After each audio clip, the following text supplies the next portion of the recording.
Call a meeting. Oh, maybe not quite ready.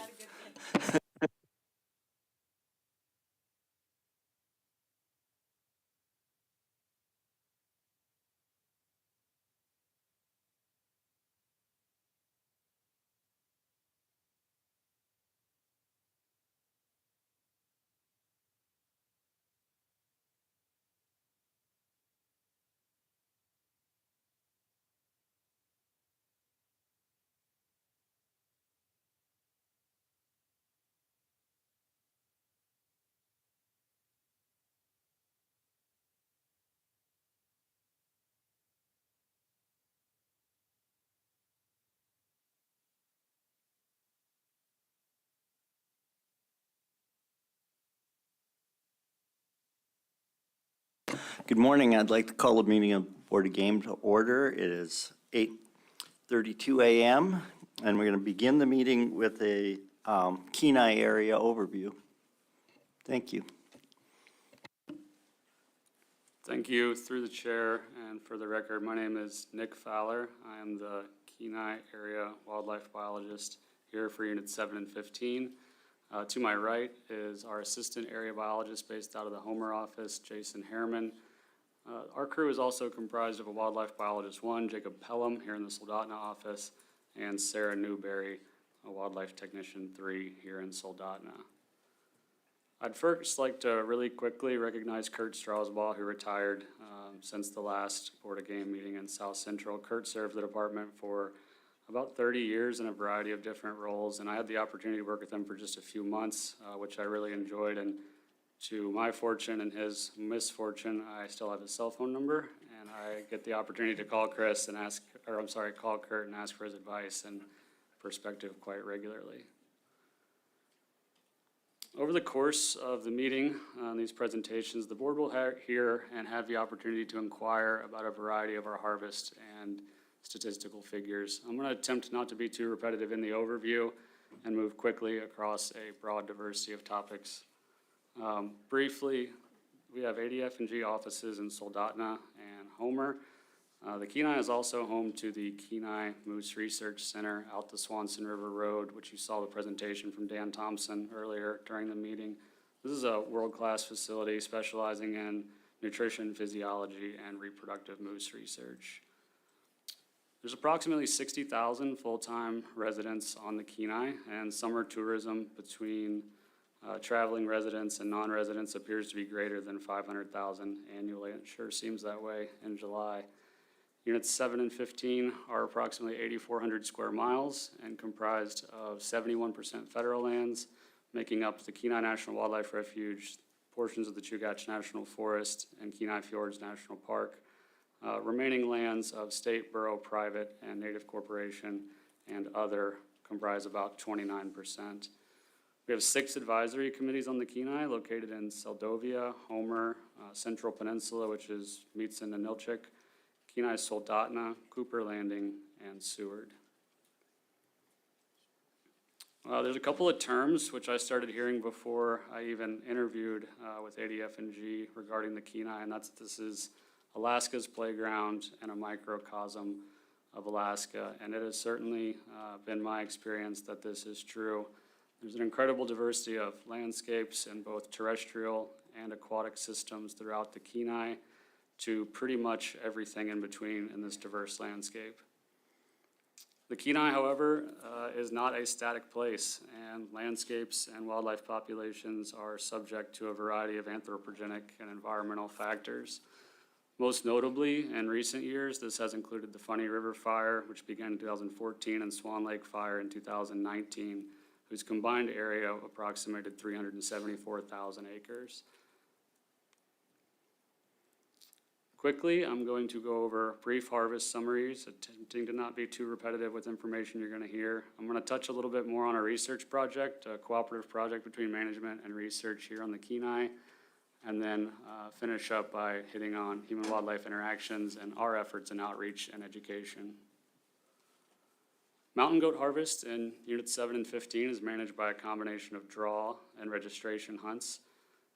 We distribute draw hunts based on goat abundance, success rates, and excess with season dates of August 10 to October 15.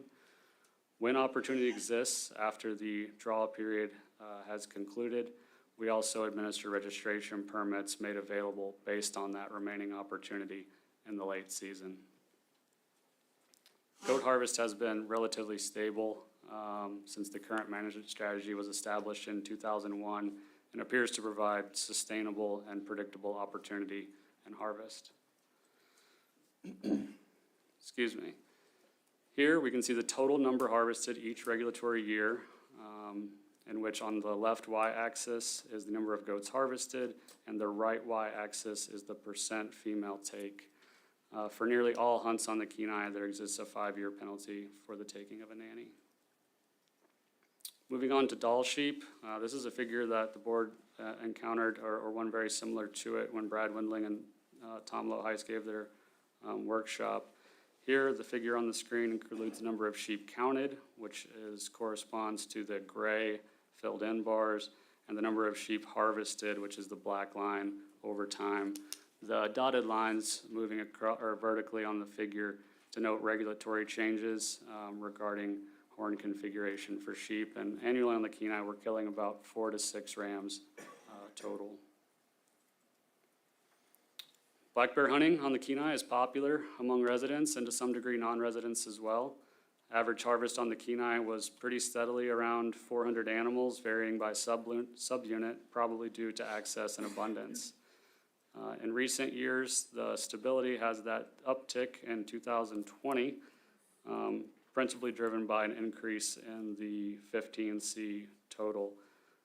There's a anecdotal but strongly supported trend in some of our data that following the events surrounding the COVID-19 pandemic, there was an uptick in participation and a desire to find outlets for outdoor recreation and harvest opportunities, particularly that spring.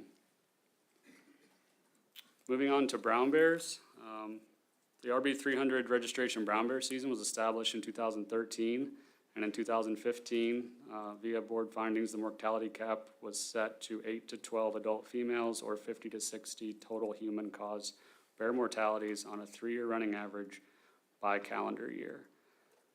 Non-harvest mortality sources are variable among years, and harvest mortality appeared to show an increase in 2020, similar to that pattern which was observed in black bears. Here, calendar year is on the x-axis, which is an important differentiation when we talk about brown bears and their management on the Kenai. The figure now on the screen details human-caused mortality of adult females, which displays, again, considerable annual variability. In September 2022, the 3-year average of recorded adult female human-caused bear mortalities was 12 individuals, and the department issued an emergency order to close that season for the remainder of the calendar year for the first time since inception of the RB300 hunt.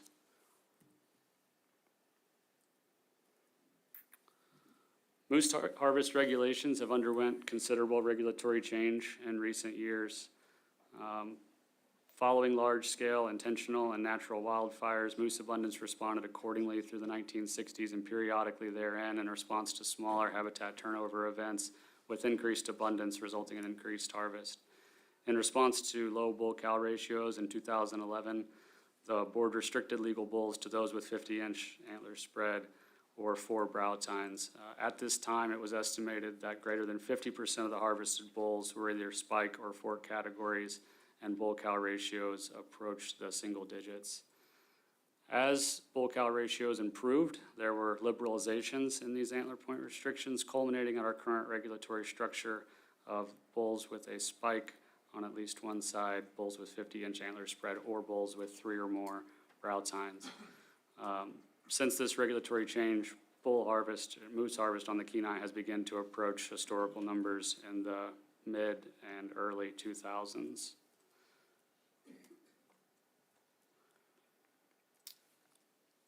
Probably the inquiry that I get the most on the Kenai is how are our moose doing? Kind of a 10,000-foot view. In Unit 7, following large-scale intentional and natural wildfires historically, there was at times an incredible moose abundance and harvest in Unit 7 dating back to the 1900s. However, much of this area, almost all of it, has not undergone any habitat turnover. There is a likelihood that the areas in proximity to the Swan Lake fire and elsewhere may be increasing, however, other areas are unlikely to change. This is a similar situation in 15A, which did experience quite a bit of burning in 2019.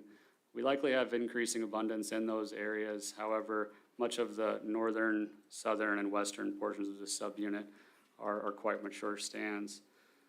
This being quite different from 15B, which was nearly entirely burnt in the lowland country. This area, by all accounts, appears to be increasing, will likely be doing so for quite some time into the future in response to these large wildfire events. Moose abundance in 15C supports our current highest densities and harvest, which is likely a product of increased accessibility. Abundance in this subunit is likely stable to increasing. We have four distinct caribou herds existing on the Kenai. We offer drawing permits in the Fox River, Kili, and Kenai Mountains herds based on those herds' abundance and the access of hunters, which influences their success rate. Harvest has been relatively stable in recent years and provides a unique opportunity to pursue caribou in the mountainous regions of the peninsula. The Kenai lowland herd, which is the one in yellow on the map on the screen, is a valued tourist attraction commonly observed throughout the urban centers of the Kenai, the northern Kenai, and Soldotna Kenai, and Sterling when they make their annual migrations. Fur bear harvest on the Kenai has also remained relatively stable despite the variability in factors which influence the effort and success rates of trappers. The figure on the screen here includes a panel for beaver, lynx, marten, otter, wolf, and wolverine. And lynx, while available for ground shooting as a fur bear, are also managed as a trapping species based on the lynx harvest tracking system. Currently, we have just wrapped up the third year of an open period for lynx trapping. Wolf harvest on the Kenai. The figure here has the number of wolves harvested and the chronology of those events from years 2017 to 2021, represented by the green bars. The values without the percent sign represent those raw values, and the percents represent the proportion of the total for which that chronological month is considered in the total. With the diversity of species and interest here on the Kenai, we also have a considerable amount of research occurring. This includes the intensive management moose research, which we saw Thomas McDonough give a presentation on, Dan Thompson, John Krause, and Thomas's moose response to fire study. We also have a long-term brown bear demography study, the Kenai wolf research studies, and the bull moose study, which Dan hit on very briefly, and I'm going to hit on just a little bit more. So captive and wild ungulate research in North America and beyond indicates that there's kind of three primary factors which influence antler growth and configuration, and these are age, nutrition, and genetics. And despite genetics being commonly implicated as one of our really important factors influencing this, it's not that well understood, and it's also incredibly challenging to manage on genetics even in highly managed areas, which I don't think we could consider the Kenai.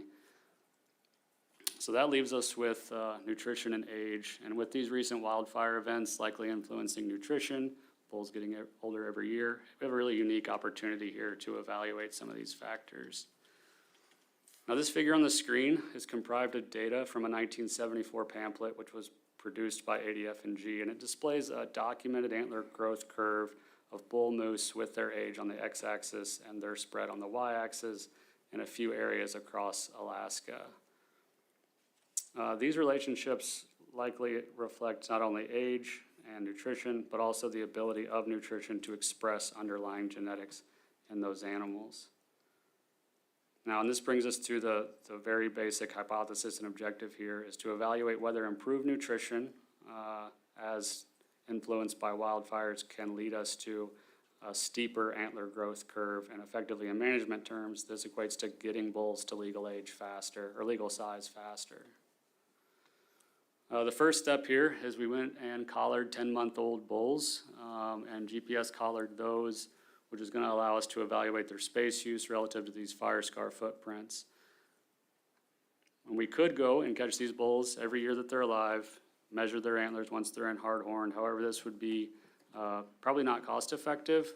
It could also stress the animals out during a period of time which is nutritionally already potentially limiting. So instead, from the sealing data, we developed ratios between the pedicle and the total spread. And for anyone who's sealed a moose with us in Kenai, you saw us out there in the parking lot taking a variety of photos at a variety of distances.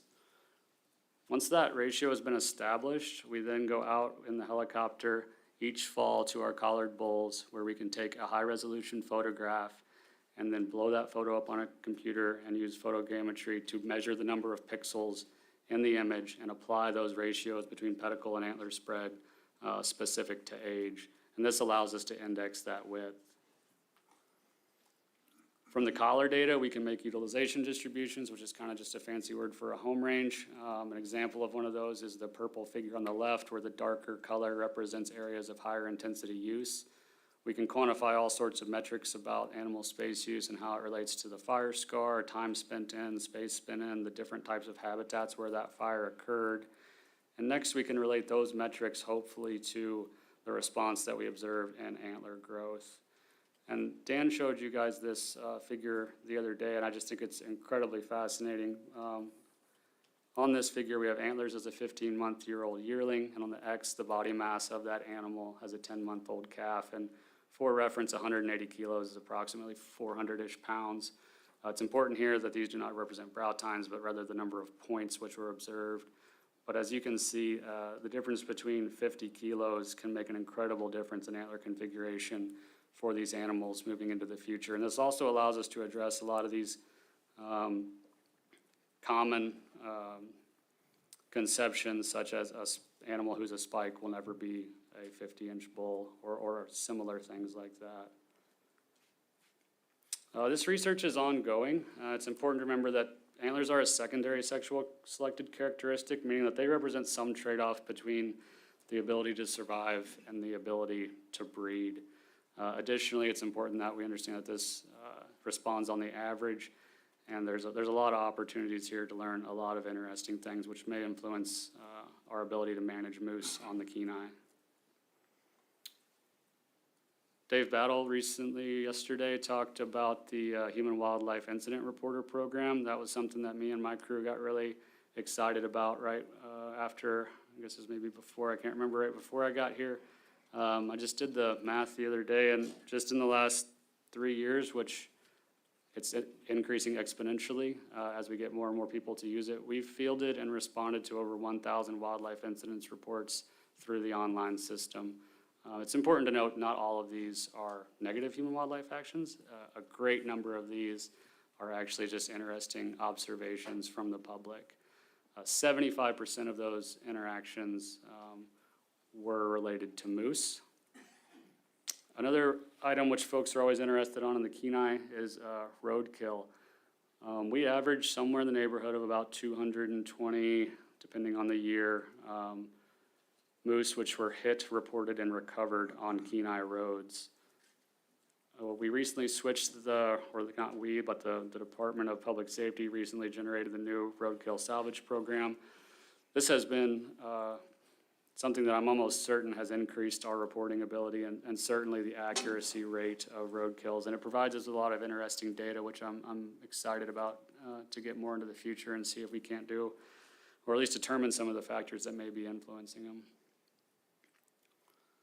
Kenai staff also takes a lot of strides to become engaged in the community through outreach and education, both administered by the department and in concert with our local conservation and sportsmen's groups. These examples include, but not limited to, pet safety workshops where we worked with the North American Versatile Hunting Dogs Association and attending Kenai Trappers Association meetings.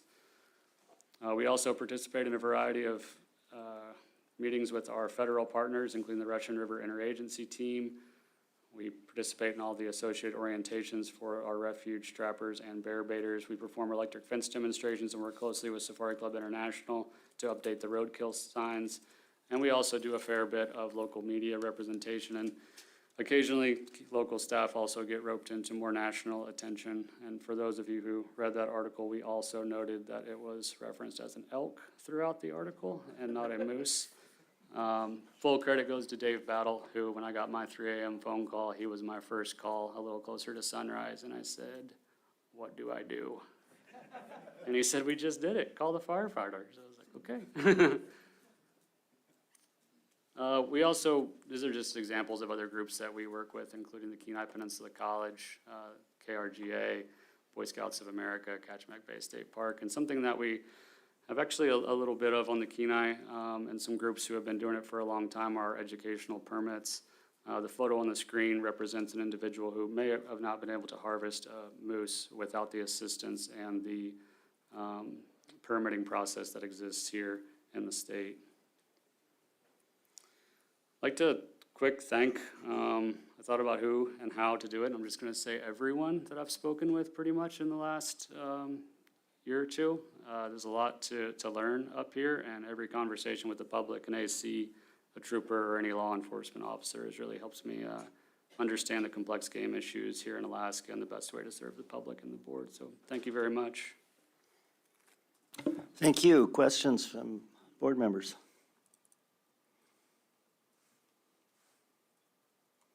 Al. Yeah, thank you, Mr. Chairman. Thank you, Nick. That was real helpful and real thorough study or overview. But I was curious on slide 22, which was your fur bear slide and amounts harvested, that you only went up to 2019, and I noticed that most of your fur bears all have to be sealed down here. And I was wondering if there was more current sealing or, harvest data. Excuse me. Thank you. Through the chair. The labels go to 2019, but that last bar does represent regulatory year 2020 to 2021. So the labels are a little misleading there because there wasn't room on the figure. So Thank you.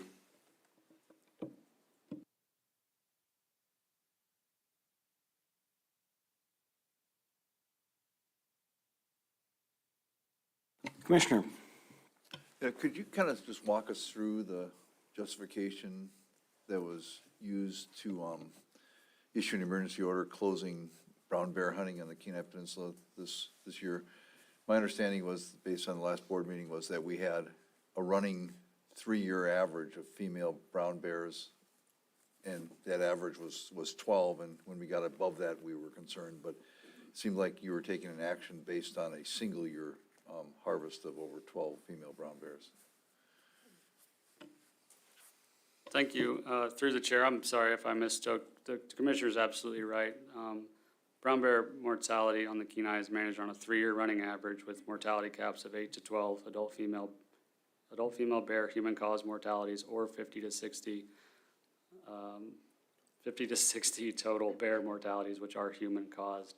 When the emergency order was issued, we had reached a 3-year running average greater than 12 for adult females. So I apologize for not being more clear. Oh, that's exactly what I thought it was, but I just want to make sure the record was clear. Thank you. Additional questions? Looks like you might be getting off easy here. Or maybe you were just so thorough. So with that, are we ready to, is there anything else the department has for us before we go to proposals? No, sir, I don't believe so for today. And, okay. Whenever, are you guys about ready to go to the proposal area? Okay, we'll go there. Mr. Chair, I move to adopt Proposal 105, limit hunters to 1 big game registration permit at a time in Units 7 and 15. Second. It's been moved and seconded. The department comments, please. Thank you. I forgot to mention the overview, but these materials are found in RC 4 6.2 for the presentation slides. I apologize for that. Proposal 105 is a public proposal. The effect of this proposal is to limit 1 big game registration permit at a time for hunters in Units 7 and 15. The department is neutral on this proposal, but supports increased opportunity and recommends that if adopted, the board may consider an amendment to 1 species per year at a time. We have quite a few proposals today for the Kenai, so I have a lot of orienting maps for folks. This is an example of one of those, just orienting us to units 7 and 15 here on the Kenai. Currently, in units 7 and 15, there are 31 potential registration mountain goat hunts. This proposal is applicable to hunts for 3 species on the Kenai, which are managed by registration. This includes the Kenai goat hunts, which are originally administered as draw hunts, and then if opportunity is left, we provide that opportunity via registration. And additionally, our RB 300 brown bear hunt, which occurs during the spring and fall with season dates of September 1 to May 31, and then the fall Calgon Island registration, any moose hunt, RM 572. It is possible that hunters may receive greater than 1 goat registration permit in separate goat areas, though hunting 2 hunts during these time periods is likely unrealistic. It has been recorded that individuals each year have picked up 2 to 3 permits. However, no hunter has hunted 2 permits in the last 10 years. As written, if the board were to pass the proposal, there could be cascading effects into these other registration hunts for other species under current management strategies. For example, an individual who participated in a registration fall goat hunt would not be eligible to receive an RB 300 registration permit for a spring hunt, and similarly, an individual participating in the Calgon Island hunt would not be able to also hunt for brown bears during that regulatory year on the Kenai. In summary, Proposal 105 is a public proposal. The effect would be to limit hunters to 1 big game registration permit at a time in Units 7 and 15. The department is neutral on this proposal because it does not create a biological issue. However, the department supports the increased opportunity that would be potentially created by this proposal, allowing more hunters to participate. To make the regulations more consistent with existing regulation and to assure reasonable opportunity for hunting other big game species with positive CNTs in Unit 15, and to make sure that opportunity continues to be provided, the department recommends the proposal be amended by limiting an individual to 1 registration permit per species at a time or per regulatory year in Units 7 and 15. Thank you. Thank you. So Natalie, are there any areas in the state where we currently limit people to 1 registration permit per year? Good morning, Mr. Chair. Thank you. Yes, there are other areas where this is allowed, where permits are limited, or where a person may be limited to 1 big game registration at a permit at a time. And those units are 1, 17, 20E, 22, and 23. Are those per species or No, that one is specific to 1 big game registration permit. I believe there may be some other areas where it could be per species as well, but okay, thank you. Board discussion.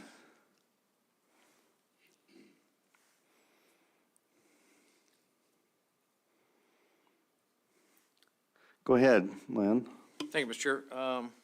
So kind of interesting deal here, but I'm not that inclined to support this proposal. I just don't see a problem with a guy that if he's got a registration goat tag, that he can also have a registration brown bear tag, just in case one happened to show up. So, I mean, possibly limiting to 1 registration tag, although he just said that I guess it's not a big issue, people picking up more than 1 tag for the same species, but yeah, I'm a little confused what the problem is here with this. Additional discussion, the department did recommend that if we adopt this, we might consider an amendment that would make it so you could only have 1 goat or 1 moose, but not between species. So I don't know if anyone's interested in doing that. Jake? I have a question. Are there spots down there where a person might be hunting goats? They would pick up two different registration permits, and just because the goat population moved back and forth between, two different areas? Through the chair, Jason Harriman, Assistant AB down in Homer. Goats are managed through the Homer office primarily, so I'll take this question. Member Fletcher, so typically when we open up registration areas, it's only 1 or 2 areas that open, and they are not adjacent. I can't think of a single time in the last 10 years where I've opened up adjacent areas where goats may be moving back and forth. This issue came up because hunters pick up multiple tags in our registration. We've had individuals pick up to 3 and then only hunt one of those. And we've had folks pick up tags over in 7 and 15 C. And then obviously it's physically impossible in our short 14-day window to hunt in 7 and in 15 C. So that is where this issue arose from. Go ahead. Thanks. Al? Yeah, thank you, Mr. Chairman. I'm inclined not to support this. I think their registration permits, they have to file reports, and I think any of those species populations are well managed, maybe even have quotas or caps on them. And so I don't see any harm in anybody having a pocket full of registration permits if the reporting date of a kill is required, that, it's managed, it really is unlimited. James?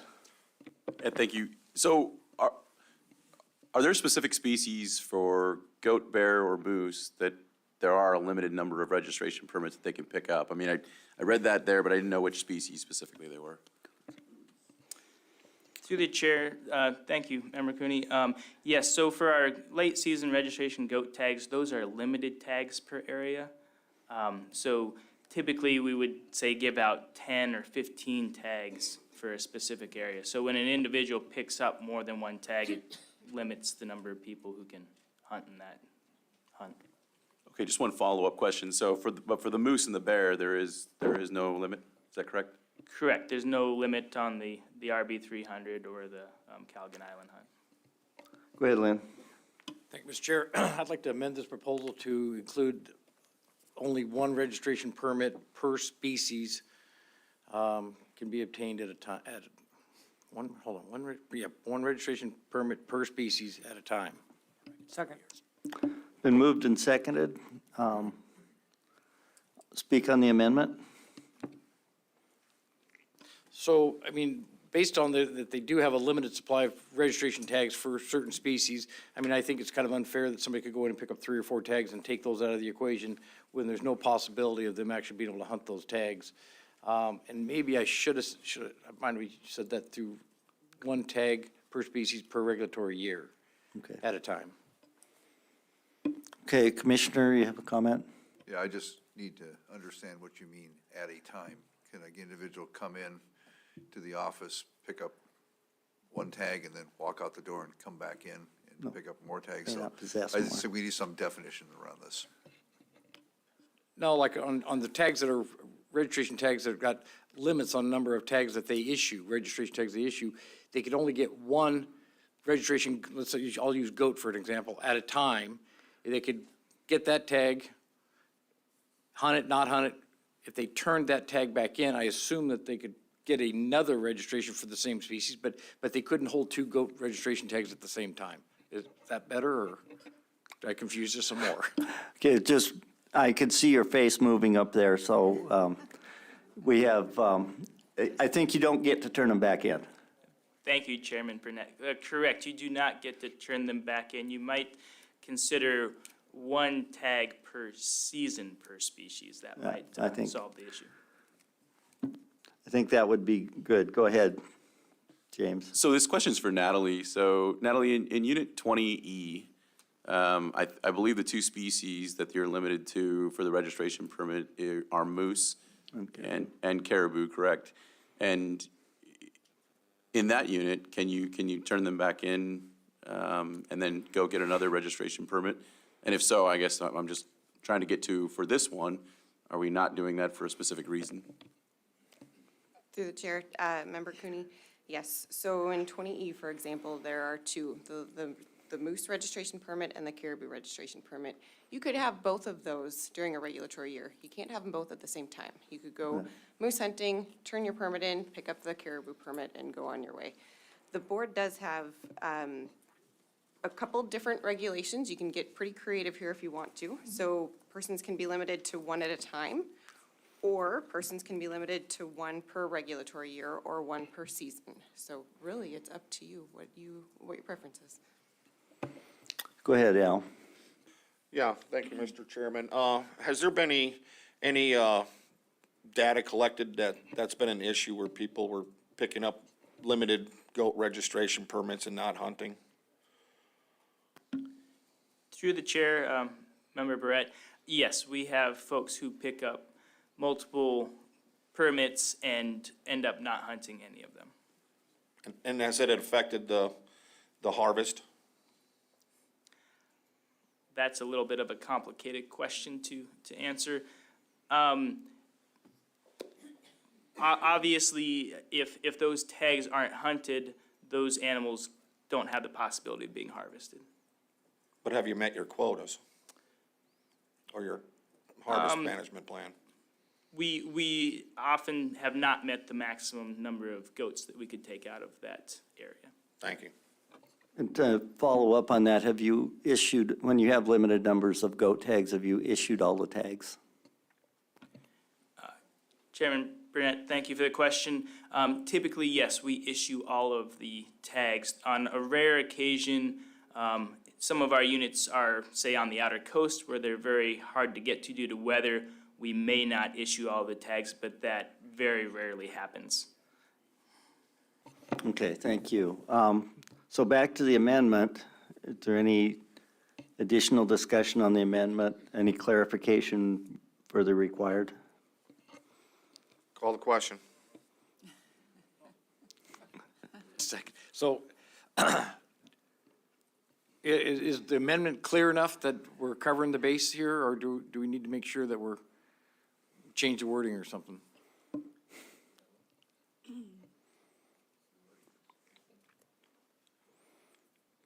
Through the chair, the amendment that I heard was one registration permit per species per regulatory year at a time.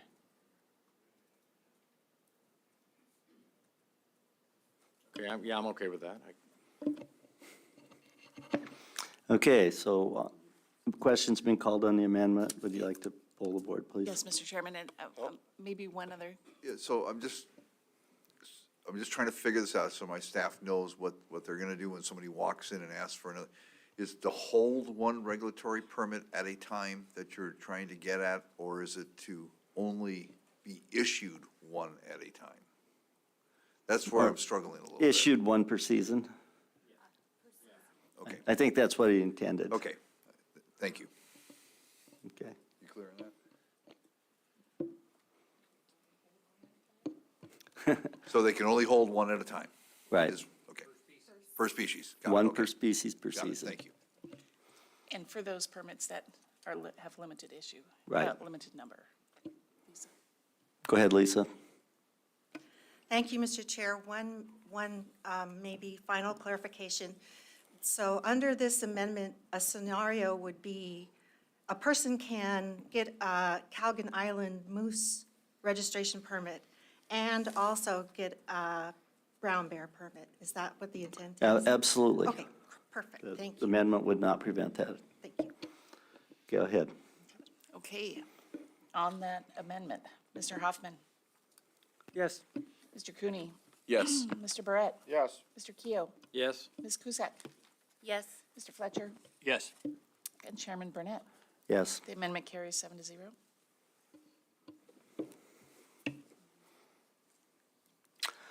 The full proposal as amended is before us. Discussion on the full proposal. Go ahead, James.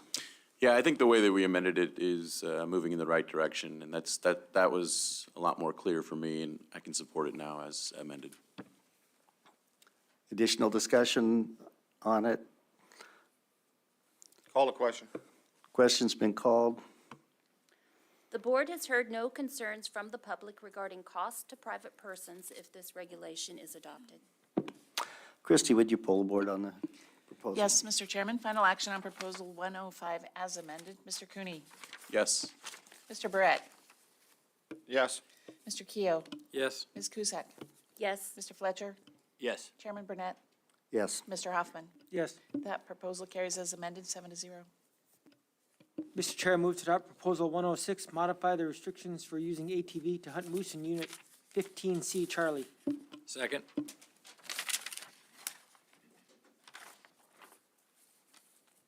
Been moved and seconded. Department comments, please. Thank you. Proposal 106 is a public proposal. The effect of this proposal would modify the restrictions for using ATVs to hunt moose in subunit 15C.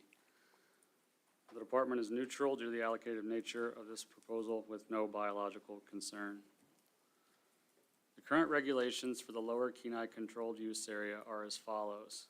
Subunit 15C is closed to anyone using a motorized vehicle except an aircraft or a boat for moose hunting, including the transportation of moose hunters, their hunting gear, and/or parts of moose from September 16 to 19 and September 22 to 25.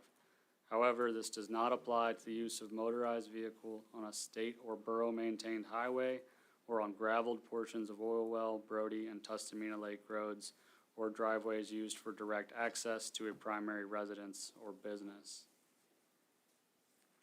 To orient the board, the map on the screen has subunit 15C highlighted in red. Subunit 15C is an intensive management area with a population objective of 2,500 to 3,500 moose and a harvest objective of 300 to 350. There's a positive C&T finding for moose in subunit 15C, that portion southwest of a line from Point Poughkeepsie to the point of land between Rocky Bay and Windy Bay with an ANS of 5 to 6 moose. Moose abundance in subunit 15C has been within or above intensive management objectives for the population since inception of the program. The figure on the screen has number of moose on the y-axis, regulatory year on the x. The dashed lines, which are horizontal, represent the range for the intensive management population objectives with the geospatial population estimator, population estimates, and their confidence intervals on the screen. Regulations surrounding moose harvest have varied on the Kenai, undergoing a variety of changes since 2010, primarily in regards to antler point configurations. The figure on the screen has the number of moose harvested on the y-axis and the regulatory year on the x, with the intensive management harvest objective and the horizontal lines at between 2 and 350. In recent years, since regulations have been further liberalized regarding antler point restrictions, we have been within intensive management objectives here. The proposal as written would either abolish the lower Kenai controlled use area, amend it to wherein motorized vehicle use would be restricted to every other week, or establish that motorized vehicle use would be restricted to every 3 days. From the general season harvest tickets, we can evaluate the chronology of harvest in subunit 15C. The figure on the screen here, the x-axis is the date broken into 2-day intervals. This data was collected via harvest tickets from 2014 to 2021. The vertical orange bars represent the current periods during which the lower Kenai controlled use area motorized restrictions are in place.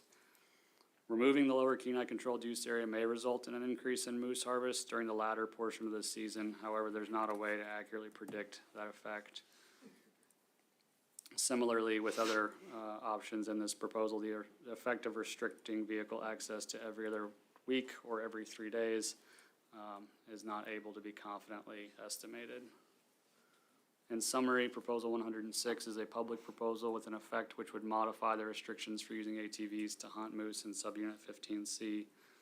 The department is neutral on this proposal because this is an allocative issue without biological concern. Thank you. Thank you.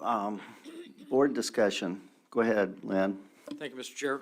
So I'd like to ask public safety here, what's the enforceability of the current regulation? Because from my understanding is there's ATVs going in and out for a variety of reasons, whether they say they're bear hunting, berry picking, or whatever. But so what is the actual enforceability of the current regulation as it stands? Thank you. Through the chair, Member Keough, enforceability of this regulation is impossible. Everybody during these specific dates turn into bear hunters, berry pickers. We have numerous contacts of supposed moose hunters, but the minute we roll up on them, they're bear hunters, and we have no way to prove otherwise. Over the last 12 years, we've had 0 successful prosecutions of this regulation. I'd recommend, that this board hopefully can change it where it is a little more enforceable if that's possible. Thank you. Well, what would make it enforceable? Actually eliminating the restrictions would probably be the only thing that was enforceable, because changing it to different days isn't going to make any difference, is it? That is correct, Chairman, thank you. Okay. Board discussion. Go ahead. Hey, thanks. We had a lot of public testimony about this, and you know, the general feeling was that it is an imperfect system. However, it does improve certain, you know, hunt opportunities for moose. Go ahead, James. Yeah, I was just going to continue to build the record. You got 5 ACs that opposed this, only one that supported it with an amendment, and three of those 5 that opposed it were the local ACs.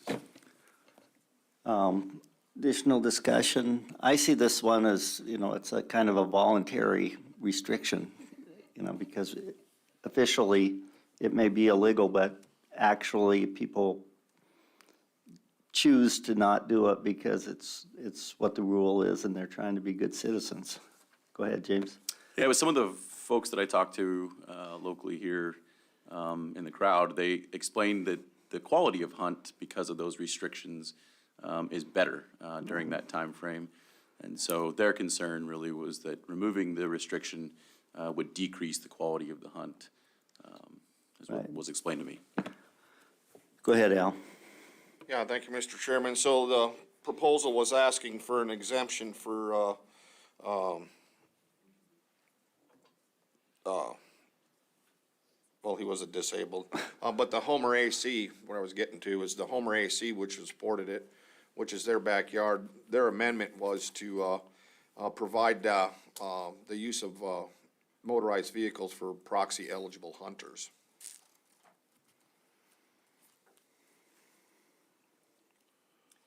Which just confuses. Right. Doesn't Go change ahead, anything. Ryan. Thank you, Mr. Chairman.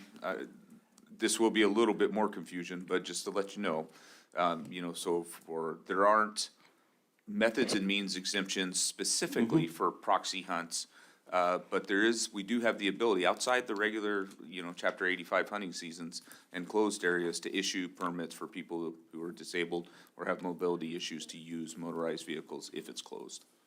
Right, and, that applies to the next proposal as well. So, the next proposal asks for motorized access for disabled people who could get an exemption from the department, as I understand it. Potentially, yes. There is a process, an application process, and a physician's affidavit. Yeah, so, go ahead, Lynn. Thank you, Mr. Chair. Yeah, I'm going to support the proposal. I think having a regulation on the books that's unenforceable, there's no sense in having it there. So I intend to support the proposal as written, to do away with the restriction. Okay, and James?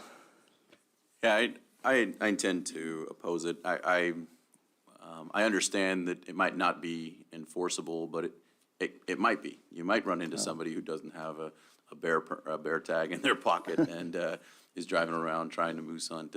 And I do believe that it's important to try and increase the quality of hunts sometimes. And so just hearing from some locals saying that it does do that is important to me still. Additional discussion. I'm kind of with James on this. Based on public testimony, people are voluntarily complying with it, and people who have disabilities can get their exemptions in any event. So, go ahead. Yeah, thank you, Mr. Chair. I won't be supporting this as well. It's been in place for a while. It seems to be working. I think if we change it, we're going to end up with more problems than what we have now. So I think we're good. Okay, so are you ready? Call the question. Question's been called. The board has heard no concerns from the public regarding costs to private persons if this regulation is adopted. Okay, Christie, would you poll the board? Yes, Mr. Chairman. Final action on Proposal 106. Mr. Keough. Yes. Mr. Barrett. No. Mr. Cooney. No. Mr. Hoffman? No. Ms. Cusack? No. Mr. Fletcher? No.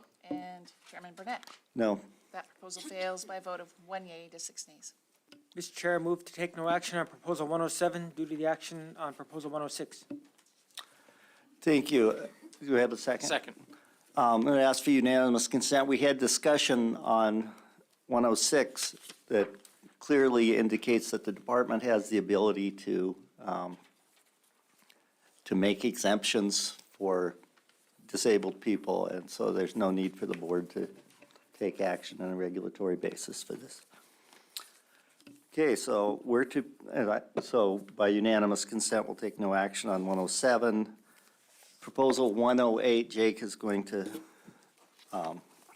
leave us as he does guide sheep hunters in this area. 108 and 109. Mr. Chair, I move to adopt Proposal 108, make all sheep hunts in Units 7 and 15 registration hunts. Second. It's been moved and seconded. I'd like to hear from the department. Thank you. Excuse me. Proposal 108 was put in by the Homer Fish and Game Advisory Committee. The effect of this proposal would make all sheep hunts in Units 7 and 15 registration hunts. The department is neutral on this proposal as the current hunt structure is adequate for managing Kenai sheep regulated by full curl management. Sheep harvest on the Kenai in Unit 7 and 15 is managed through the state harvest ticket and also 2 draw hunt areas commonly referred to as Round Mountain and Crescent Lake. We have a youth sheep hunt from August 1 through 5. We also have the general season harvest ticket during August 10 through 20 with a bag limit of 1 full curl ram or larger. During regulatory year 2013 to 2021, there was an average annual harvest of about 6 rams, 4 of which in Unit 7, 2 of which in Unit 15. We had 1 single federal subsistence harvest since inception of the federal subsistence harvest sheep tag on the Kenai. And it's also important to note that we have limited information regarding sheep movements on the Kenai. The map on the screen is to orient the board with the red areas representing those 2 draw hunt areas. We have not opened those 2 draw hunt areas in 2 years, as during aerial surveys there was not a full curl ram detected, and we were concerned that sending a drawing permit holder into those areas may lead to the killing of a sublegal ram. Adult sheep numbers have experienced a large decline since the 1960s. This is the same figure on the screen with sheep counted on the left y-axis and the number of sheep harvested on the right y-axis, population trend in gray and the total harvest in black. On average, we harvest between 4 and 6 rams on the Kenai, and in recent years, this has comprised about 80% resident harvest. If this proposal were adopted, the department would be able to set the number of permits given and potentially designate areas specific for those permits. However, with limited information regarding sheep movements, low harvest, and low perceived interest, it's not immediately clear how a single or multiple registration sheep hunt would be constructed. It could be resulted that this may be perceived as a lack of opportunity through a registration permit depending on that structure. In summary, Proposal 108 from the Homer Fish and Game Advisory Committee has an effect which would make all sheep hunts in Units 7 and 15 registration hunts. The department is neutral on this proposal as the current hunt structure is adequate for managing Kenai sheep regulated by full curl management. Thank you. Thank you. Board discussion? Go ahead, Al. Yeah, thank you. Jason, what, he was the one giving the overview? Yeah.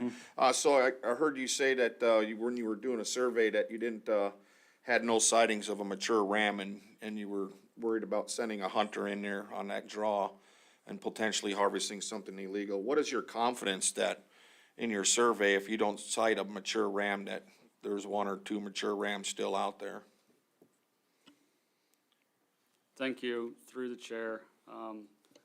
You are correct that there is not an ability to say that we have perfect detection aerially from the plane. However, with the number of full curl rams spotted over time and the experience of our pilots and our staff going in there, they had high confidence that there was not a full curl ram available to be harvested in those units, and we thought it to be disingenuous and potentially even contributing to the probability of a sublegal ram getting killed by sending hunters in. Thank you. Thank you. Any additional discussion, Lynn? Thank you, Mr. Chair. So, I assume then your plan is to not issue any permits for the foreseeable future until you see an increase in your sheep population? Specific to, excuse me, through the chair, thank you. Specific to those two draw areas, without an observation that there is a harvestable surplus greater than or equal to 1 of rams in that area, we do not intend to send a hunter into those areas. It's been 2 seasons to this point. Additionally, now that some federal subsistence regulations have changed, there would be cascading effects into the federal subsistence process as well. Okay, thanks. Any additional discussion? Al? Yeah, thank you, Mr. Chairman. I'm not going to support this proposal. I think the department made very compelling arguments or statements that, we're under full curl management or mature sheep, and this is unnecessary to have a registration. Okay. Any additional discussion? Are we ready for the question? Call the question.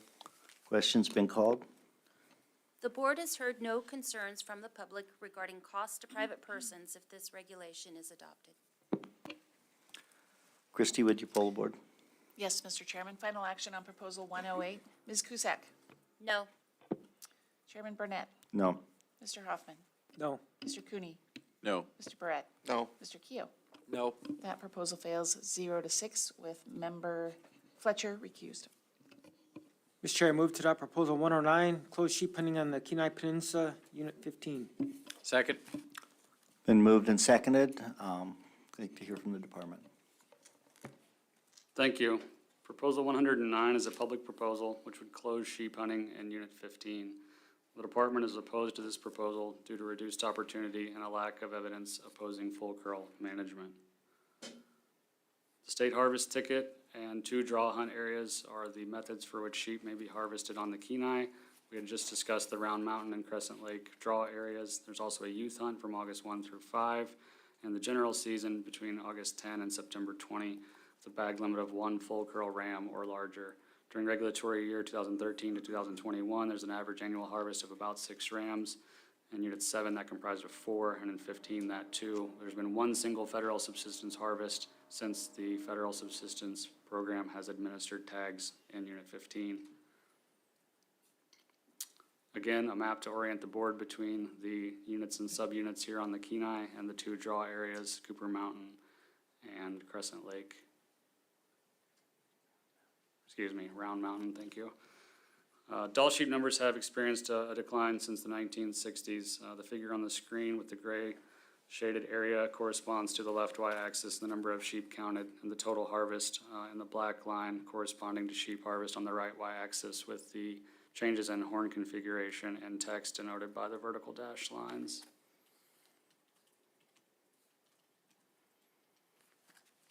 In summary, Proposal 109 is a public proposal. The effect of this proposal will be to close sheep hunting in Unit 15. The recommendation is to oppose this proposal due to reduced opportunity and a lack of evidence which would support an opposition to full curl management. Thank you. Thank you. Board discussion. Go ahead, Lynn.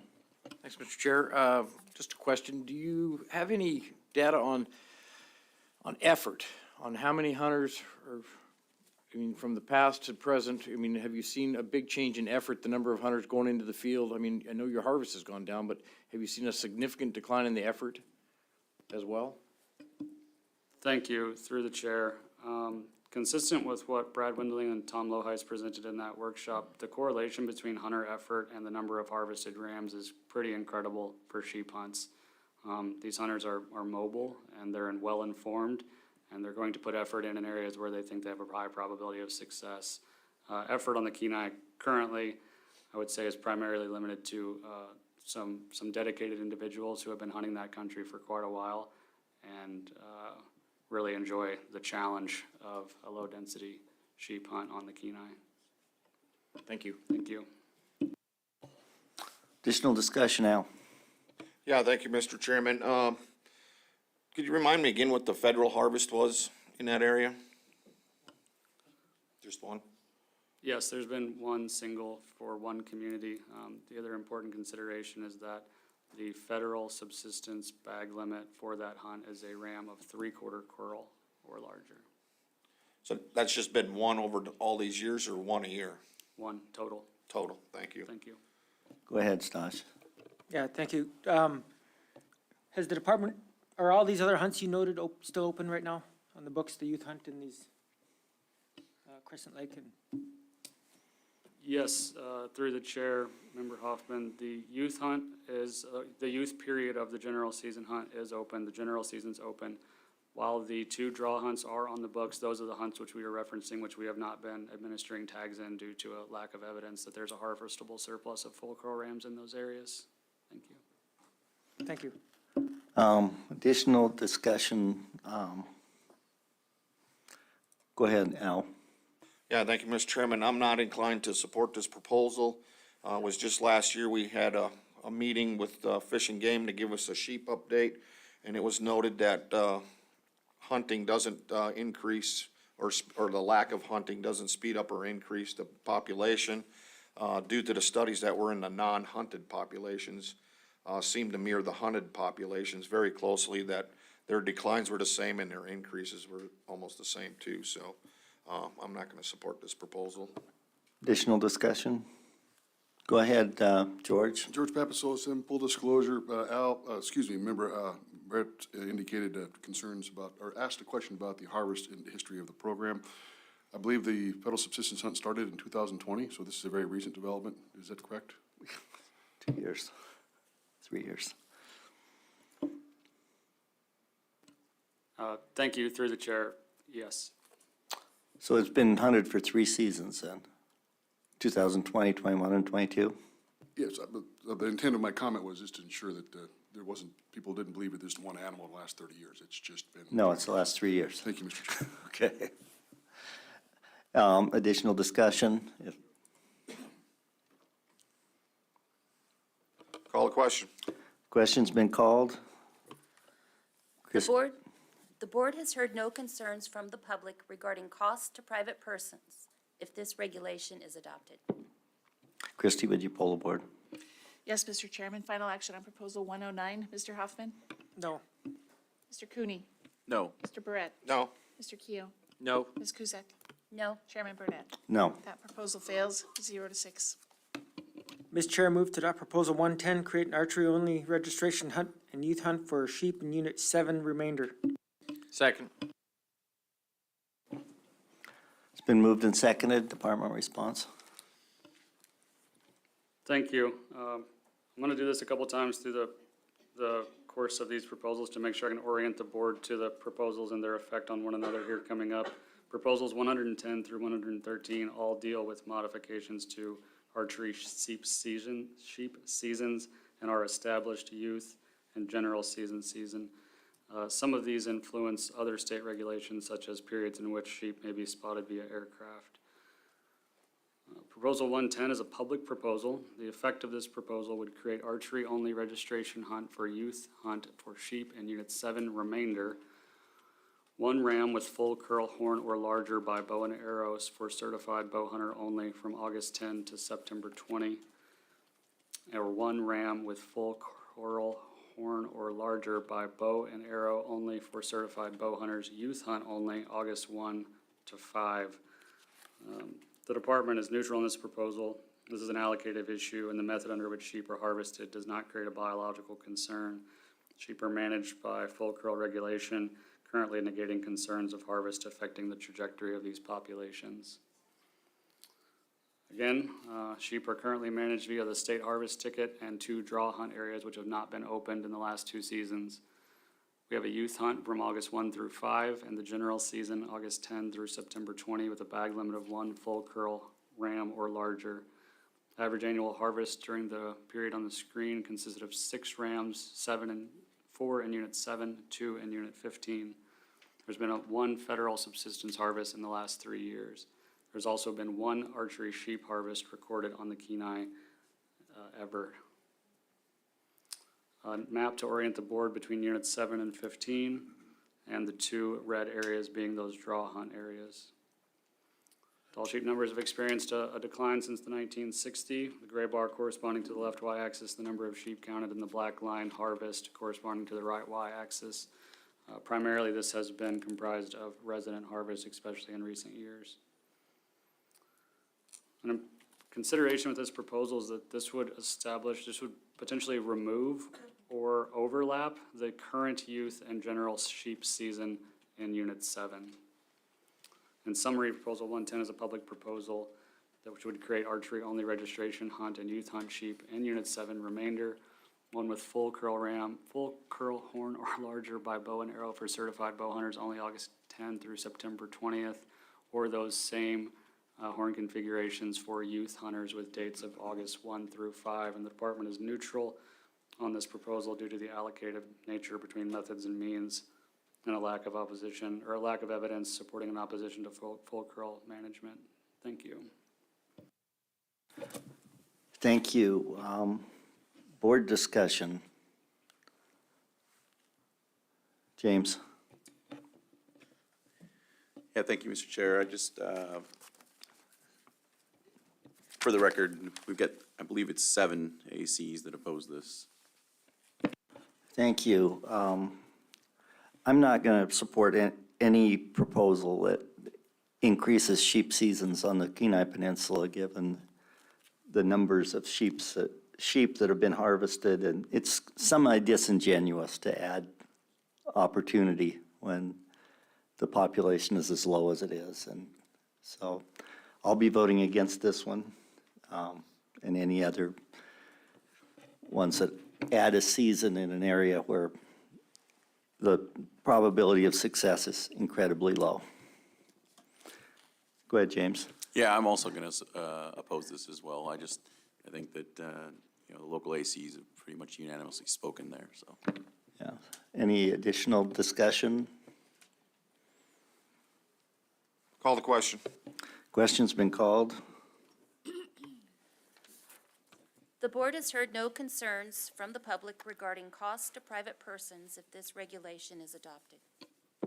Christie, would you poll the board? Yes, Mr. Chairman. Final action on Proposal 110. Mr. Cooney? No. Mr. Hoffman? No. Chairman Burnett? No. Mr. Fletcher? No. Ms. Cusack? No. Mr. Keo? No. And Mr. Barrett? No. That proposal fails 0-7. Mr. Chair, I move to adopt Proposal 111, create an archery-only registration sheep hunt for residents and non-residents in Units 7 and 15 remainder. Second. Been moved and seconded. Department. Thank you. Proposal 111 is a public proposal. The effect of this proposal would create archery-only registration hunt for residents and non-residents in Units 7 and 15 remainder with season dates of August 1 through 5 and a bag limit of 1 ram with full curl, horn, or larger, and a bag limit for non-residents of every 4 regulatory years for certified bow hunters only. The department is neutral to the allocative nature, noting overlaps with the youth season and aircraft spotting. For a lot of the proposals for the Kenai, we have the identical background information. I'm going to be referencing, with the board's permission, those here and moving through them, but I'm happy to return to that information should I be asked to, if that's okay. Thank you. Again, a map here to orient the board between Units 7 and 15. The decline in sheep numbers and harvest on the Kenai has been well documented, and it primarily includes resident harvest. The important notes on this proposal is that it would overlap the youth-only sheep season in Units 7 and 15, and this period would also include that period wherein sheep may be located by aircraft to direct sheep hunters, which is prohibited during August 10 to September 20. In summary, Proposal 111 is a public proposal. The effect of this proposal would create archery-only registration hunt for residents and non-residents in Units 7 and 15 remainder, season dates of August 1 through 5, and a bag limit of 1 ram with full curl, horn, or larger, and that bag limit for non-residents being every 4 regulatory years for certified bow hunters only. The department is neutral to the allocative nature, noting overlaps with youth season and aircraft spotting. Thank you. Thank you. Board discussion? James, go ahead. Yeah, thank you, Mr. Chair. So again, you got 7 ACs that are opposed to this, and for two reasons. I'm going to be opposed to it. Extending the seasons into the 1st through the 5th at a time now when the sheep are in the decline is probably not good. And also, this extends a season outside of the no fly, no spotting from an airplane regulation we currently have. Okay, thank you. Lynn? Thank you, Mr. Chair. Just for the record, yeah, we have August 10th to September 20th season already. There's plenty of opportunity. And you can use whatever methods and means you choose to use on that. So I don't see the need for this and don't intend to support it. Additional discussion? Call a question. Question's been called. The board has heard no concerns from the public regarding costs to private persons if this regulation is adopted. Christie, would you pull the board? Yes, Mr. Chairman, final action on proposal 111. Mr. Barrett? No. Mr. Cooney? No. Mr. Hoffman? No. Mr. Keough? No. Ms. Cusack? No. Mr. Fletcher? No. Chairman Burnett? No. That proposal fails 0-7. Mr. Chair, I move to adopt proposal 112, establish a general sheep hunting season open for take by bow and arrow only in Unit 15 remainder. Second. It's been moved and seconded. Department? And you can just distinguish what's different about each of these. You don't need to go through the maps and everything with us. I think we've seen those. Thank you. Proposal 112 is a public proposal. The effect would be to establish a general sheep hunting season open for take by bow and arrow only in Unit 15 remainder with a bag limit of one full curl horn or larger ram with season dates of September 21 to October 5th and a resident bag limit of every 4 regulatory years for non-residents. The season date change here with the addition of this later season would be the effect of this proposal being different. The department is opposed to the addition of hunting opportunity on a declining population and neutral regarding the method of harvest. The background information has been presented previously here for sheep on the Kenai and the orienting map, and then now the figure displaying the decline and the proportion of resident harvest. It's important to note that this proposal here establishes that late season, and which would include the period wherein sheep may be located by aircraft to direct hunters, which is prohibited during the dates August 10 to September 20. Proposal 112 is a public proposal which would establish a general sheep hunting season open for take by bow and arrow only on Unit 15 remainder for one full curl, horn, or larger ram with season dates of September 21 to October 5 for residents and a bag limit of every 4 regulatory years for non-residents. The department is opposed to the addition of this hunting opportunity on a declining population, but neutral in the method of harvest. Thank you. Thank you. Board comments, discussion, questions? Go ahead, Lynn. Thank you, Mr. Chair. Yeah, I'm going to oppose the proposal based on the same rationale as proposal 111. In addition, providing additional opportunity on a declining population is not really what we need to be doing at this time, so I'll oppose this proposal. Additional discussion, James? Yeah, you get 7 ACs that are opposed again, and for the same reason that this extends a season outside of our current regulation that we have that prohibits the spotting of sheep from an airplane. I'm going to be opposed to it as well. Okay, thank you. Any additional discussion? Call a question. Question's been called. The board has heard no concerns from the public regarding costs to private persons if this regulation is adopted. Thank you. Christie, would you pull the board? Yes, Mr. Chairman, final action on proposal 112. Mr. Keough? No. Ms. Cusack? No. Mr. Fletcher? No. Chairman Burnett? No. Mr. Hoffman? No. Mr. Cooney? No. And Mr. Barrett? No. Proposal fails 0-7. Mr. Chair, I move to adopt proposal 113, establish a general sheep season open for take by bow and arrow only in Unit 7 remainder. Second. Thank you. It's been moved and seconded. If you could distinguish this from the other proposals, thank you. Thank you. Proposal 113 is a public proposal which is identical to proposal 112, except proposal 112 regarded the Unit 15 remainder, and now we are in Unit 7 remainder. Again, the department will be opposed to the addition of this hunting opportunity on a declining population, though neutral on the method of harvest. And I will breeze through the background info, which is identical across a series of these. Here's the map to orient the board between 7 and 15, and the decline in sheep harvest and the proportion resident harvest here on the screen. This also would include that period wherein sheep may be spotted via aircraft. Proposal 113 in summary is a public proposal differing from 112 by the establishment of this season in Unit 7 as opposed to 15, and the department is opposed to the addition of hunting opportunity on this declining population, but neutral in the method of harvest. Thank you. Thank you.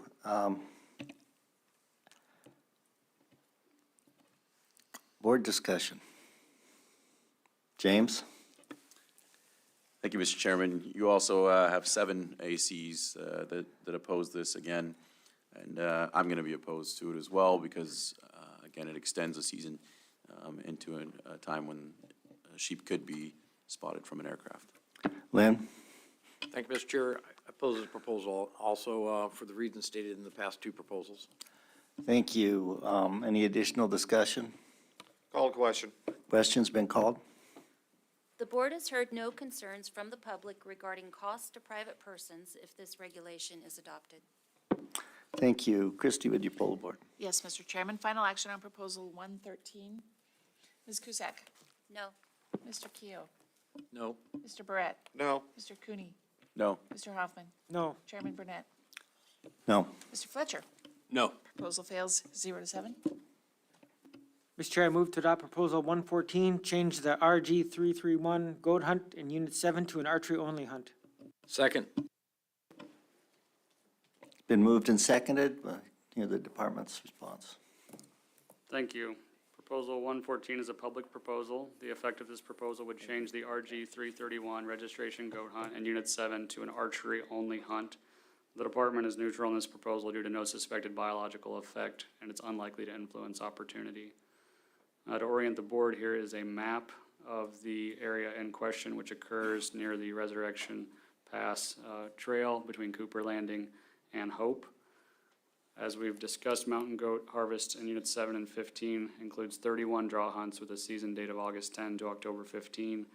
Where opportunity exists at the end of those draw hunts, we also have the opportunity to administer registration hunts through a season of November 1 to 14 if opportunity is available. RG 331 is an example of one of those registration hunts, and since we've been using our current goat management strategy since about 2001-ish, we have actually never opened that hunt. We do have the aerial survey data there below with the regulatory year, number of adults, kids, total goats, and the percent seen in the table. Here we have the harvest for the drawing portion of that hunt, which is that which occurs before the registration, and pending the outcome of that hunt, if opportunity were on the table, we could then administer that registration hunt. As this is a walk-in hunt with pretty decent trail access, we have never found ourselves in a circumstance where we administered that late season registration hunt. Proposal 114 is a public proposal with an effect to change the RG 331 registration goat hunt in Unit 7 to an archery-only hunt. The department is neutral due to no suspected biological effect, and this is unlikely to influence opportunity in any way. Thank you. Board discussion. Go ahead, Jake. Hey, thank you, Mr. Chair. Being the fact that we haven't ever utilized this hunt, and if you do utilize this hunt, you could take a bow. I'm not going to support it. James, how'd the ACs go on this one? My math's correct. You got 6 that were in opposition of it, none that supported it. And I'm leaning towards the same way as Member Fletcher. That makes sense to me, that if it were to be opened by registration, the opportunity would be there for a bow hunter. Yeah, I'm with both of you on this one. I think it's going to have a very limited number of hunters, so whether they use a bow and arrow or a rifle, it's really up to them. Any additional discussion? Call the question. Question's been called. The board has heard no concerns from the public regarding costs to private persons if this regulation is adopted. Thank you. Christie, would you pull the board? Yes, Mr. Chairman. Final action on proposal 114. Mr. Fletcher? No. Ms. Cusack? No. Mr. Keo? Nope. Mr. Barrett? No. Mr. Cooney? No. Mr. Hoffman? No. Chairman Burnett? No. Proposal fails 0-7. Okay, at this time, we're going to take a break. I want to remind the members that we have a lot of work to do today, so let's not try to extend our breaks. Make them 10 to 15 minutes instead of 25. And we'll see you back here in a few minutes. Thanks.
Going to call the board back to order at 10:09.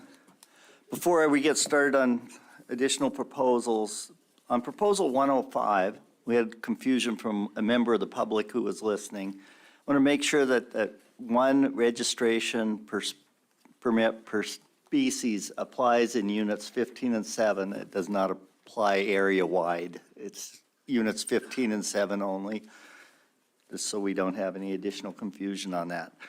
With that, go ahead, Stosh. Mr. Chair, I move to adopt proposal 115, divide all Unit 15C Charlie Goat drawing hunts into 2 seasons. Second. Been moved and seconded, Department? Thank you. Proposal 115 is a public proposal. The effect of this proposal would divide all subunit 15C goat drawing hunts into 2 seasons as follows: August 10 to September 15 and September 16 to October 15. The department is neutral as there is unlikely to be a biological effect. The map on the screen shows the drawing and registration goat areas across the Kenai and the subunits and units with 15C in the lower left part of the peninsula. Mountain goat harvest in subunit 15C and across the Kenai is managed by a combination of draw and registration hunts where opportunity exists thereafter. There are 13 draw hunts in subunit 15C with season dates August 10 to October 15. If opportunity is still available, there are registration hunts which occur November 1 to 14. 56% of the harvest during the draw periods has occurred prior to September 15th, which would be the last day of the first part of the proposed season. And that's going to come up again on the screen to make sure that we all understand that. This is primarily a harvest which residents utilized with upwards of 80% resident harvest across all these units. The proposal would establish 13 additional draw hunts in the same areas, but these will be split by season length. The table on the screen shows hunts 331 through 364, and I'm happy to return to this table at any time for the board. It shows the 5-year average annual goat harvest by hunt area, by males, females, unknown goats, the total, the percent female, permits issued, and the number hunted and their success rate. Specific to this proposal in subunit 15C, this would consist of hunts 352 and 364 for those draws. We do have a nanny penalty across all of the drawing hunts on the Kenai. There will be proposals coming up here shortly regarding the nanny penalty on a few registration hunts. As I mentioned before today, since going to the current goat management strategy, we've appear to be able to provide predictable harvest and opportunity for mountain goats on the Kenai. This proposal is difficult to predict a biological or harvest effect. There's going to be influences on, not only the way that hunters access the field, but when. The proposer cites an influence on crowding with a logical position that less hunters during a shorter hunting season, limited access points, and weather windows may have an effect on crowding. It is very difficult for us to predict how that will actually happen, given that people plan their hunts for a variety of different reasons and influenced by weather and all sorts of factors. As written, the proposal would allow the department to maintain that late registration management tool. Proposal 115 is a public proposal, the effect of which would be to divide all subunit 15C goat drawing hunts into 2 seasons as follows: August 10 to September 15 and September 16 to October 15. I just want to remind the board, earlier we said that 56% of the harvest across these goat drawing hunts occurs in that August 10 to September 15th period. I just want to make sure that was clear. And the department's neutral here as there's unlikely to be a biological effect due to this proposal. Thank you. Thank you. And the way the proposal's written, does it direct the board to split the drawing permits in half directly between those? Or would there have to be some discretion used by the department or direction from the board on how the drawing permits are split between those, given that hunter effort is greater in the beginning, maybe more drawing permits in the beginning, and then you have the crowding problem? So go ahead. Thank you. That's a great question. That's why I wanted to make clear that currently about 56% of the harvest somehow just happens to occur where the season date is, which is so close to 50/50. It's very difficult for us. We've had a lot of conversations about how are we going to predict when hunters want to go utilize these areas, given a protracted time in which they can hunt. Why I mentioned that the department maintains that late registration tool is that if we do have opportunity left on the table, for whatever reason, we can get that opportunity utilized during the registration period. Thank Okay, you. board discussion. Go ahead, Al. Yeah, thank you, Mr. Chairman. Nick, is there any federal harvest in 15C?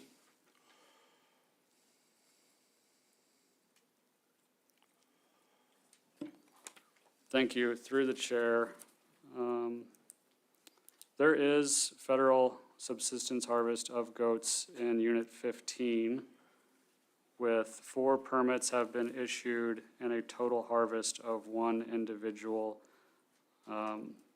Thank you. Was it a nanny or a billy? Thank you, through the chair. That harvested animal was a billy. Thank you. Additional board discussion, Jake? Hey, thanks. Are the people that are participating in this hunt earlier kind of wanting to eat the goat? The people that are participating later want a goat with bigger pantaloons? Is it more of a trophy hunt?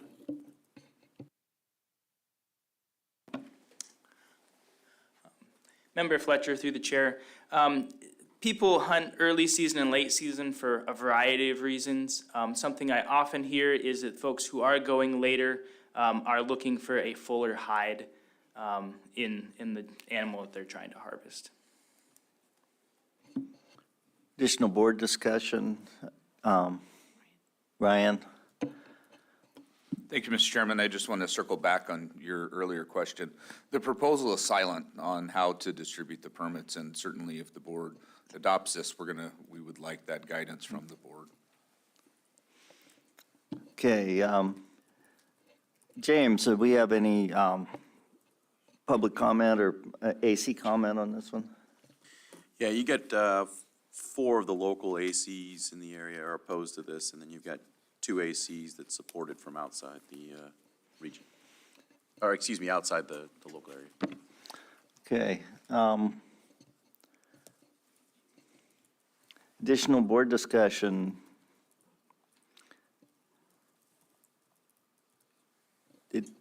Go ahead, George. Thank you, Mr. Chair.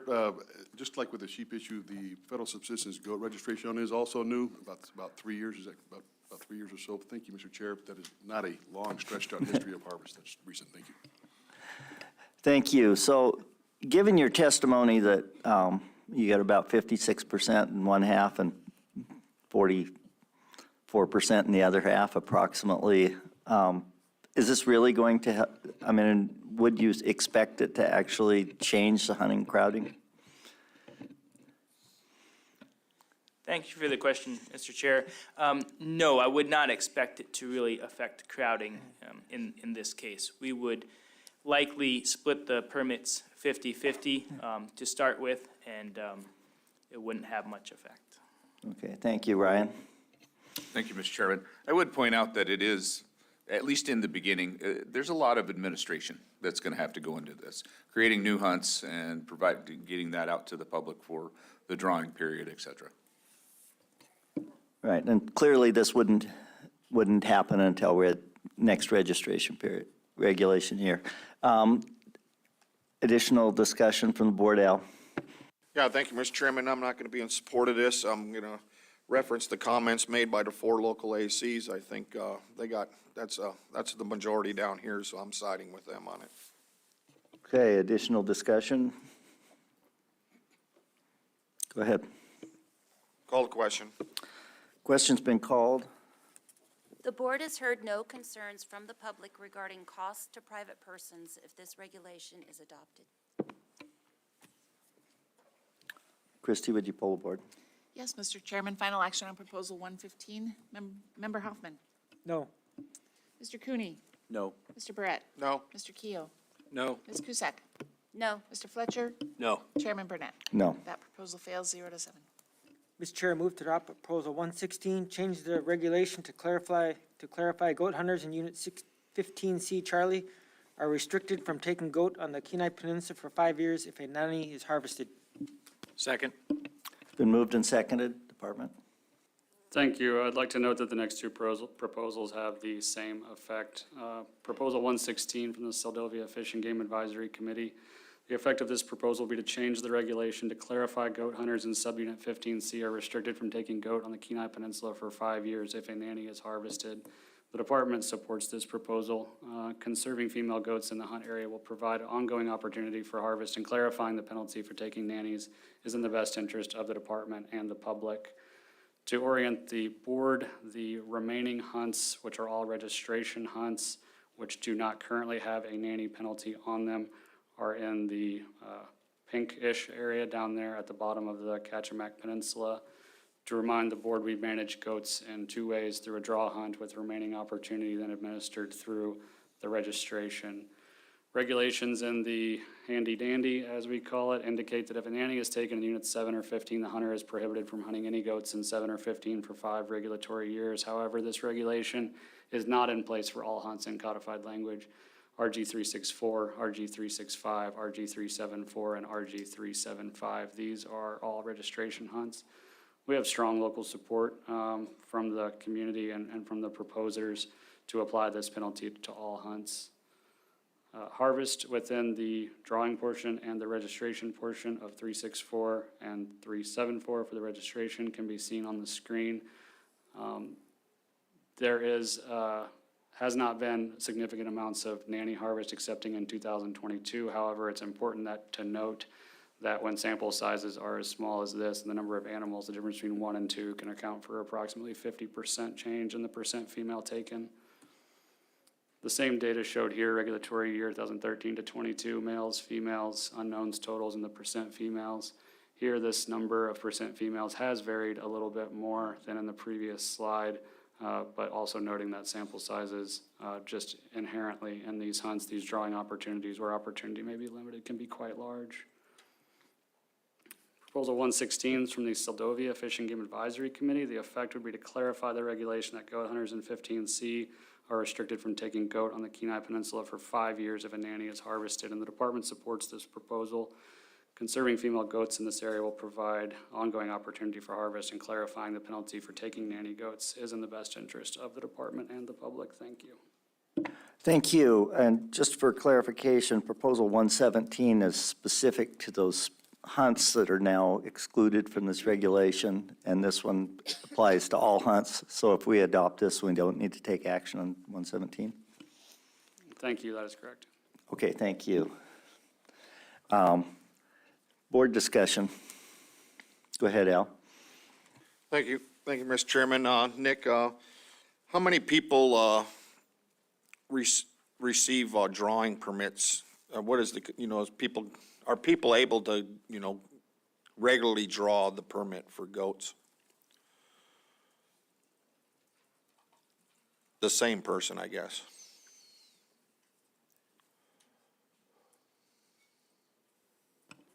Thank you. Through the chair, are you asking for like a general draw probability across our drawing goat Well, opportunities? what I'm concerned about is, restricting, somebody if somebody in a drawing permit shoots a nanny and is restricted from hunting again in 5 years, what potential did he have if he shot a billy that he would be drawn within 5 years? Thank you. Through the chair. I should have been more clear that the nanny penalty does exist for every other goat hunt on the Kenai. What was that? The nanny penalty does exist for all other drawing registration goat hunts on the Kenai, except for those that are listed here. Across these draw hunts, there's approximately a 1 to 9% chance, depending on these 31 draw areas, that an individual would even draw the tag in the first place. So if you multiply 0.01 times 0.01, you get even a smaller 0.001. So the probabilities are quite low of drawing it 2 years in a row specifically. And so what about on the registration side? What are my chances of being able to register annually? Those registration permits after the drawing period administered first come, first serve. So it kind of depends on how quick you can click refresh, or how long you want to wait outside the office with your fingers crossed. Do you see some people regularly get them? Yes, sir. Okay, thank you. Thank you. Okay, additional discussion? I intend to support this. It seems kind of silly to allow people to hunt the registration point, these particular registration hunts, and be able to shoot a nanny every year if that was their choice. But in all other hunts on the area, you can't do that. You get a 5-year penalty. So I'll be in support of this. Go ahead. Yeah, thank you, Mr. Chairman. Just for the record, you had 5 of the ACs that supported this. 1 did not, and in their comments, if it was inadvertently, the 5-year nanny penalty was left out, that they did support it if it needed to be added back in. Okay, thank you. Go ahead. Thank you. Thank you. I just wanted to clarify one thing in our ARs, that if this is adopted, the record should reflect that the board considered how this regulation continues to provide a normally diligent hunter with a reasonable opportunity for success in harvesting a goat for subsistence uses, and the department has no concern there through supporting this proposal. Thank you. Go ahead, Ryan. Thank you, excuse me. Thank you, Mr. Chairman, and Nick and Jason, correct me if I'm wrong. However, I do believe that these hunts were inadvertently left out when the whole peninsula was converted to a nanny penalty. So I believe, that it says the effect of the proposal, it says change the regulation to clarify that these hunts are supposed to be there. So getting to Member Cooney's comment. Additional discussion, Al? Yeah, thank you, Mr. Chairman. I'm curious, Nick, conservation of nannies is really important, and I'm wondering why the department and the communities are so reluctant to go into Billy's only. We have huge amounts of other gender-specific or sex-specific hunts on the books, and have the same amount or even more difficulty judging full curl 50-inch, female bison from male bison, cow caribou from bull caribou. I think it would be pertinent that we just stop harvesting nannies. Thank you, and through the chair, and I appreciated the conversation the last couple of days regarding that topic. I'll probably refer that one to our statewide or divisional staff. It has not came up with me personally at AC meetings or individuals in the community, so I prefer not to speculate on what my ACs or the public may think. Ryan, would you be able to address Member Brett's question? Through the chair, I apologize. I caught most of it. I just want to make sure I'm responding to the correct thing. Member Barrett, the question in general was, why don't we just go to male goat hunts, period? It's a valid question. It'd be a valid approach as well. However, we do have several areas in the state that, I guess first off, we don't want to put people in a position if they take a nanny to make them a criminal. So we try to avoid that. And that's we're trying to respect the hunters and their interest in the hunt. The other thing is we have a real strong group that hunts goats for subsistence, and they eat them. We just came from an area that, from southeast, that's a big deal. And so I think we need to be careful about that. But so those are the 2 primary reasons we haven't just gone to a male hunt only. Thank you. And we do need to address the subsistence issue, but I was going to suggest that Member Barrett ought to get someone to make a proposal to make it male only for goats statewide, and then send it out to the ACs and see what our comments come back as. But that said, on the subsistence issue, I think it's pretty clear that penalizing for nannies and trying to avoid nanny harvest actually provides additional long-term subsistence opportunity for reasonably diligent people, because it provides more goats on the mountain, and keeps the population more stable. It allows us to continue to allow people to hunt and not close the areas completely. So I think this is a perfectly reasonable step to take. And with that, any additional board comments? Go ahead, Stash. Yeah, thank you, Mr. Chair. I'll be in support of this proposal. It's essentially a housekeeping proposal, and I'm in support of it.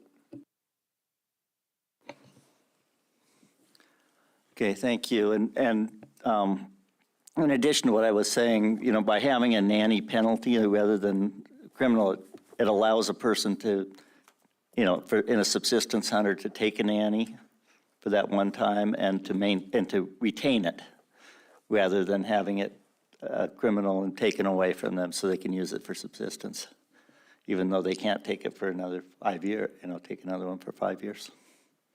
Just for the record. Additional discussion on this? I think we might be ready for the question. Call a question. Question's been called. The board has heard no concerns from the public regarding cost to private persons if this regulation is adopted. Thank you. Christie, would you poll the board? Yes, Mr. Chairman. Final action on Proposal 116. Mr. Cooney? Yes. Mr. Hoffman? Yes. Chairman Burnett? Yes. Mr. Fletcher? Yes. Ms. Cusack? Yes. Mr. Keough? Yes. And Mr. Brett? Yes. Proposal carries 7-0. Mr. Chair, I move to take no action on Proposal 117 due to the action on 116. Second. By unanimous consent, we'll take no action. Mr. Chair, I move to adopt Proposal 118, change the general season resident bag limit for moose in Unit 15 to include bulls with fork antlers. Second. Thank you. It's been moved and seconded. Department comments. Thank you. Proposal 118 is a public proposal with an effect which would change the general season resident bag limit for moose in Unit 15 to include bulls with fork antlers. The department is opposed to this proposal due to potential long-term reduction in opportunity as historically observed. For background information, we're on the left side of the peninsula here on the screen, 15A, 15B, and 15C.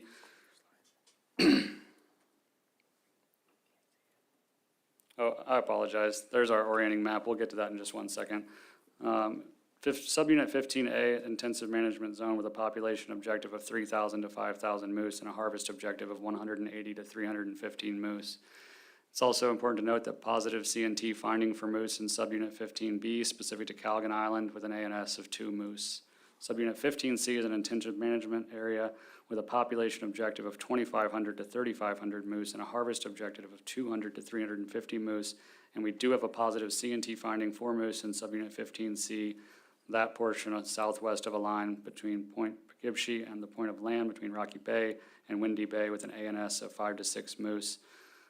Here on the screen, Calgon Island is the island out in the Cook Inlet south of the Forelands, and that area south of a line between Point Poughkeepsie and a point between Windy Bay and Rocky Bay is that to the south and west of the yellow line on the Kachemak Peninsula.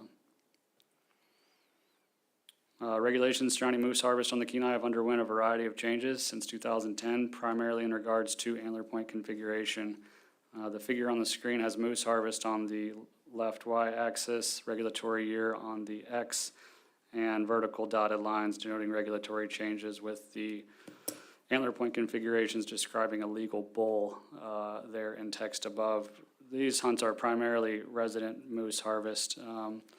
On the screen, spike denotes S denotes a spike, F a fork, 50 inches, 50-inch spread, and then the final new number being the legal number of brow tines, which describes the bag limit. In response to reported historical high harvest of younger age class bulls and declining bull-cow ratios, which approach the single digits, the board restricted antler configurations on the Kenai. Subsequently, there were liberalizations to these in response to improved bull-cow ratios and moose abundance. Public 118 is a public proposal. The effect of this proposal will be to change the general season resident bag limit for moose in Unit 15 to include bulls with fork antlers.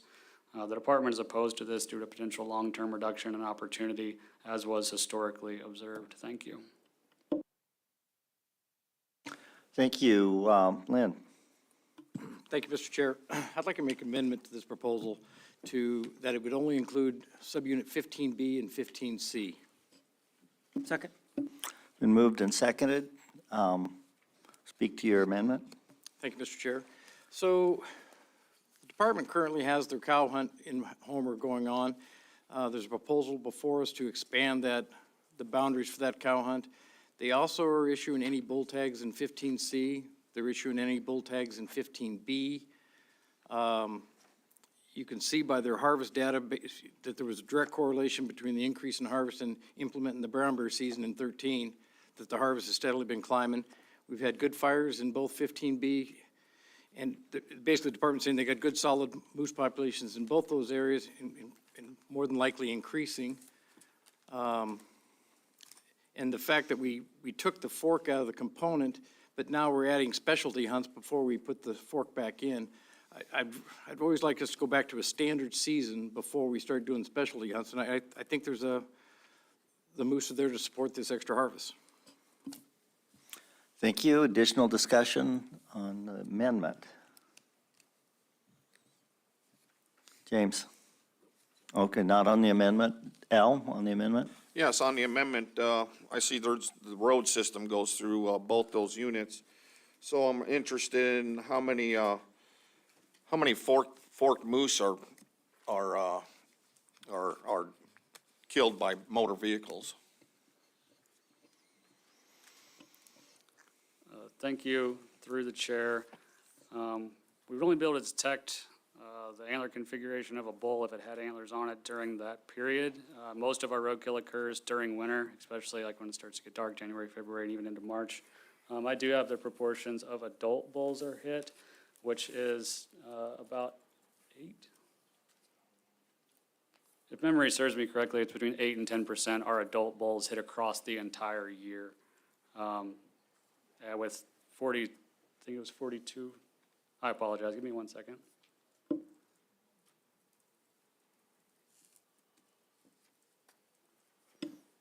I'd be happy to look that up for you. It's So going to it'd take us be a about second. 8% of 220? Yes, Thank you. thank you.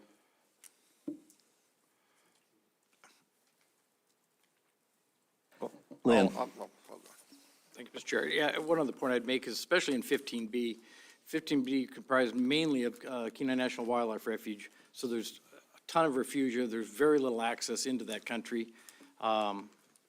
I know the Caribou Hills are in 15C, but 15C has had a healthy, viable moose population for the last several years, which is why they have cow hunts and expanding the any bull hunts. So the proposer of this proposal also mentioned that the amount of roadkill in 15B and 15C, that potentially we could reduce that by potentially harvesting forkhorns out or along the road system during the summer or the fall season.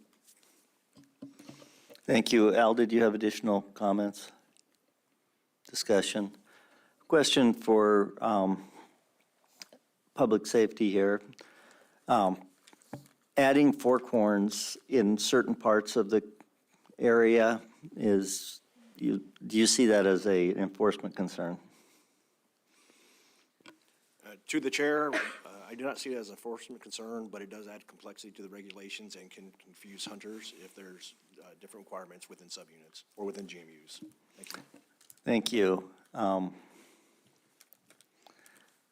Additional discussion on the amendment? Go ahead. How are you on your bull cow ratios right now? Bull cow ratios responded very favorably to the restrictions and then the subsequent liberalizations of antler point restrictions. The most recent estimate we have for subunit 15C specifically is 34 bulls per 100 cows. When the board originally decided to restrict antler point restrictions quite a bit, it was 9 bulls per 100 cows. So they've improved quite a bit, and they're within or just above what we have described in our management plans. Brian, and then back to Ruth. Go ahead, Ruth. I just wanted to state that the local AC opposed this regulation change. they stated that what they have right now is working really well, and they really hate to. Could you change speak it. to the amendment? We're still on the amendment to just apply it to certain areas. Go ahead, Lynn. Thank you, Mr. Chair. Yeah, and one thing I'd point out is Unit 15 is pretty unique compared to other units in the state, the fact that we got very defined boundaries. Rivers and lakes are huge as far as the boundaries. So between 15C, or 15, I think it's Ski-Lac Lake, Kenai River, to Kasilof River and Tustamina Lake is 15B, and 15C is Kasilof River South, Tustamina Lake South. So, I mean, very defined boundaries, so I don't think there'd be confusion on a spike, or adding the fork back in on 15B South on the Kenai Peninsula. Okay, go ahead, Jake. Hey, thanks. I think this amendment would be a really big change to the proposal, and I don't think that, I'd like to have the local ACs, have that to talk about. Okay, now speaking to the amendment, James? Yeah, I agree with Member Fletcher. That is my concern with the amendment, is that, the comments that we'd received was on the overall proposal itself. Changing it this way at the board level wouldn't give the public time to make comments on whether or not they would want to support it or not. And we had very overwhelming opposition of the original proposal. So doing this and changing it without giving the public time to comment would be difficult. Okay, Ryan, and then Al. Thank you, Mr. Chairman. One of the points that was made that we issue any bowl permits in some of these areas, I've been wrestling with, how does that any bowl component compare to a forked antler component? And that's something that, I can't get my head around it right now. I'd have to think through it more. But, some moose are never going to see fork. And so and maybe they won't see 3 brow tines. And I think that those any bull moose permits represent a time where we have a surplus of bulls, and we have a very good bull to cow ratio, at least in 15C. And we're also very judicious with those. We have up to language of 15 permits. That doesn't mean we issue them all. And should 15A ever get there, we will start issuing those. Through action at the statewide meeting a year ago, we have that ability now. Al? Yeah, thank you, Mr. Chairman. I'm inclined to support this. I remember back 2010, 11, or 12, the management plan for this area was, 15 bulls per 100. And, people were happy with that, and that had the spike fork component in it. The other thing is having that spike fork component in there does provide more opportunity. You got a growing moose population. And, if they didn't issue any bull tags, that wouldn't hurt my feelings, because we've seen an increase in the large bull harvest, so, things are working. It just took a lot of time to get to having more large bulls in the harvest than we traditionally had, 20 years ago. So I think this provides more opportunity, and we got a growing moose population, and the new management plan is, 30-some. Are you speaking to the amendment? Yes. Okay. 30-some bulls per 100, so, I think this, it'll work. Thank you. Any additional discussion on the amendment? If not, I could call a question. Call the question. On the amendment. On the amendment that it apply only to 15B and 15C? Yes. Mr. Barrett? Yes. Mr. Keough? Yes. Ms. Cusack? No. Mr. Fletcher? No. Chairman Burnett? No. Mr. Hoffman? No. And Mr. Cooney? No. That amendment fails by a vote of 2 yeas to 5 nays. Original proposals before us. Discussion on the original proposal. James? And so I just wanted to clarify, we had 8 ACs that opposed it. It looks like we have 1 from Matsu that actually did, but in their comments, they said unless the department opposes it, so that moves it into the opposition column. So that's pretty overwhelming support, or opposition, from the ACs. Okay, additional discussion, Al? Thank you, Mr. Chairman. I'll just reach out on a limb, and maybe somebody has some historical knowledge on, what were the ACs or the public's concerns when it went from a spike fork to a spike.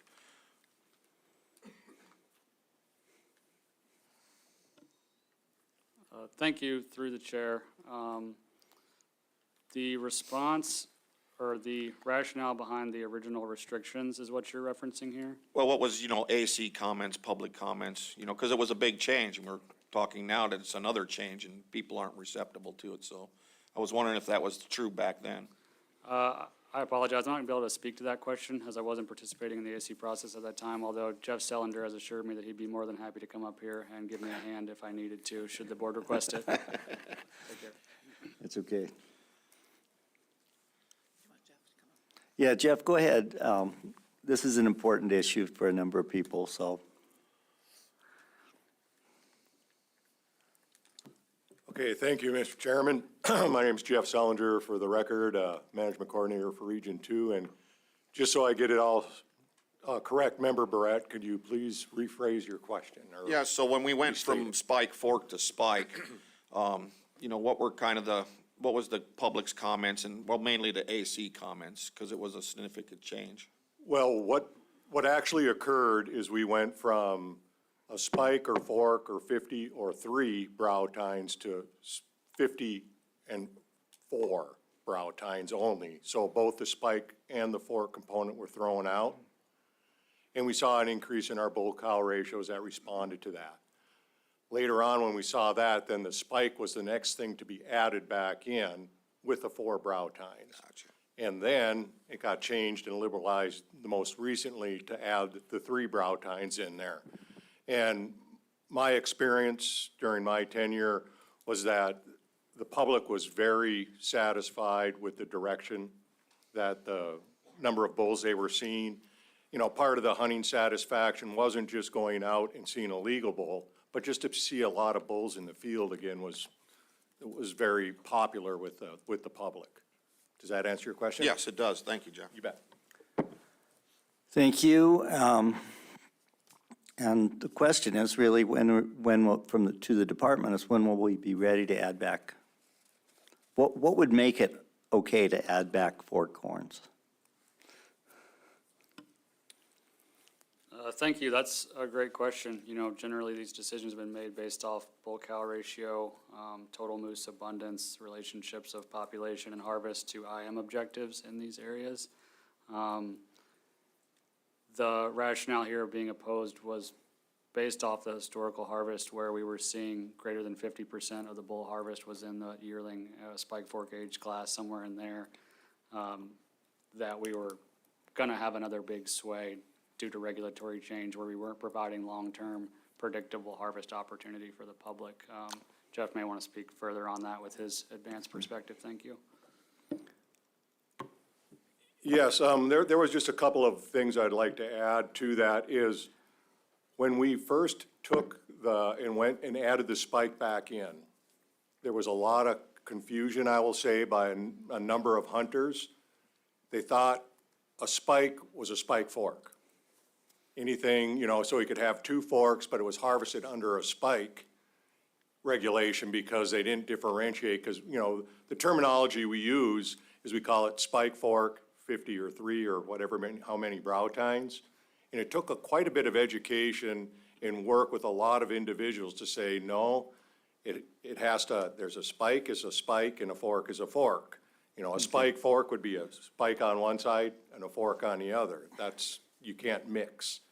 So to go back to adding the fork again, I think, that would add some more confusion. And one of the big tenets under the spike or fork or 50 or 3 brow tine management scheme is that at least half of your yearling bulls are protected from harvest. In other words, they would have both antlers on each side would have more than a fork. When we looked at our data, from what we saw in the data, it might be a little bit older now, but what we were seeing is after harvest in November, when we did our composition surveys, more yearling animals were in that spike or fork category than were in the greater than spike or fork category. So I don't know if that still exists out there, but if you have the majority of your bulls yearling bulls are in the spike or fork category, it can add to a depletion in your bull numbers over time, if that makes sense. Okay, thank you for that. Additional board discussion on the proposal. Are we ready for the question? Call the question. Question's been called. The board has heard no concerns from the public regarding costs to private persons if this regulation is adopted. Christie, would you pull the board? Yes, Mr. Chairman. Final action on proposal 118. Mr. Keough. No. Mr. Barrett. No. Mr. Cooney. No. Mr. Hoffman. No. Ms. Cusack. No. Mr. Fletcher. No. Chairman Burnett. No. That proposal fails 0-7. Mr. Chair, I move to adopt proposal 119, create an archery-only moose hunt in Unit 7 remainder for both residents and non-residents. Second. Been moved and seconded. Department? Thank you. Proposal 119 through 126 are all archery moose proposals which vary by unit or subunit, and sometimes both, and season date. There's also one proposal which addresses bag limits and different areas such as remainders of units like 15C and Unit 7. Just want to orient the board that an action in some proposals will have cascading effects into other proposals, and I'll do my best to keep the board up to date if that is requested of me. Proposal 119 is a public proposal, the effect of which would create an archery-only moose hunt in Unit 7 remainder for residents and non-residents with dates of August 22 to August 29, and a bag limit of one bull with a spike on at least one side, or 50-inch antlers, or antlers with 3 or more brow tines on at least one side. The department generally supports increased opportunity and is neutral in allocative aspects with no suspected biological concern. We do recommend the board consider a standardization of archery seasons across Units 7 and 15 as an option. To orient the board, here is a map of the Kenai with Unit 7 in the eastern half. The area remainder being that area outside of the portage area, which is in red, or kind of circled in yellow up there at the top right of the screen. For background, we do have a couple of archery-only seasons on the Kenai. Subunit 15A remainder is a resident only, and subunit 15B remainder is an opportunity that incorporates residents and non-residents, each of which with a bag limit of one bull with a spike on at least one side, or 50-inch antlers, or antlers with 3 or more brow tines on at least one side, by bow and arrow only, with season dates of August 22 to 29. Units 7 and 15C currently do not have a dedicated archery-only season. Moose harvest in Unit 7 is primarily comprised of resident harvest, and consistent with trends which are observed in unit-wide, this area has undergone a variety of antler point restrictions, and harvest, while and to a lesser degree, responded accordingly. Where dedicated archery-only seasons exist in 15A and 15B, approximately 20% of harvest has occurred by that method of take from 2010 to 2021. It is important to note here that even areas with a dedicated archery season, moose may be taken with archery equipment during the other general season permit or draw hunt as well. The figure on the screen shows archery harvest as a percent of the total in black and firearm harvest in gray. And 15C, although it's hardly visible here, does have a very small proportion of archery harvest. Proposal 119 is a public proposal, the effect of which would create an archery-only moose hunt in Unit 7 remainder for residents and non-residents with dates of August 22 to 29, and a bag limit of one bull with a spike on at least one side, or 50-inch antlers, or antlers with 3 or more brow tines on at least one side. The department generally supports increased opportunity and is neutral in the allocative aspects with no suspected biological concern. We recommend the board consider potentially a standardization of an archery season across Unit 17 if an action is taken. Thank you. Thank you. Lynn? Thank you, Mr. Chair. So do you have any numbers on what the non-resident harvest is during that early bow season on, I guess it'd be just 15B? We can look that up. Harvest in 15B is low in general because of access concerns, which we heard during public testimony. It's a very large area. It's very difficult to get into. We're not going to be able to look that up immediately, but I would almost guarantee that number is quite low and inconsequential to the overall harvest of bulls in that area. Okay, thank you. Board discussion? Go ahead, Lynn. Yeah, I'm just for discussion, see what other board members think. You know,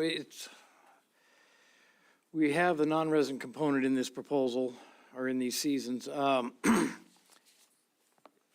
not sure, gosh, I can't remember if the rest of the state, if they get included in the spike portion of the harvest. Most of our non-resident seasons are 50-inch 3 brow tines or 50-inch 4 brow tines. So I just wondered if there was any interest from the board just to make that change to this. Discussion?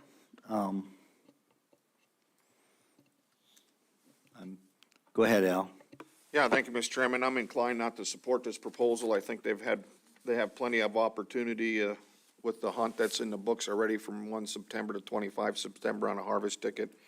And there's evidence that people are using that opportunity to take moose with archery equipment. Go ahead, James.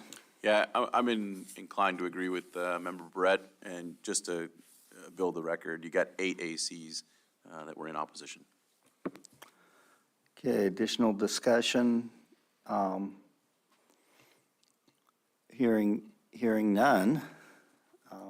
I'm kind of in line with you too, but Call the question. question's been called. The board has heard no concerns from the public regarding costs to private persons if this regulation is adopted. Christie, would you pull the board? Yes, Mr. Chairman. Final action on Proposal 119. Ms. Cusack? No. Mr. Keough? No. Mr. Barrett? No. Mr. Cooney? No. Mr. Hoffman? No. Chairman Burnett? No. And Mr. Fletcher? No. Proposal fails 0-7. Mr. Chair, I move to adopt Proposal 120, open an archery fall moose hunt in Unit 15. Lynn? Lynn? Second. It's been moved and seconded. Could we hear from the department, please? Thank you. Proposal 120 is a public proposal, the effect of which would create an archery-only moose hunt in Unit 15 with season dates of August 15 to 30 and a bag limit of 1 bull with a spike on at least one side or 50-inch antlers, or antlers with 3 or more brow tines on at least one side. The department generally supports increased additional opportunity and is neutral on the allocative aspects of this proposal, and consider amending the proposal to match current archery dates in Units 7 and 15, Unit 15 now only.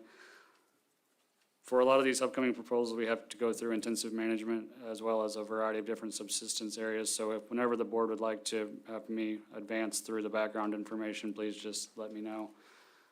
As background, in Subunit 15A, we have an intensive management area with a population objective of 3,000 to 5,000 moose, a harvest objective of 180 to 350 moose. We have a positive CNT finding for moose in Subunit 15B, which is Calgon Island, and an ANS of 2 moose.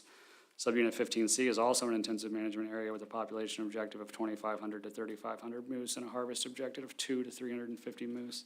We have a positive CNT finding for moose in Subunit 15C, that portion southwest of a line from Point Poughkeepsie to the point of land between Rocky Bay and Windy Bay, with an ANS of 5 to 6 moose. And the map on the screen, the subunits there, Calgon Island and the Cook Inlet south of the Forelands and the area southwest of the yellow line, denoting the area with a positive ANS in Subunit 15C of 5 to 6 moose. Excuse me. Subunit 15A remainder has a resident-only archery season, while Subunit 15B remainder has a resident and non-resident season. Each have the same bag limit, which matches the general season bag limit. The season occurs from August 22 to August 29. Units 7 and 15C do not currently have a dedicated archery-only season. Unit 15C is primarily comprised of resident harvest, and the figure on the screen shows that harvest along with the changes in antler point configurations across Unit 15. Method of take by game management unit. In areas where we do have an open bow season, we see about 20% of that harvest occur with that method of take. The figure on the screen, black, is archery equipment, and gray is harvest via firearm. Proposal 120 is a public proposal, which the effect of which would create an archery-only moose hunt in Unit 15 with season dates of August 15 to 30 and a bag limit of one bull with a spike on at least one side or 50-inch antlers or antlers with 3 or more brow tines on at least one side. The department generally supports increased opportunity and is neutral in the allocative aspects of this proposal and recommend the board consider a standardization of what would now just be units, the subunits within Unit 15 on the Kenai. Thank you. Thank you. Board discussion. Al? Yeah, thank you, Mr. Chairman. I also will not be in support of this proposal, due to comments that on previous proposals, that the public would have to be educated on what a spike on one side and a fork on the other side. There seemed to be a lot of concern that it takes a lot of education to fulfill that change. And we're providing opportunity with generous seasons down here already. Thank you. Go ahead, Stas. Yeah, thank you, Mr. Chair. I'm opposed to this. There's plenty of opportunity for bow hunters, and generally, the only time I would consider this is for bow hunting is if we have safety issue or safety concerns, like near a residential neighborhood or a park or something like that. Okay, James? Thank you, Mr. Chairman. Yeah, there were 6 local ACs that were in opposition to this. Okay, any additional discussion? Lynn? No additional discussion. Call the question. Question's been called. The board has heard no concerns from the public regarding costs to private persons if this regulation is adopted. Thank you. Christie, would you poll the board, please? Yes, Mr. Chairman. Final action on Proposal 120. Mr. Fletcher? No. Chairman Burnett? No. Mr. Hoffman? No. Mr. Cooney? No. Mr. Barrett? No. Mr. Keel? No. Ms. Cusack? No. That proposal fails 0-7. Mr. Chair, I move to adopt Proposal 121, establish an early archery-only moose hunt in Unit 15C Charlie to align the units with 15A Alpha and 15B Bravo. Thank you. Been moved and seconded? Second. It's been moved and seconded now. Good to hear the department's comments. Thank you. Proposal 121 is from the Homer Fish and Game Advisory Committee with an effect which would establish an early archery moose hunt in subunit 15C, which would align season dates and bag limits in subunits 15A and 15B. The department generally supports increased opportunity and is neutral in the allocative aspects of this proposal. We recommend the board consider a standardization across Unit 15 now. Again, subunit 15C is an intensive management zone with a population objective of 2,500 to 3,500 moose and a harvest objective of 200 to 350 moose. We also have a positive CNT finding for moose in subunit 15C to the southwest of the yellow line on the screen. 15C is highlighted in red. For background on the Kenai, subunit 15A remainder has a resident only, and subunit 15B remainder has a resident and non-resident archery season with identical bag limits consistent with those during the general season. Those season dates are August 22 to August 29. Units 7 and 15C do not currently have a dedicated archery season. We have been within or above population objectives in 15C since inception, since definition of those population objectives in that area. Harvest in that area is primarily comprised of resident harvest, and in recent years with the standardization and liberalization of antler point restrictions, we have also been within harvest objective. Method of take by management unit where we have open archery seasons is about 20%. Relative to 15C, that number is actually not 0, it's just about 1% there on the screen. And the figure breaks down archery and rifle by black and gray respectively as a percent of the total harvest which is observed. Proposal 121 is from the Homer Fish and Game Advisory Committee with an effect which would establish an early moose hunt in subunit 15C to align the subunits with 15A and 15B. The department is neutral on this proposal but generally supports increased opportunity. If the board chooses to adopt this proposal, we recommend considering standardizing bag limits and season dates across Unit 15. Thank you very much. Sorry. Thank you. Board discussion.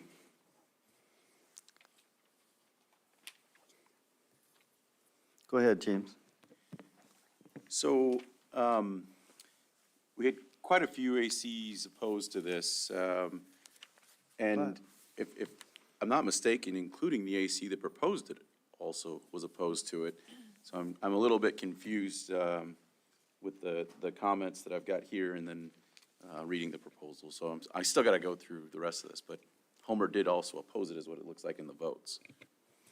Hey, go ahead, Al. Yeah, thank you, Mr. Chairman. On your background, 15C moose population estimates, I think it was slide 111. You're very consistent in that every 3 years you had a population estimate, except after 2016. Is there not a 2019? There was not a 2019 survey, and then we had the events surrounding the COVID-19 pandemic, which influenced our ability to fly surveys. I got here in 2020, and we were able to fly, we tried all last year. We were able to fly a GSPE this year, just wrapped it up a few weeks ago. We're still finalizing the estimate for 2023 would be the GSPE.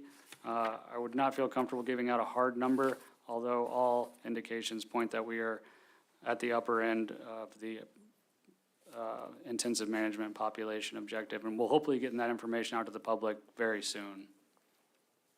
Thank you. Thank you. Additional discussion on this proposal. Go ahead, Lynn. Thank you, Mr. Chair. I typically am opposed to these types of hunts, but it's kind of funny that 15A doesn't have the greatest moose population. Might be stable, might be growing a little bit, but 15C seems to have the best, and yet it doesn't have the early opportunity. I actually could find myself supporting this proposal, just for consistency in Unit 15. Yeah. Go ahead, Al. Yeah, thank you, Mr. Chairman. Was there a reason that 15C was never included in an earlier archery opportunity? Thank you. Through the chair, I was not in the state of Alaska at that time, and perhaps Jeff would grace us with his presence once more at the table. Thank you. Additional board discussion.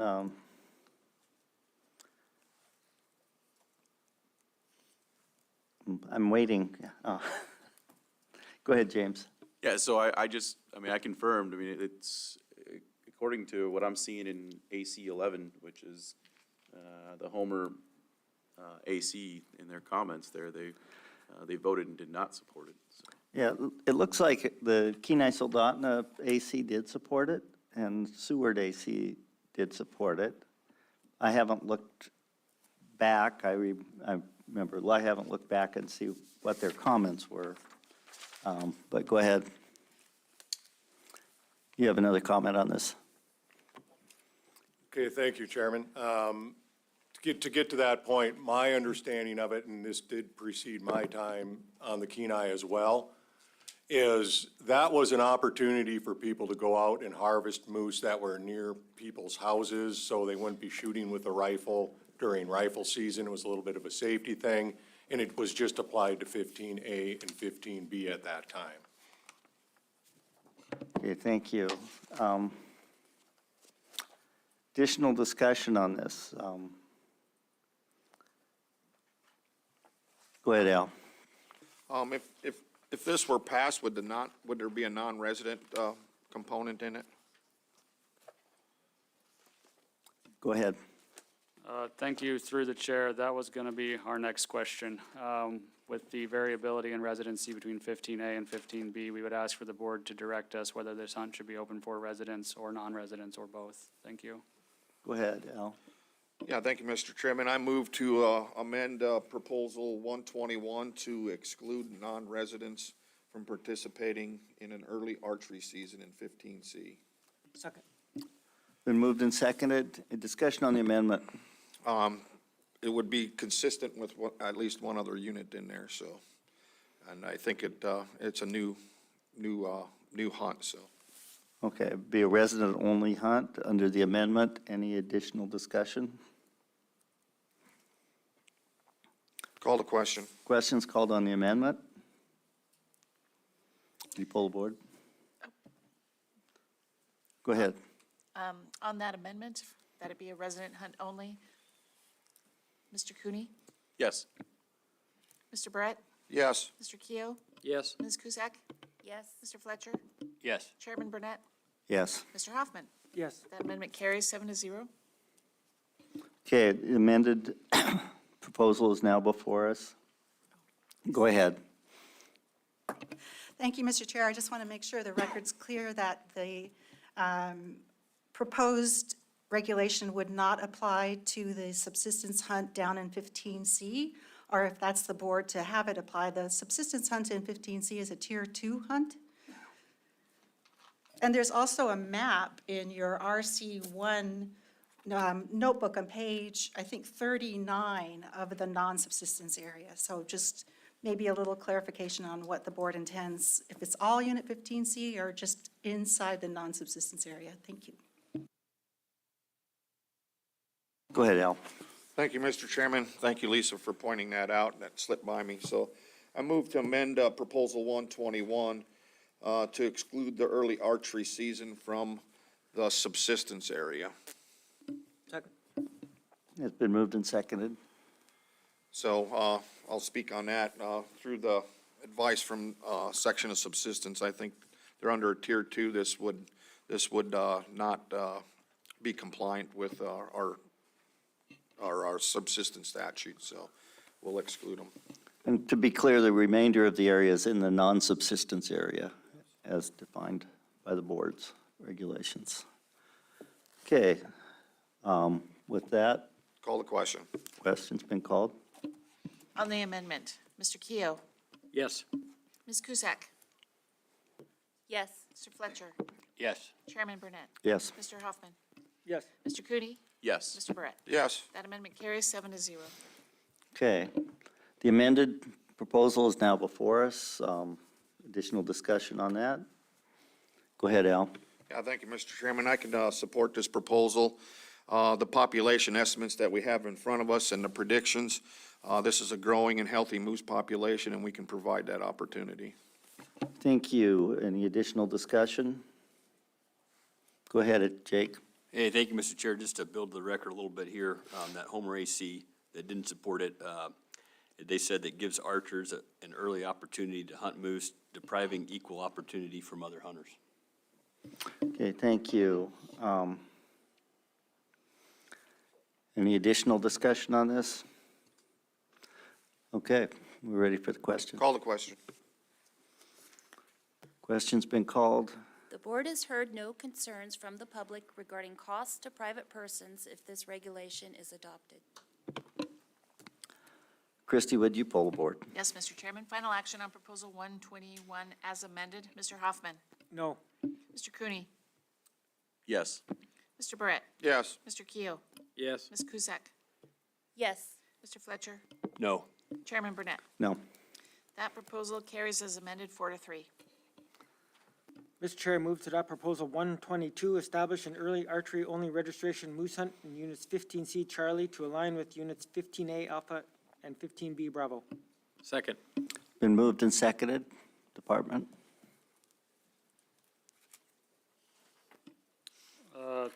Thank you.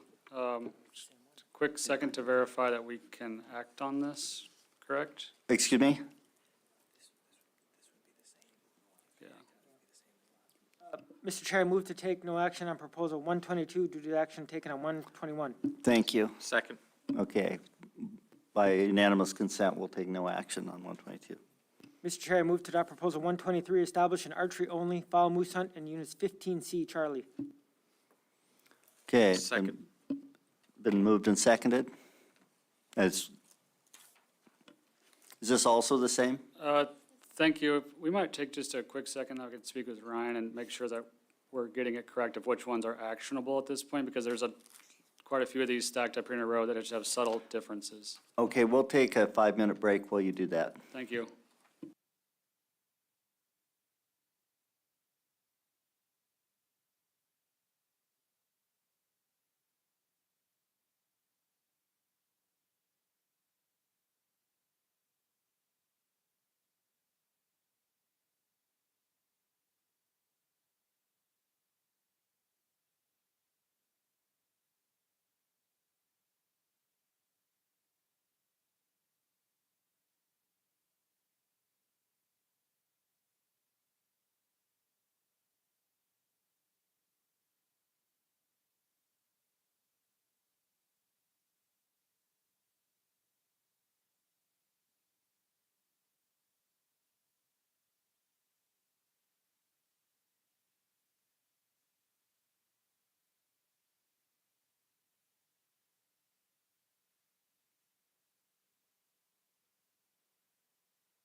Okay, you guys ready?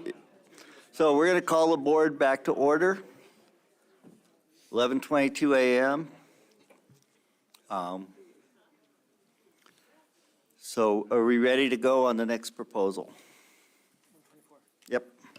Mr. Chair, I move to adopt Proposal 124, establish a general moose season open for take by bow and arrow only in Unit 15C Charlie remainder. Second. I guess we need 123 first. Yeah, let's go back to, I'm sorry, my fault. You did. Well, we can go back to 123. He just put it on the record. Okay, good enough. You asked for 124, he put 124. Okay, good enough. We have 123 has been moved and seconded. Okay.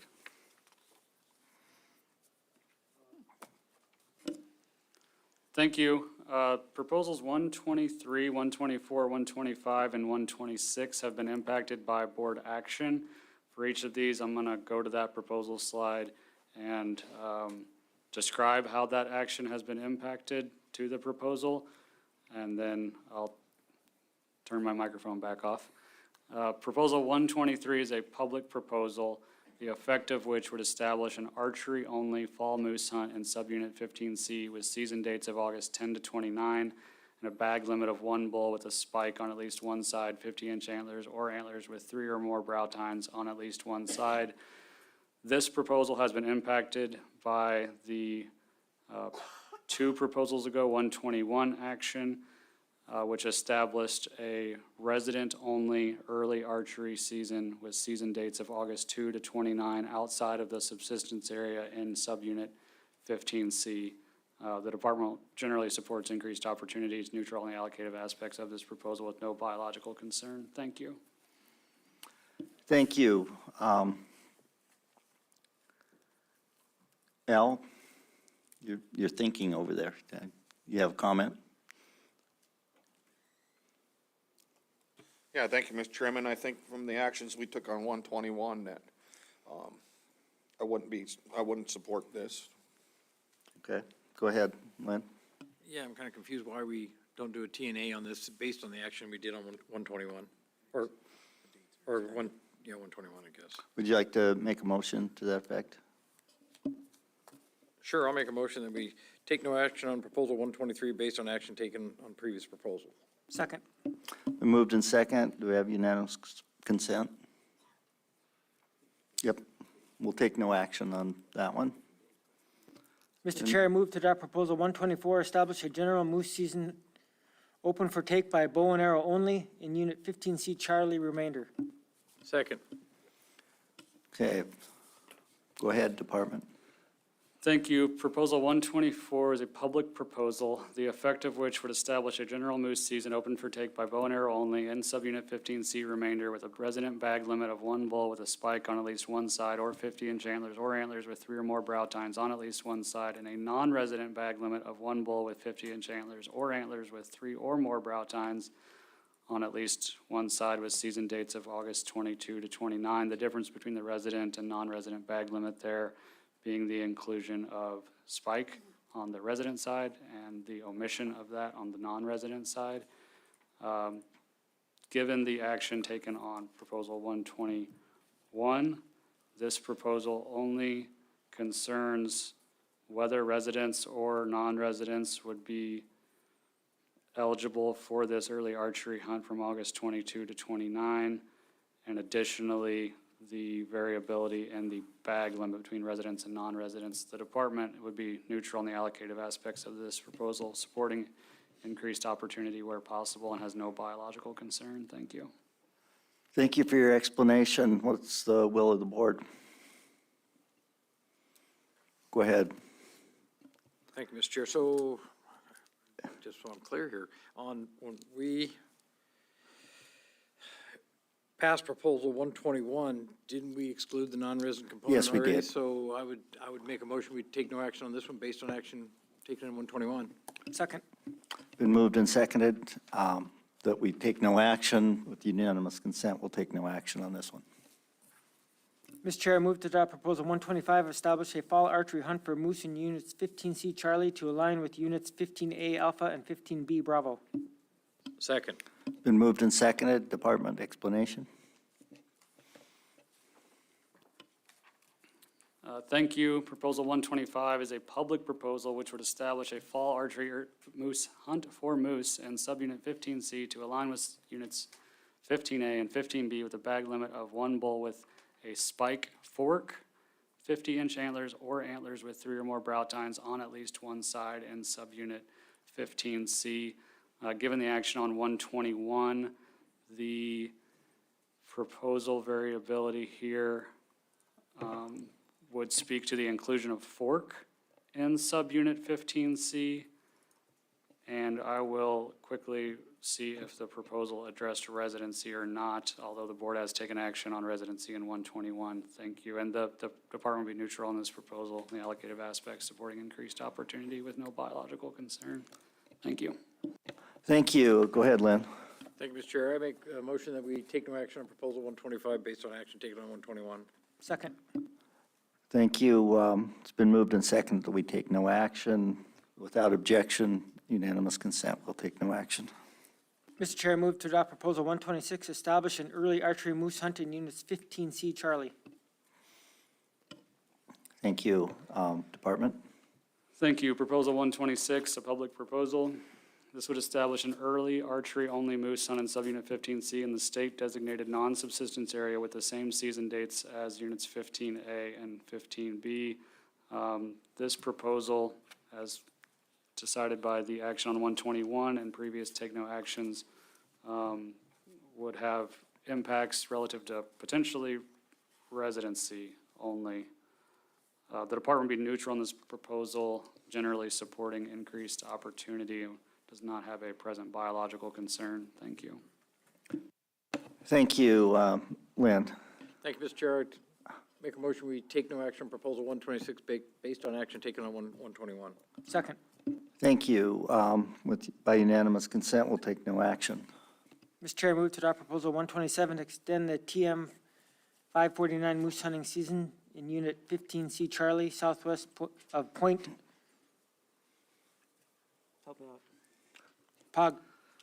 Pogipshi.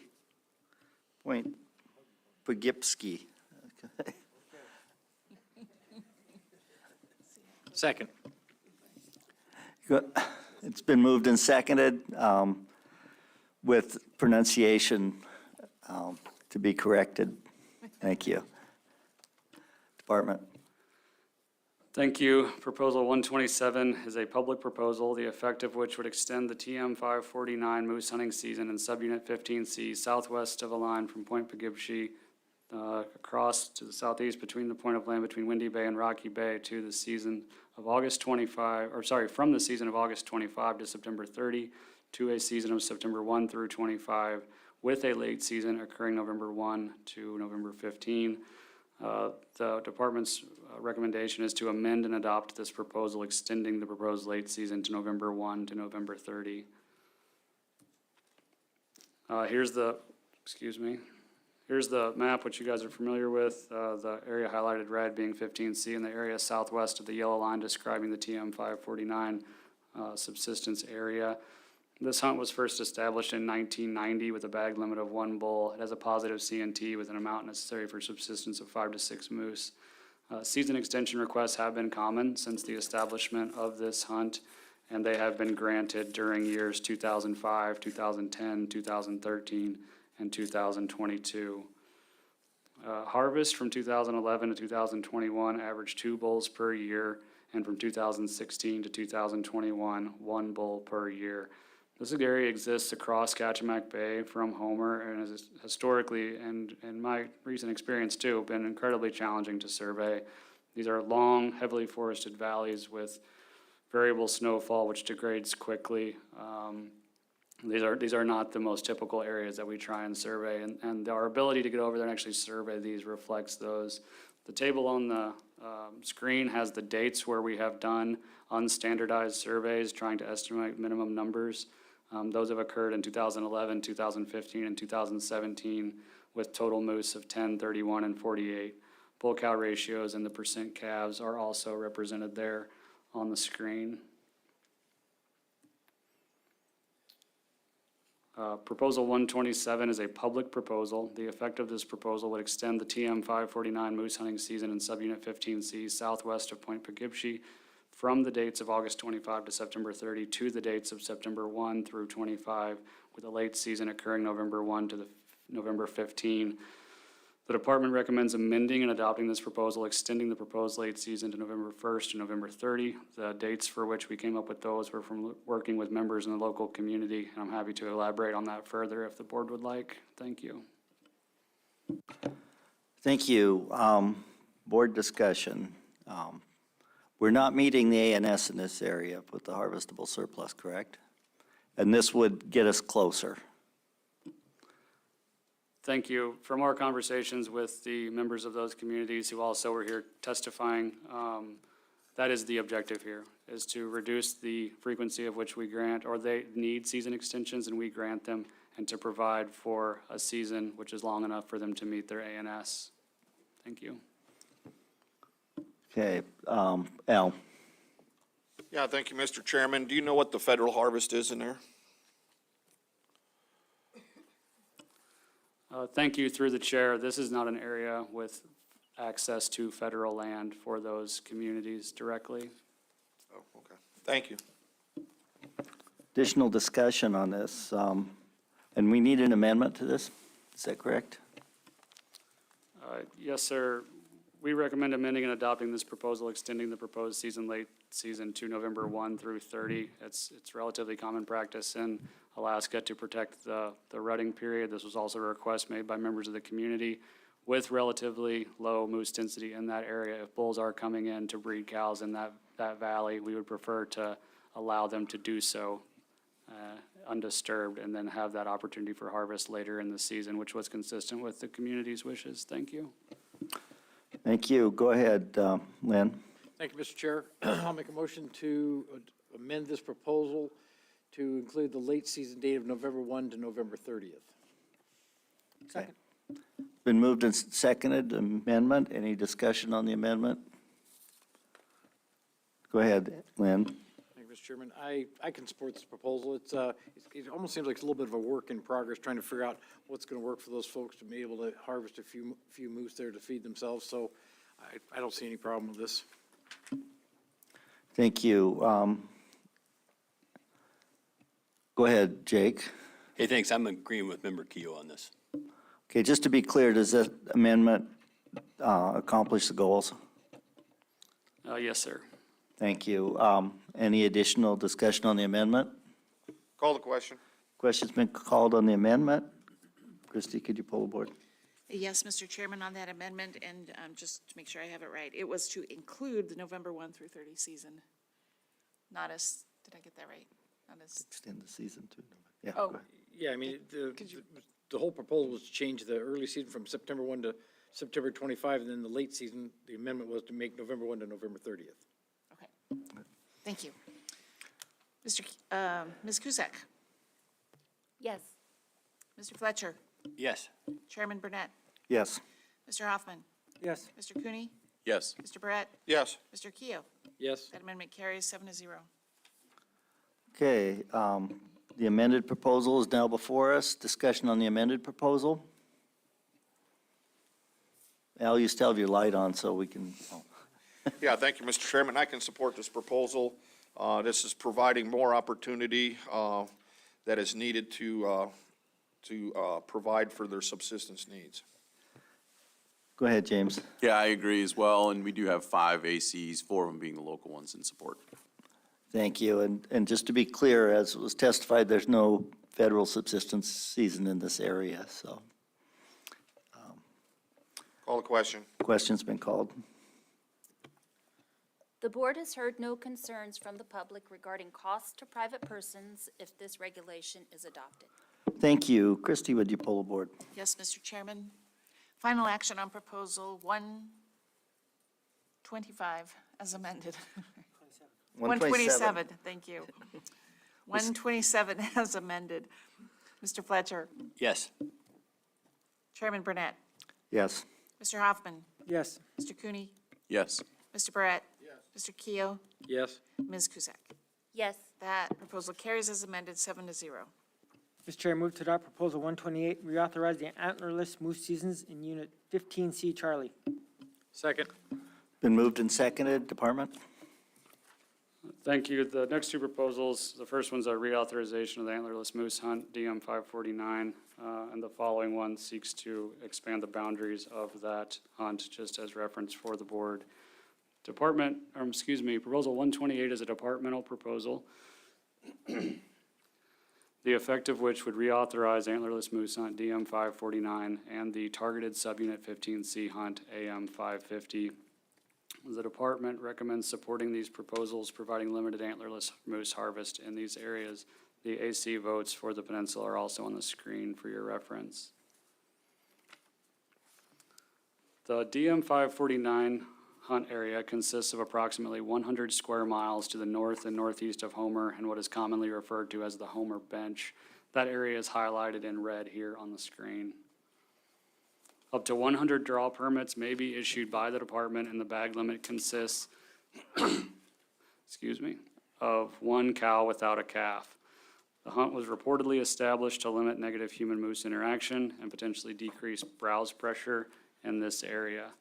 50 annual permits have been issued each year between 2011 and 2021, with an average annual success rate around 50%. This hunt has been 100% resident harvest. The figure here on the screen includes a regulatory year on the x-axis and the number of moose harvested on the y. This figure also, the y-axis also corresponds to the number of hunters. There's a very, very high correlation between the number of hunters that hunt this hunt and the number of moose which are harvested. The AM 550 15C targeted hunt was established in 2015 with the potential to provide opportunity which may also result in decreased moose vehicle collisions. There's an average of about 63 moose vehicle collisions per year in subunit 15C. However, it's important to note that this number can be very variable. No permits have been issued to date, and the department has and continues to evaluate the potential to hold this hunt. However, due to the density of land in the Sterling Highway corridor, some concern from community members regarding excessive cow harvest potentially, and a lack of evidence that this hunt may actually result in additive overall mortality to moose, no permits have been issued to date.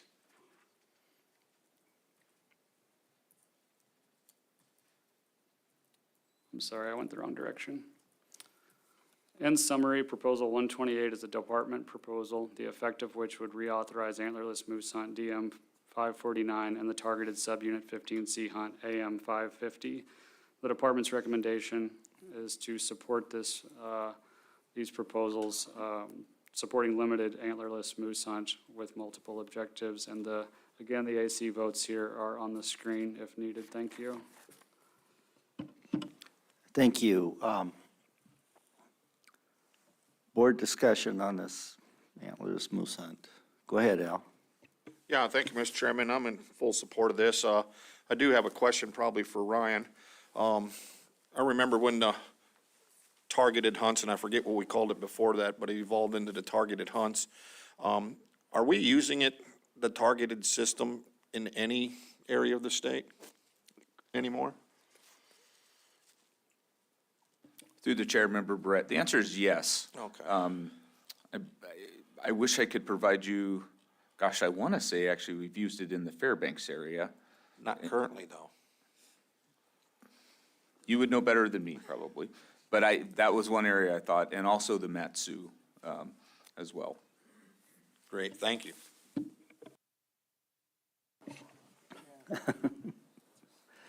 Additional discussion on this proposal.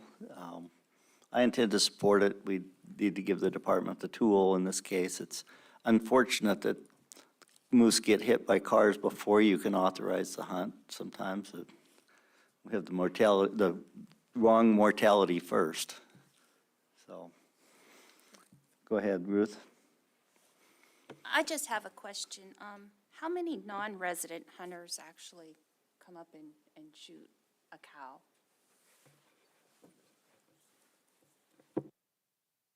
Go ahead, Ryan. Thank you, Mr. Chairman. Through the chair, Member Cusack. It's very limited. Most of the antlerless moose hunts are resident only. That said, there are a few out there. I don't have I recently did this math for somebody, and I apologize, I don't have it right at my fingertips, but the proportion is like low single-digit percentages. Additional discussion on this? Are we ready for the question? Question's been called. Christie go ahead. The board has heard no concerns from the public regarding costs to private persons if this regulation is adopted. Thank you. Christie, would you pull the board? Yes, Mr. Chairman, final action on proposal 128. Mr. Hoffman? Yes. Mr. Cooney? Yes. Mr. Barrett? Yes. Mr. Keel? Yes. Ms. Cusack? Yes. Mr. Fletcher? Yes. Chairman Burnett? Yes. That proposal carries 7-0. Mr. Chair, I move to adopt Proposal 129, expand the hunt area boundaries for the antlerless moose hunt in Unit 15C. Charlie. Second. It's been moved in second. Department? Thank you. Proposal 129 was put in by the Homer Fish and Game Advisory Committee. The effect of this proposal would expand the hunt area boundaries of the Homer Cow Moose Hunt DM 549. The department supports this proposal as it increases hunt accessibility. As this proposal is in reference to an antlerless hunt, we have also elected to include the AC votes on the screen. Again, similar to the previous proposal, the area in red here is highlighted, and we'll have an opportunity to view this again, but this is the current boundaries of the DM 549 Homer Bench Cow Hunt. As background, Subunit 15C is an intensive management area with a population objective of 2,500 to 3,500 moose and a harvest objective of 200 to 350 moose. We also do have that positive CNT finding, which we've discussed throughout these proposals.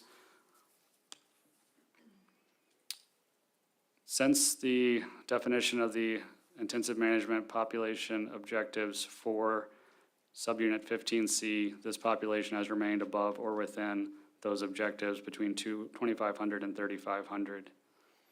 This area has overwhelmingly resident harvest, about 90%, and moose harvest in Subunit 15C has largely been the product of a series of more restrictive followed by liberalizations on antler point restrictions.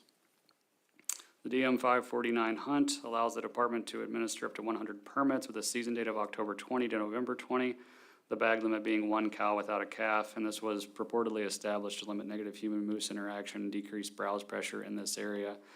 Annually, for the last 10 years, 2011, 2021, 50 annual permits issued with an average annual success rate of 50% comprised entirely of resident harvest. The figure on the screen shows the number of harvests and the number of hunters across regulatory year for this hunt, which are highly correlated. As written, the proposed area would expand the boundaries of DM 549 to begin at the mouth of Deep Creek, then easterly along Deep Creek to Caribou Lake to the outlet of Fox Creek, then along Fox Creek to the mouth of Fox Creek. The expanded area here is shown in red outline, and the current area is in the red highlight. The boundaries presented here are not exact, but represent the rough geographic range with a high level of precision at this scale. Despite high success rates, land access is a common complaint and regarding this hunt, and anecdotal trespass issues are reported almost annually. The current DM 540 land characteristics consist of 109 square miles comprised of 34% state land, 20% native corporation land, 8% local government, 36% private, and 2% other. The proposed area would be approximately 513 square miles, and the variability in state land is primarily where the effect occurs, with an increase to 43% state land, 21% native corporation, 8% local government, the reduction in private land down to 23%, and then 5%. It should also be noted that the proportion road density on state lands goes up considerably with this increased area. In summary, Proposal 129 from the Homer Fish and Game Advisory Committee seeks to expand the hunt area boundaries of the Homer Cow Moose Hunt DM 549, and the department supports this proposal as it increases hunt accessibility. AC votes are available on the screen if needed. Thank you. Thank you. Board discussion. Go ahead, Stas. Yeah, thank you, Mr. Chair. I can support this. This makes sense to me. It's going to reduce conflicts on private landowners like the department just stated, and we have an increased moose population, and expanding to this larger area just makes a lot of sense. Go ahead, Al. Yeah, thank you, Mr. Chairman. Yeah, I'm curious, you're issuing 50 permits with 50% success. What is your target or your goal for antlerless moose harvest in the area? Thank you. Through the chair, we have always given 50 permits and generally had about a 50% success rate. At times that has been higher. With the intent of the original proposal being specific to the Homer bench to limit browse pressure and potentially wildlife conflict in the winter, we had felt that this had served that purpose. As moose populations, as we heard during public testimony, and as our population estimates support seem to have expanded, potentially still be expanding in 15C, looking forward, expansion of this area may give the department more tools to administer cow hunts, although I would not go any farther than that without speaking with my ACs to get local input from our communities. Thank you. So you're comfortable with the 25 antlerless moose being harvested? And do you see that you might potentially be increasing that with this permit or this boundary expansion? Thank you. Through the chair, we've had those conversations to some degree. With our busy AC schedule, we haven't really explored that completely. As we get our new geospatial population estimate put out and are able to get this information to the public, I think that's certainly something we should be addressing with our ACs and internally among departmental and divisional staff. With the interest in cow hunts, I think it's important that we try and maintain openness, so thank you. Great, thank you. Question, if we expand the area of this cow hunt, will it, it was originally targeted for a specific purpose in a specific area. People harvest their cows now in a different area. Are we going to be making the original purpose less effective? That is difficult to predict. We do have some ideas, which are fun and interesting, to evaluate that effect, one of which is our ability to track wildlife encounters, as Dave Battle laid out yesterday, and I briefly did too. That could be a really useful tool, and we have proposals that have an intent of reducing conflict. We have a way to quantify that in the future, and we could come back to the board and be able to say, it was this, and now it's this. Without pre-treatment data, it's difficult to make those post hoc assumptions. So I apologize. I'm not sure we have data that can really speak to that right now, but thank you. Board discussion? Go ahead, Al. Yeah, thank you, Mr. Chairman. I intend to support this. I think it would be useful data, and I think we have a population that can sustain this. Okay. I'm not sure what I'm going to do yet because I am concerned about not being able to target, no longer targeting the moose that were originally targeted by the cow hunt. So additional discussion. Go ahead, Lynn. Thank you, Mr. Chair. I've got kind of the same concern there. This thing was implemented to specifically address an issue, and now we're spreading it to more than half of the subunit. So now is it just a population control, or I don't know that we're accomplishing what the original intent of this cow hunt is, or was. And my other question for the board is, or for the department, is if we do this, could you feel compelled to add additional permits just because you're not targeting, because the cows that were harvested were outside the original area, and so you're no longer meeting the purpose? This hunt was established quite a while ago, and the human population density has obviously changed dramatically on the south end of the peninsula. So the correlation between moose abundance and human abundance is very difficult to tease out whenever we try and evaluate the influence on. encounter. I mean, effectively, if we take the same 50 tags and we have them in 100 square miles and then we put that over 500 square miles, we're reducing the overall density of those tags potentially, which are more than likely going to get concentrated in areas of access the same way most harvest does. I would love to have a lot of data on that topic. We do not currently have it, so I apologize. I can't be more clear, I don't think. Yeah, thank you, Mr. Chair. One of the main reasons I support this is because of the, like noted, there's, the legal areas to take these moose are very small now, so. Yeah, and go ahead, Lynn. Thank you, Mr. Chair. Just a question. So I guess if we were to support this proposal and you all of a sudden did see a little bit of an increase in interaction, moose, human action on the bench in the original area, could you utilize your targeted hunt in that area at that point? Could you?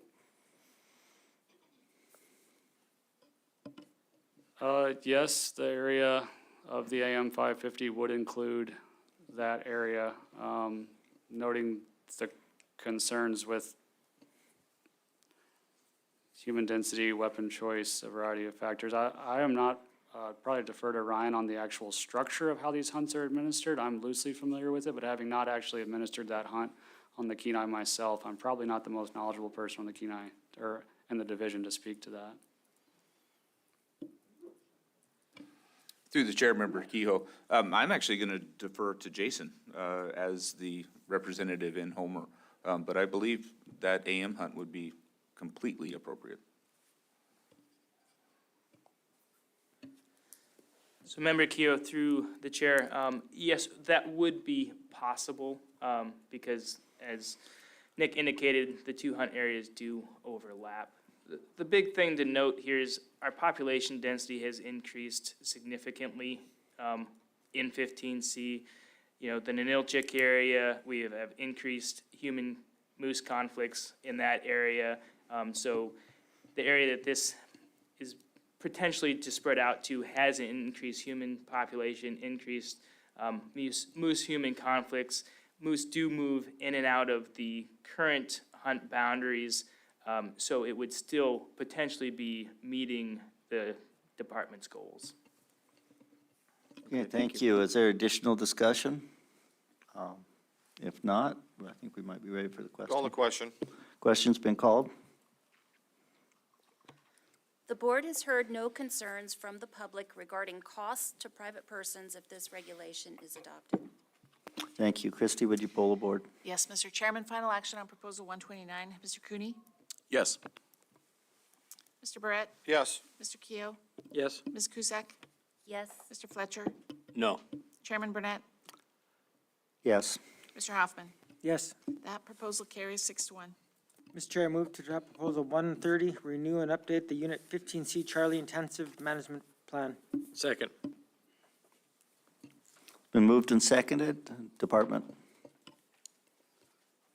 Thank you. Proposal 130 is a department proposal with an effect which would renew and update the subunit 15C Intensive Management Plan. The department recommends supporting to renew the IM plan, adding habitat enhancement. As background, subunit 15C is an intensive management area with a population objective of 2,500 to 3,500 moose and a harvest objective of 200 to 350. There's a positive CNT in the southern end of the Kachemak Peninsula, which we have discussed multiple times in previous proposals. And 15C is denoted in red here, and the area of subsistence TM 549 is that area southwest of the yellow line. Since the identification of population objectives in 15C, the population has been at or within those objectives of 2,500 to 3,500 moose. This area has overwhelmingly resident harvest, and harvest in this area appears to have been largely influenced by restrictions followed by liberalizations on the definition of a legal bull. Background on the intensive management plan program in 15C, the feasibility study was conducted in 2011, and it is currently inactive as subunit 15C is within IM population and harvest objectives. A full text has been included in the ANR regarding the changes for this intensive management plan. And in summary, Proposal 130 is a department proposal seeking to renew and update the Subunit 15C Intensive Management Plan. The department recommends supporting to renew this plan with the inclusion of habitat enhancement, which is currently being explored by the department to maintain the relatively increased densities that we observed in 15C in the long term. Thank you. Thank you. Board discussion. Go ahead, Al. Thank you, Mr. Chairman. Could you maybe highlight the significant changes in the IM plan? Thank you. Through the chair, I'd be happy to. For reference in the A&R, the language which is in bold would be that which was added, and the language which is capitalized would be that, and in brackets would be that which was changed.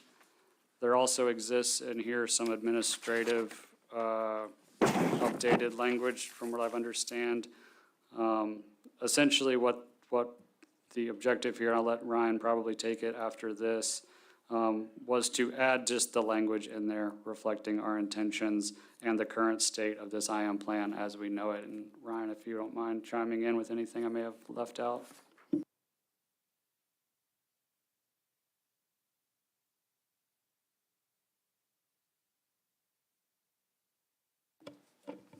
Thank you, Mr. Chairman. As we've seen as the board has seen recently, we are coming up against intensive management plans that are due to expire. We have regularly come to the board and asked for adoption of reauthorizing those plans with a variety of changes, plans to either use them or leave them inactive. It is for like Mr. Fowler and myself and others, our predecessors did all the hard lifting, the heavy lifting, and got those in place. And we can adjust things as we learn new information. We have better data for sure. But keeping those plans in place really gives us the tools to react if we need to. And we do have some active plans. And a little bit later in this meeting, we're actually going to talk about a new plan that's coming up. So this is a case of renewing something that's already in place in case we need it. We can say that Kenai is a success story. We're in the management objectives. Hopefully we'll get the GSPE here in the next few months, and sounds like that's going to look good. The Kenai is also somewhat unique in that we have some good opportunity for access and to get something. We've got natural disturbance and fires, talked a lot about that, but we also can bring in mechanical methods to do crushing and things like that. We have some additional opportunity, and that's a big change, not a big change, but that is a change to the IM plan that you are considering right now, is to really identify that habitat enhancement. Thank you, Mr. Chairman. Thank you. Board discussion on this renewal. Go ahead, James. Thank you, Mr. Chairman. I just wanted to state for the record, you've got 8 ACs that are in support of this.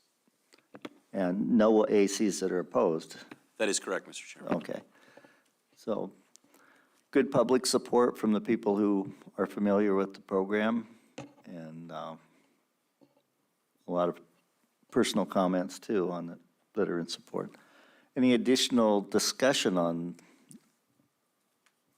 the renewal of the IM plan? Call the Al? question. Question's been called. The board has heard no concerns from the public regarding costs to private persons if this regulation is adopted. Thank you. Christie, would you pull the board? Yes, Mr. Chairman. Final action on Proposal 130. Mr. Barrett? Yes. Mr. Cooney? Yes. Mr. Hoffman? Yes. Chairman Burnett? Yes. Mr. Fletcher? Yes. Ms. Cusack? Yes. Mr. Keo? Yes. That proposal carries 7-0. At this time, we're going to take a lunch break. I think we're going to take 1 hour, not 1.5 hours, as we often do. So people should probably try to stay a little closer. Some of us were a little bit tardy yesterday, and I wouldn't want to see that happen again. Thank you. Bye.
Okay, I want to call the meeting of the Board of Game back to order.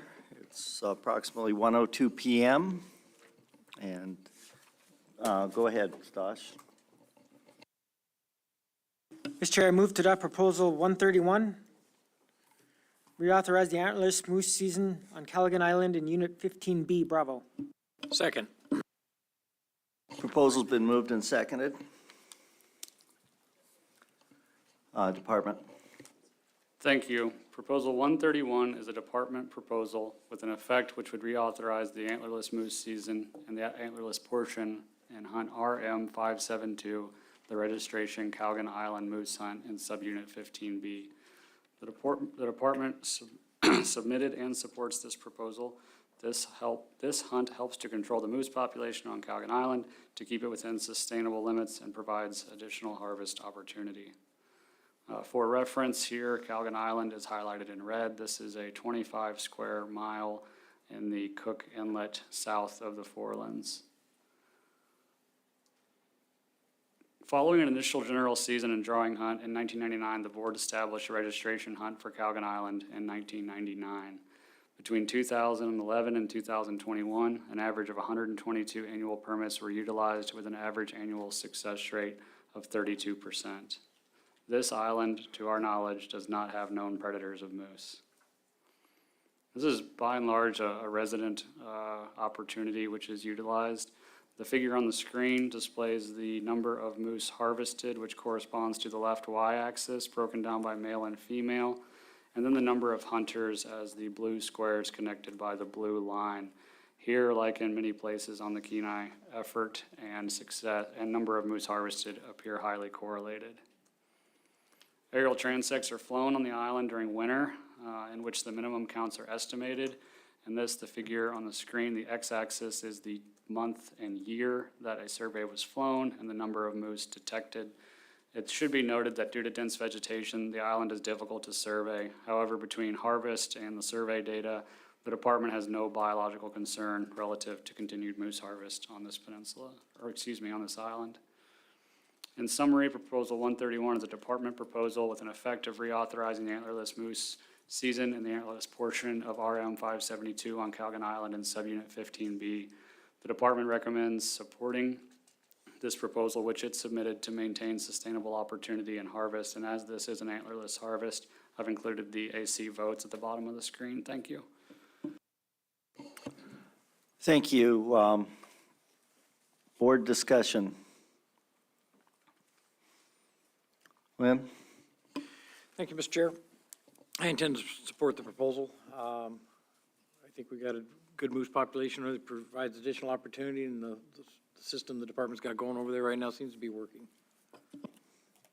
Thank you. Additional discussion? I know I intend to support this. I want to give the department the tools necessary to manage the moose populations where necessary. Al?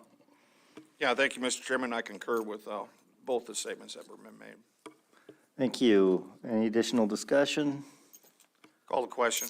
Question's been called on proposal number 131. The board has heard no concerns from the public regarding costs to private persons if this regulation is adopted. Thank you. Christie, would you poll the board? Yes, Mr. Chairman. Final action on proposal 131. Mr. Keough. Yes. Ms. Cusack. Yes. Mr. Fletcher. Yes. Chairman Burnett. Yes. Mr. Hoffman. Yes. Mr. Cooney. Yes. Mr. Barrett. Yes. That proposal carries 7-0. Mr. Chair, I move to adopt proposal 132, remove the antler sealing requirement for moose harvested on Callaghan Island and from the TM 549 Tier 2 subsistence area. Second. Okay, it's been moved and seconded. Department response. Thank you. Proposal 132 is also a departmental proposal. The effect of this proposal would remove antler sealing requirement for moose harvested on Callaghan Island in the registration harvest RM 572 and from the subsistence TM 549 hunts. The department submitted and supports this proposal. Sealing for these hunts is unwarranted, and removing the requirement will result in less burden on hunters. The background information here is very similar to what you just observed regarding the Callaghan Island antlerless reauthorization. And the intention of the proposal was to address contradictory regulations. In page 22 of the public regulation book, it states that in hunts with antler horn restrictions, antler horns must be salvaged. On page 60 and page 88 for units 7 and 15, it states that units in 7 and 15 antlers must be sealed within 10 days of take. Should the department ever feel antler sealing in these areas is necessary for biological collection, biological specimen collection, it could be considered that these be added as a permit condition. The proposal as written does not apply to any bull hunts in subunits 15B or 15C, and the board may consider clarifying antler sealing regulations on the Kenai in units 7 and 15. In summary, Proposal 132 is a department proposal, which was submitted by the department. The effect would be to remove antler sealing requirement for moose harvested on Calgon Island and from the TM 549 hunts, and we support this proposal as sealing for these hunts is unwarranted, and removing the requirement will result in less burden on hunters and clarify regulation. Thank you. Thank you. Lynn? Thank you, Mr. Chairman. I'd like to make an amendment to this proposal to include all of Unit 7 and Unit 15 into this, doing away with the antler sealing requirement. Second. It's been moved and seconded. Discussion on the amendment? Go ahead. Well, where I think it might have been warranted when it was originally enacted, I think it's outlived its purpose, and I think it's become an awful burdensome for the user now because of contradictory opinions on what was 3 brow tines and what wasn't. So instead of putting that burden on the user, I just soon do away with this restriction altogether. Okay, thank you. And for the department, what other areas of the state require sealing antlers? Thank you, Mr. Chairman. Comes down to semantics, I guess, and there are no other places in the state that sealing requirements are listed in regulation. However, we have numerous areas that it is required in permit conditions. Typically, it's for small hunts. They're all antler restricted for small quotas, if you will. For other, we have it in a couple of tier 2 moose hunts as well. But it's not widely used, but there are a few. It's never any place where it's a general hunt or a draw hunt, just. No, Mr. Chairman, and a certain great registration. example of that would be the Matsu Valley, unit, 14A and 16, and where they have a lot of antler restricted hunts, even unit 13, I believe, and there's not a requirement there. Okay, thank you very much.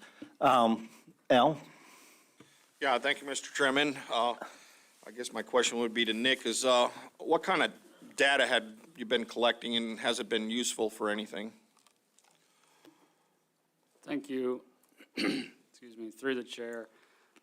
We have been collecting primarily data in the form of morphology of antlers, largely consistent with the professional scoring organizations such as Boone and Crockett. This data has been useful in some regards. We talked about the bull moose study, which we've been evaluating the response of antler morphology to improve nutrition. At this time, with the level of data that's been collected, I do not see any shortcoming to where we would not be able to achieve one of those objectives based off the loss of this data coming in. Thank you. Thank you. Additional discussion on the amendment? Call the question on the amendment? Call the question. Okay, on that amendment, that includes all of 7 and 15. Right. Ms. Cusack? Yes. Mr. Fletcher? Yes. Chairman Burnett? Yes. Mr. Hoffman? Yes. Mr. Cooney? Yes. Mr. Brett? Yes. Mr. Keel? Yes. That amendment carries 7-0. The proposal as amended is now before us. Any additional discussion on the proposal as amended? Al? Yeah, thank you, Mr. Chairman. I intend to support this proposal. I think through testimony and conversation with the department that information that they're collecting, they have other means of also collecting that same information without requiring a sealing. Okay, thank you. Additional discussion? Jake? Thank you, Mr. Chair. I'm going to support this as well for the same reasons Al stated. James? Yeah, I'm going to support it as well, and we do have quite a few, we have quite a few ACs that supported it, none that opposed it. Okay, thank you. Of course, the AC has supported the sealing removing it for Caligan Island. That's correct. One AC did comment on and recommend on the amendment, and that was one of the local ACs, Kenai Soldana. Right, okay, just to be clear. Any additional discussion on the proposal? If not, Call the question. question's been called.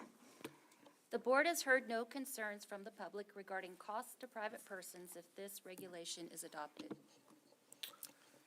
Christie, would you poll the board? Yes, Mr. Chairman. Final action on proposal 132 as amended.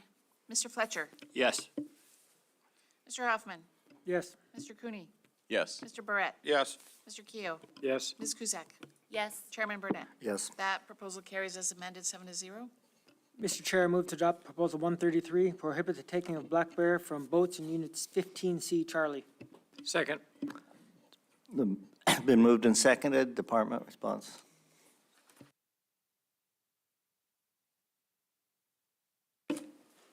Thank you. I apologize for the delay.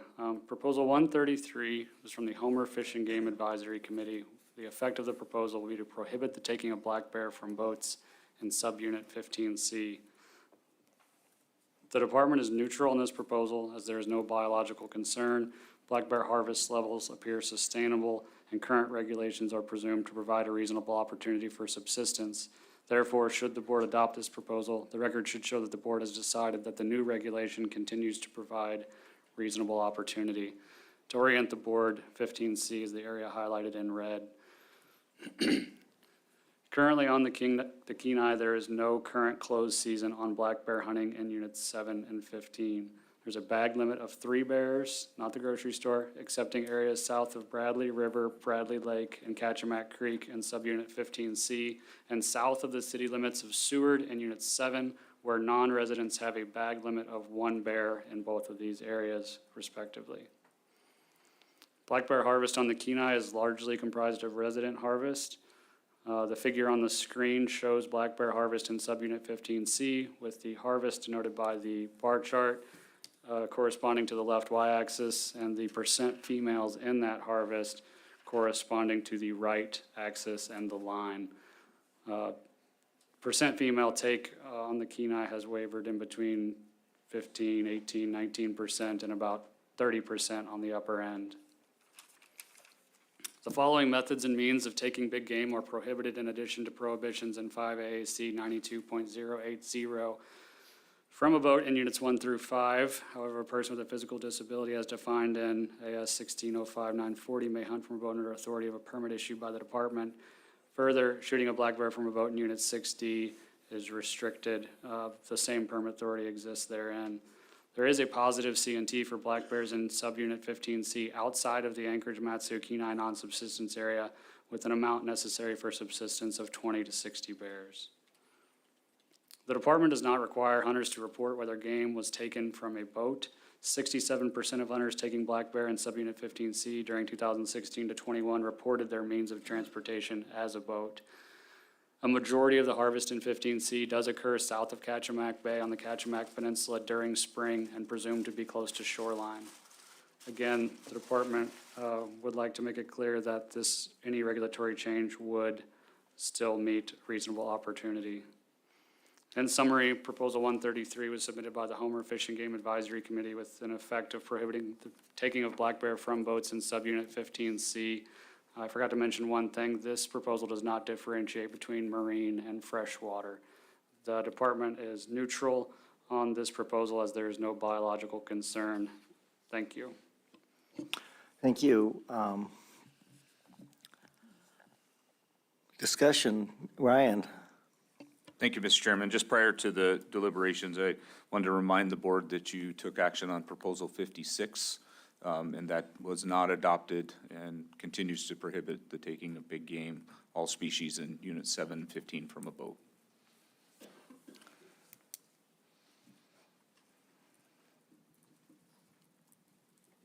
Which proposal was that? 56. Thank you, right. So we did, in fact, authorize the taking of big game from a boat in units 7 and 15. Go ahead. Go ahead, Lynn. Thank you, Mr. Chair. Yeah, we had quite a bit of discussion on that subject there, and And so basically, I move that we take no action on this proposal based on action we took on that proposal. Second. Moved and second that we take no action on this, which would, because we took action to authorize all big game to be taken from, We just didn't disallow it. It was currently legal. if it's currently legal. So we've already voted on a similar proposal, so go ahead, Al. Well, okay, I will ask for unanimous consent. I just wanted to make sure that we had the explanation first. Any objections? No. By unanimous consent, we'll take no action. Jake?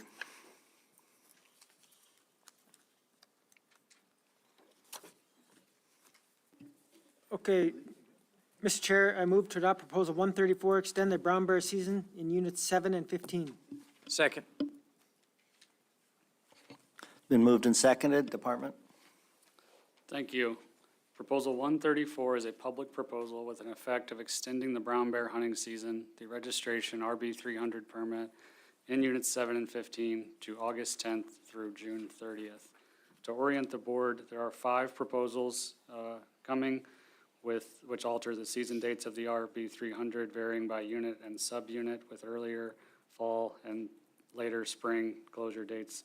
There's also archery proposals which vary by subunit as well.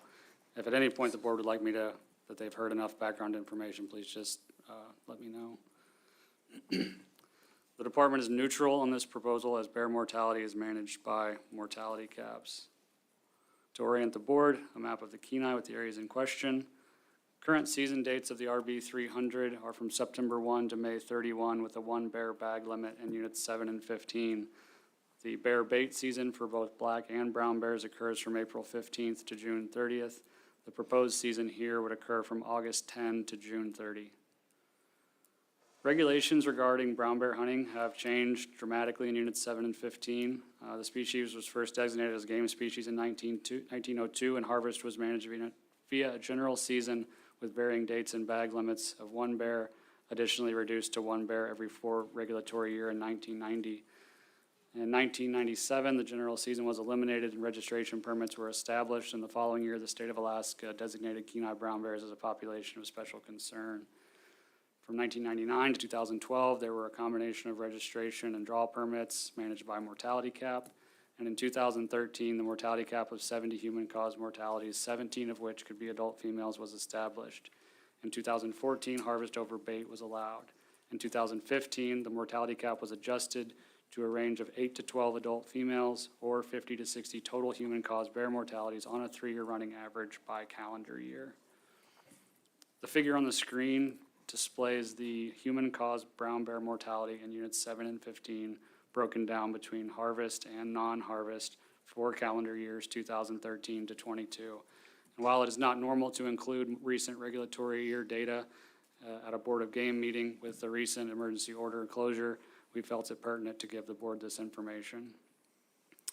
This figure is structured the same way as the previous one. However, this references only adult female human-caused bear mortality in those 2 subunits. There's a considerable amount of annual variation in the number of adult females experiencing human-caused mortality, which we record by calendar year. The adult female mortality cap of 12 was reached in September 2022, and an emergency order was issued for the first time by the department, closing the remaining portion of that season for that calendar year. From 2013 to 2022, there's been an average of 9 adult female human-caused mortalities and 54 total human-caused bear mortalities annually by calendar year. Under the current season dates, there's an annual average of 3 non-harvest adult female bear mortalities and 8 non-harvest total bear mortalities after what is currently the end of the spring season on May 31. However, it should be noted that some bears killed in defense of life and property events during fall may be legally tagged and harvested as RB 300 by permit holders. Since 2014, when regulations have relatively stabilized, annual average of 70% of the brown bear harvest has occurred during the spring, with 77% of that occurring over bait. This is largely a resident opportunity, and there is also minimal archery harvest at 8%. Chronology of harvest may be informative to the board to make their decision. The figure on the screen includes the date of harvest on the x-axis and the number of harvested bears on the y. The vertical bars indicate the number of bears harvested by date, with those in blue-green being taken over bait and those in red not being taken over bait. It's important to remember that following board direction, brown bear mortality on the Kenai is managed by calendar year.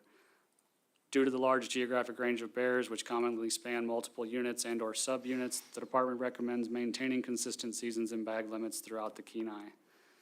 Increased harvest, approaching mortality caps, may require initiation of closures via emergency orders to account for non-harvest mortality, which may occur in the remaining year with the current mortality caps.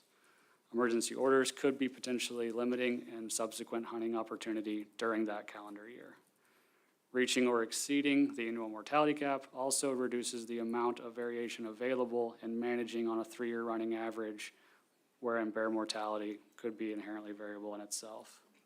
Proposal 134 is a public proposal with an effect of extending the brown bear hunting season, RB 300, in units 7 and 15 to August 10th to June 30th. The department is neutral on this proposal because there is no biological concern. Oh, excuse me, I'm looking at the wrong one. The department is neutral on this proposal. The proposed increased season length will allow hunters to harvest brown bears over bait and will likely increase spring bear harvest, and adult female harvest may also increase. This additional harvest in the spring could result in seasons closing by emergency order when mortality caps are reached, which could reduce subsequent opportunity. This proponent asked for permits to be available starting August 4th, which is not really consequential to the proposal, so we have chosen to leave that out of the presentation. Thank you. Okay, thank you. Board discussion on this. Go ahead, Al. Yeah, thank you, Mr. Chairman. Thank you, Nick, for that. Typically, when do bears den up and when do they come out? That can be incredibly variable. Generally, coming out of the den, and it just largely is reflective in our harvest chronology as the season is open during the denning period.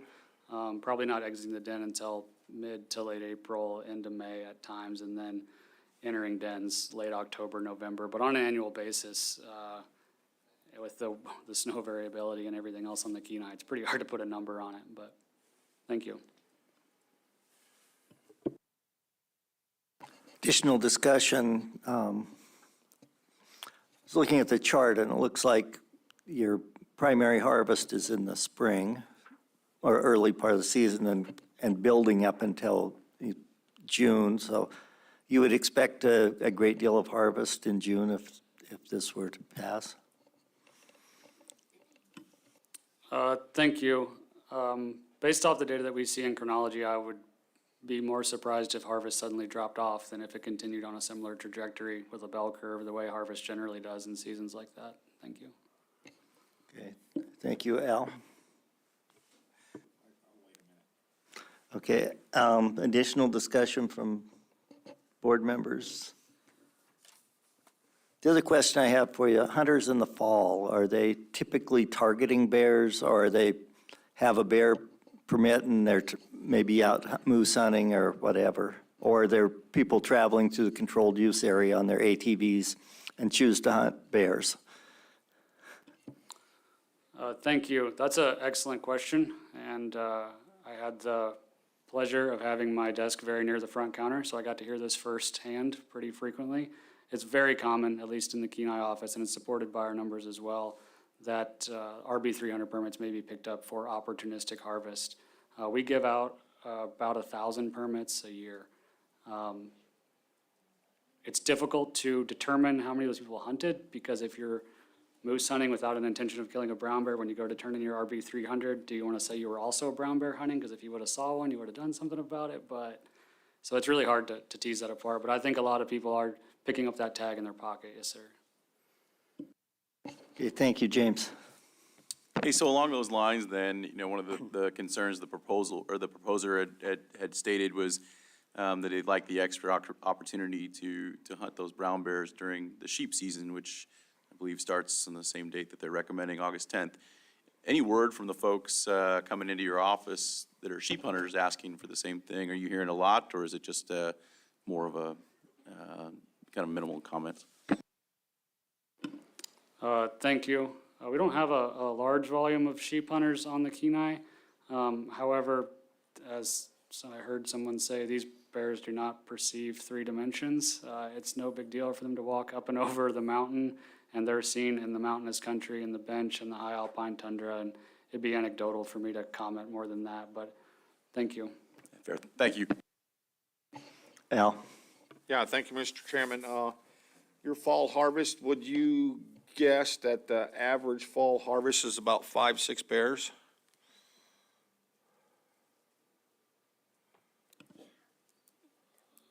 Thank you, through the chair.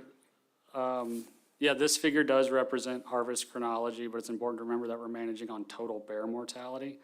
But I would say that is an accurate assumption, and you can see how it changes over time as we approach the denning period. Thank you. And could you anticipate or guess what the harvest may be with, lack of daylight and bears being grizzly bears being fairly nocturnal?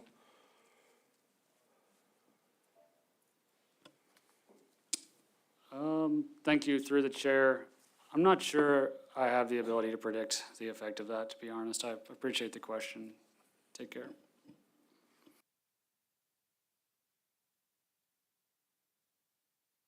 Go ahead, Al.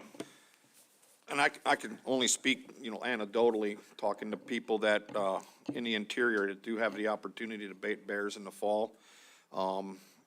And generally, it seems to be very hard. It seems, bears are really focused on berries if they're in that type of country or scavenging. And then, others that have, good fish runs, the bears are more attracted to the fish than they are to the bear baits, which is just the opposite in the spring because they come out of the dens hungry and they're opportunists, so they find those places, and seems to work better in the spring than it does the fall.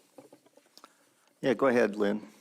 Thank you, Mr. Chair. Just to be clear, the bear baiting season currently is only April 15th to May 30th. And I don't believe this is asking for a bear bait in the fall. It's just No, it's not. extending the bear season. It appears, we've made a lot of headway into allowing an opportunity on the Kenai Peninsula here. It seems like maybe that's moving a little too quick, too fast. We're only talking, I think we'd be looking at a 50-day, 40-day closure on the brown bear season, otherwise it'd be a year-round season. So I'm not sure I can support this proposal as written. Additional discussion, board members? What did the ACs have to say about this, James?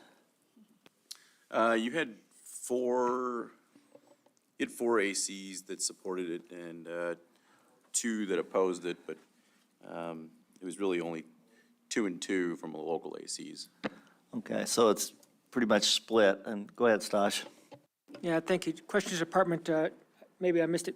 What's the reporting time on these hunts after harvesting a bear? Thank you, through the chair. It is 5 days. And so if we extend the season, are you worried about over harvesting? Thank you, through the chair.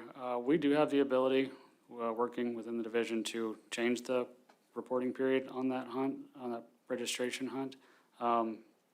Were an action to be taken, that would definitely be a conversation we probably had to ensure that we were able to manage by the mortality cap as described. Al? Yeah, thank you. With that, Nick, how hard would it be, or is it fairly simple to regulate that mortality cap when you're by calendar instead of, because this is proposing to ask for 10 August to 30 June. So you got a calendar year does that affect your cap at all? Thank you, through the chair. Having a population managed by calendar year has its pluses and minuses, particularly for bears, where this also corresponds loosely to the biological year as bears go into the den. So you have these 2 periods on either end. There's also a little bit of benefit in there that and this has happened since I've been here, wherein a bear, for whatever reason, leaves its den, and is causing conflict, can be harvested legally during the winter season as opposed to being a DLP. It does make administration of these hunts a little more complicated because we have locking tags, which are by calendar year, and registration permits, which are by regulatory year, which is a common point of confusion with the public, and we try our best to do a lot of outreach with them. By managing from the mortality cap, if we were to switch, that could potentially make things confusing because we'd have to reclassify everything at least 3 years into the past by regulatory year instead of calendar years, and those averages are gonna change. But relative to the restrictions that we already have on taking females with dependent young or taking young bears and managing on a mortality cap, the when is not necessarily as important as the how many. Thank you.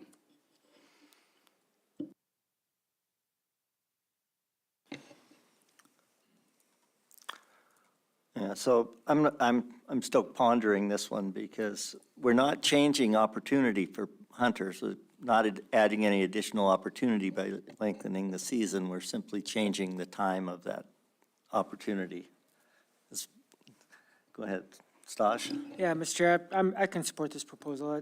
I don't think that this extra opportunity, we got a cap on them, and so I'm happy. I think it'll work. Okay, James? Yeah, I'm inclined to agree with Member Hoffman. I think by extending the season or moving it backwards into August 10th, that allows more hunters an opportunity by chance in the fall to take one if they see one, and then also in the spring. But overall, if the department, they have the ability to close it if it starts to reach those numbers that they've spoke of. So. Go ahead, Lynn. Thank you, Mr. Chair. Just to get on the record, because we did have some people testify that by expanding the season, I think primarily they were talking about expanding the baiting season. They were more concerned about losing that opportunity to harvest a bear during moose season if they encountered one or had an issue with one. So by backing it all the way down to August 10th, I think we just increased the chance that season will be closed prior to the moose season. Therefore, those people wouldn't have the same opportunity they have had. Yeah. Hey, Ruth, do you have any comments on this? Everyone else has commented. Actually, I do. I think the next proposal may cover a lot of these issues.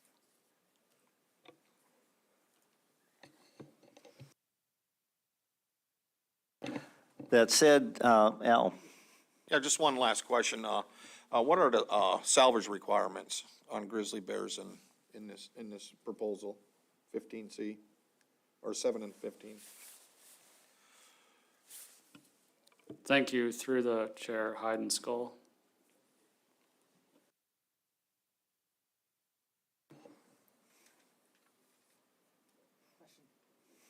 Call the question. Question's been called. The board has heard no concerns from the public regarding costs to private persons if this regulation is adopted. Christie, would you poll the board? Yes, Mr. Chairman. Final action on Proposal 134. Mr. Hoffman? Yes. Mr. Cooney? Yes. Mr. Barrett? Yes. Mr. Keough? No. Ms. Cusack? No. Chairman Burnett? Yes.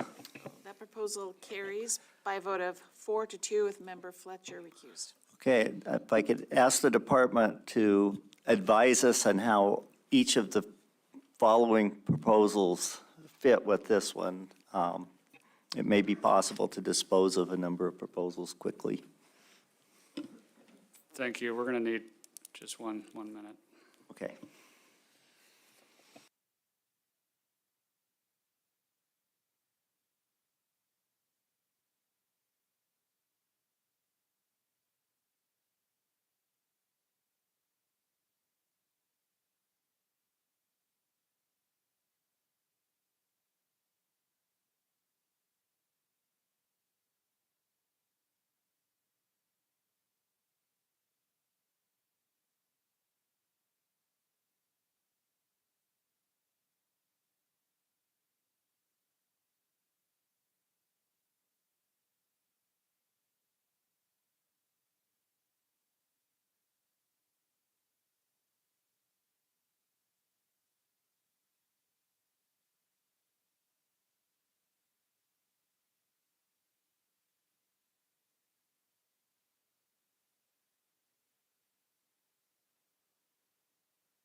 Okay, we're going to call the meeting back to order.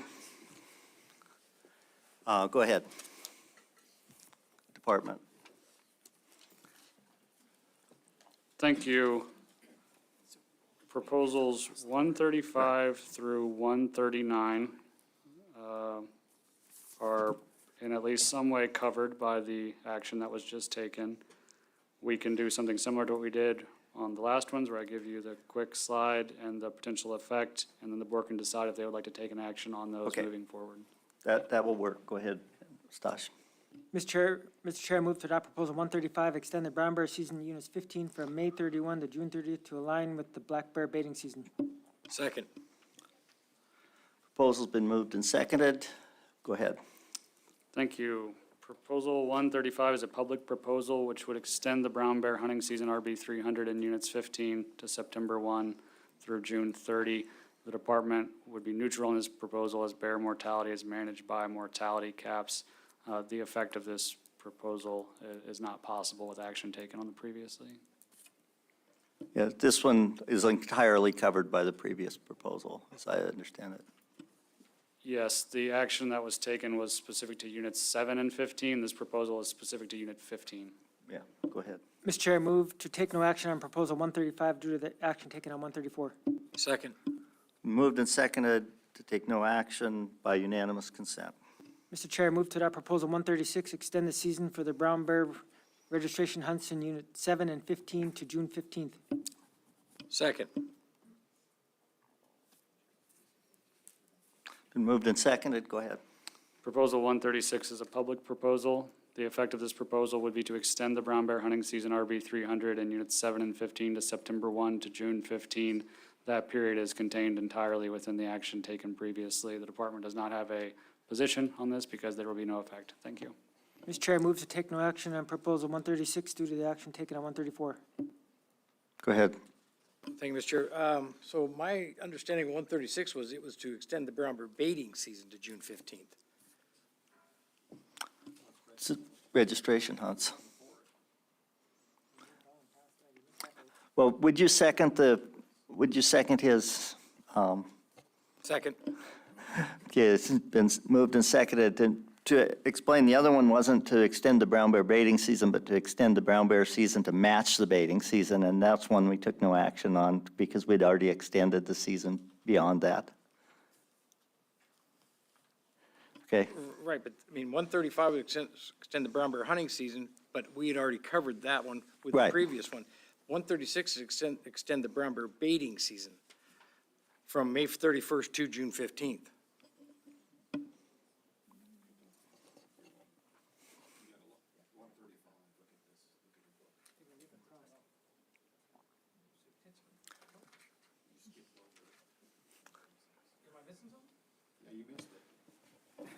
yeah, I think you, okay, so we'll take no action on that one. Yep. Yep, no action on 136. Mr. Chair, I move to take no action on proposal 136 due to the action on 134. Okay. We have a second on that? Second. Okay, so I will take no action on the unanimous consent. You move 137. Mr. Chair, I move to adopt proposal 137, to extend the brown bear registration hunt RB 300 in unit 7 to June 15th. Proposal 137 is a public proposal, the effect of which would be to extend the brown bear registration hunting season in Unit 7 only to September 1 to June 15th. This proposal's already been covered by the previous action. Thank you. Mr. Chair, I propose take no action on 137 due to the action on 134. Second. Okay, it's been moved and seconded, and to take no action by unanimous consent. Mr. Chair, I move to adopt proposal 138, extend the brown bear season unit 15 to June 15th. Second. Proposal 138 is a public proposal, the effect of which would extend the brown bear season, hunting season RB 300 in Unit 15 to September 1 through June 15. This action has already been taken previously. Okay, thank Mr. Chair, I you. move to take no action on proposal 138 due to the action on 134. Second. By unanimous consent, we'll take no action. Mr. Chair, I move to adopt proposal 139, extend the brown bear season for the RB 300 hunt in units 7 and 15 to June 15th. Second. Proposal 139 is a public proposal, the effect of which would be to extend the brown bear hunting season, the RB 300 in units 7 and 15 to September 1st to June 15th. This action has already been taken. Thank you. Okay, thank you. Mr. Chair, I move to take no action on proposal 139. Second.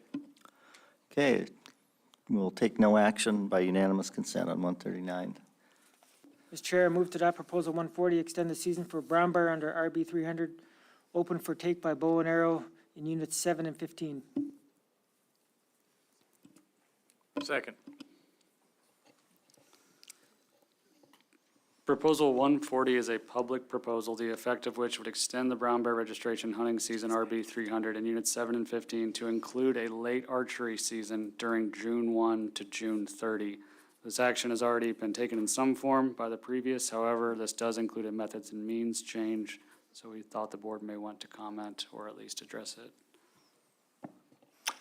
Okay, so the effect of this would actually be take away general hunting opportunity during a period and replace it with archery only if we were to adopt this proposal, which,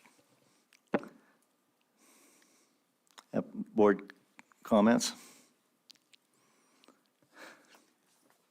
Move that we take no action based on action we've already taken. We covered their deal.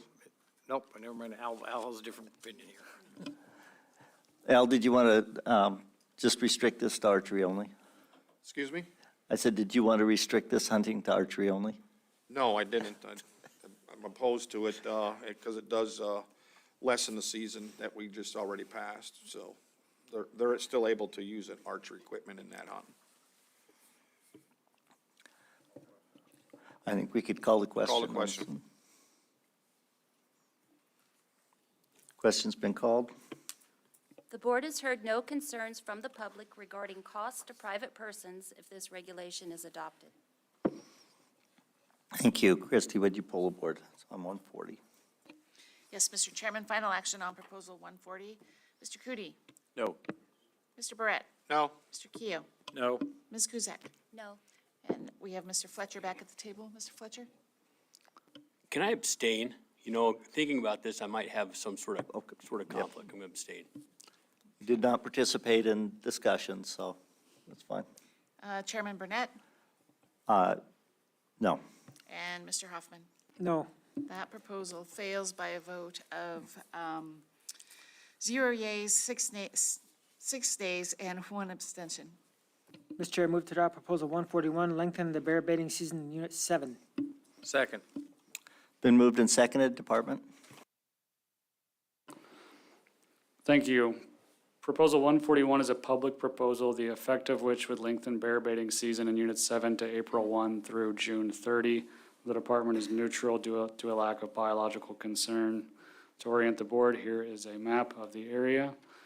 Bear baiting seasons in Units 7 and 15 are currently April 15 to June 30. I've included the season dates for bear baiting across the state in the figure here, and I'm happy to return to it at any time. The chronology of harvest indicates, this is for black bears in Unit 7, that few bears are taken in proximity to the proposed increase, which is a 15-day earlier bear baiting season. Similarly, for Unit 15 black bear harvest, and we'll be addressing Unit 15 next, and it's important to note that this current proposal is only about Unit 7. The next proposal is just Unit 15. Bear baiting season in Units 7 and 15 has the current dates of April 15 to June 30. Additionally, we do not see that brown bears are commonly being harvested over bait in Units 7 and 15 in that early part of April. Proposal 141 is a public proposal, the effect of which would lengthen bear bait season in Unit 7, just Unit 7, to April 1 to June 30. It's important to note this has no effect on season dates for RB 300 or black bears. It's just an increase, a 14-day earlier baiting period. The department is neutral on this proposal as there is a lack of a biological concern. Thank you. Thank you. Natalie? Thank you, Mr. Chair. As you ponder this, I'd like to bring your attention to Proposal 134 that the board just passed, which extended the hunting season for brown bears to June 30th. So that effectively did extend the bear bait season for brown bears in Units 7 and 15 to June 30th. So if the board wishes, they could take no action on these two proposals, as it's already covered under 134.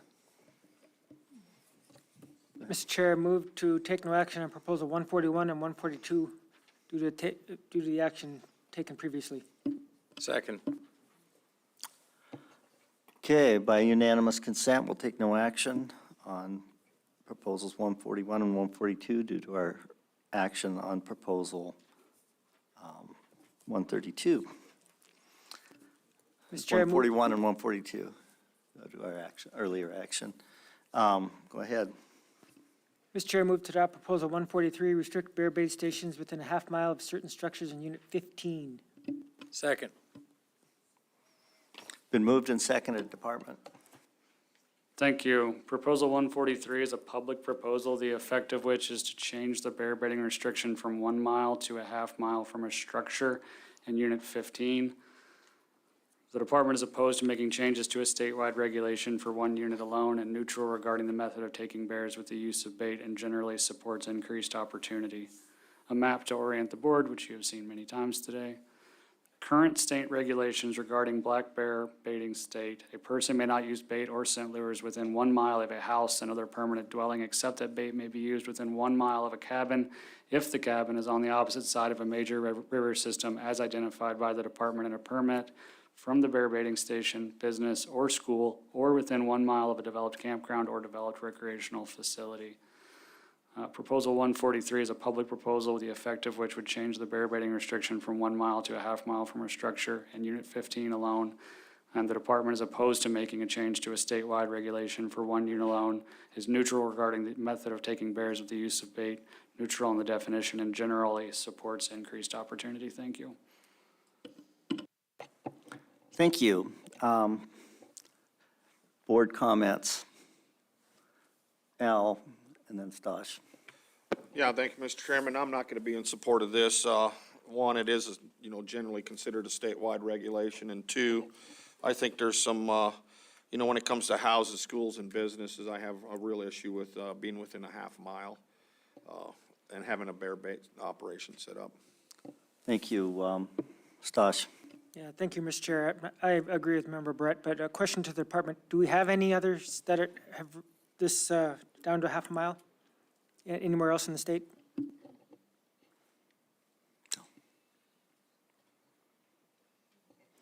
Go ahead, Ryan or Natalie.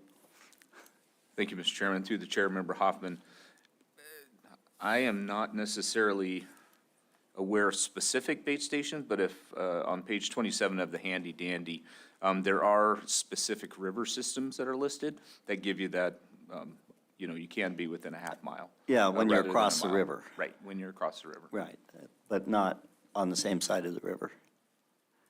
And of course, bullets don't go across rivers, so. Go ahead, Jake. Hey, thanks. This question's for the troopers. I wouldn't imagine so, but would it make it easier for enforcement changing it from a half mile to a mile? Through the chair, no. Okay, so a question for Ryan and Natalie, because I think this has come up before, but it's the responsibility of the person establishing the bait station to, not the department, to determine that they're far enough away and in the right place. And then they come back to you with where they're going to be. Is that correct? Yes, Mr. Chairman, and it has come up. I mean, it's actually already come up in this meeting. So that is accurate, and as this board is well aware, bear baiting can oftentimes be a very contentious discussion. Thank you. Additional discussion from board members on this? Call the question. Question's been called. The board has heard no concerns from the public regarding costs to private persons if this regulation is adopted. Christie, would you poll the board? Yes, Mr. Chairman, final action on Proposal 143. Mr. Barrett? No.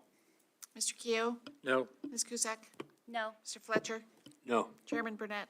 No. Mr. Hoffman? No. Mr. Cooney? No. That proposal fails 0-7.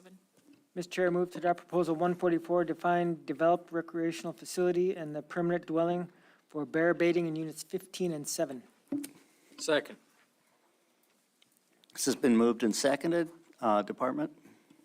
Thank you. Proposal 144 is a public proposal with the effect of defining a developed recreational facility in relation to state bear baiting regulation in units 7 and 15.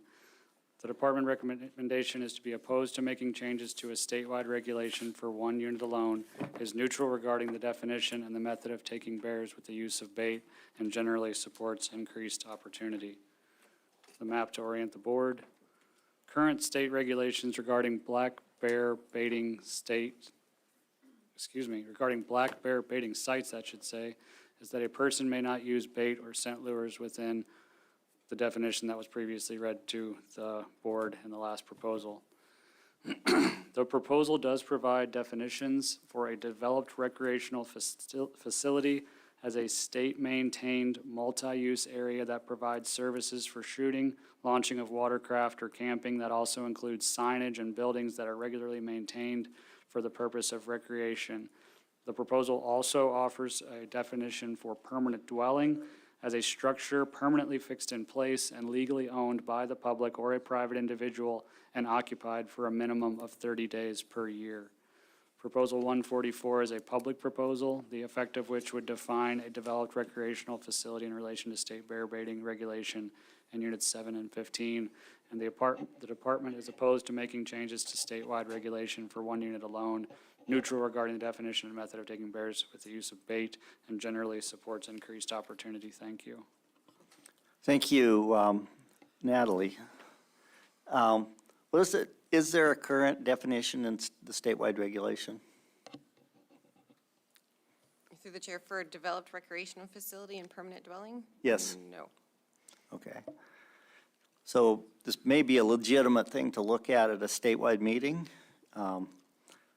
I wouldn't agree with the definition in here because of a developed recreation facility, because it refers to state developed ones. It could municipally developed ones, county, Forest Service, et cetera. We'd have to go through an exhaustive list, and I think it's something that might be very appropriate for a statewide meeting to get through and get that, but I'm not willing to take this on, and I'm not sure what permanently affixed in place is. Someone may have not taken the wheels off their mobile home yet. And do we want to have a fight about that? So I don't know what the rest of the thing is. Go ahead, Al. Yeah, thank you, Mr. Chairman. This is an issue with bear baiters, and wildlife protection can maybe chime in on it also, that we all recognize it's the responsibility of a bear baiter to know where he's at, but some of these situations and the density of the foliage down there, to be able to crisscross your mile in all directions to see if something's out there that shouldn't be out there, or a squatter put out there, is really difficult, and people have been cited for it.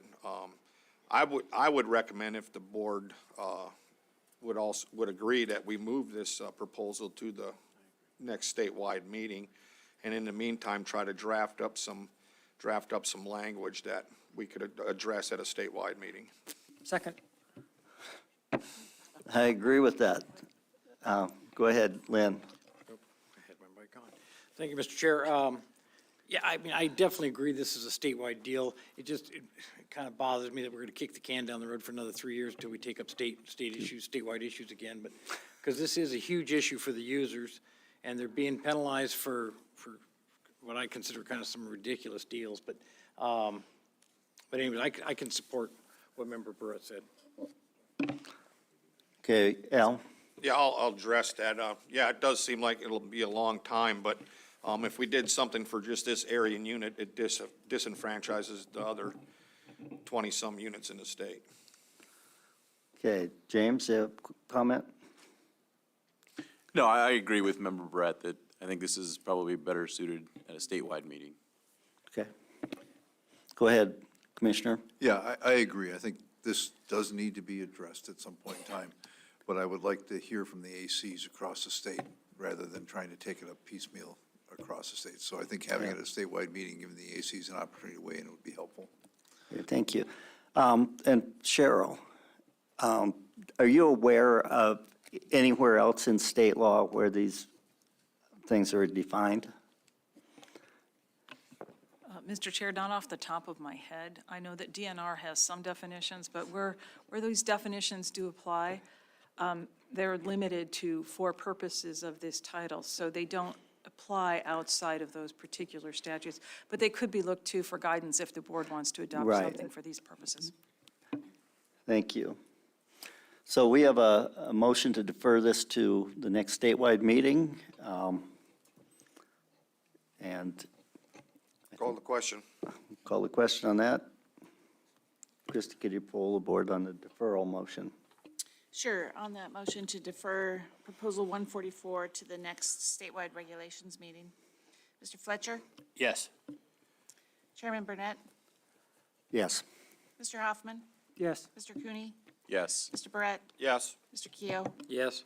Ms. Cusack? Yes. That motion carries 7-0.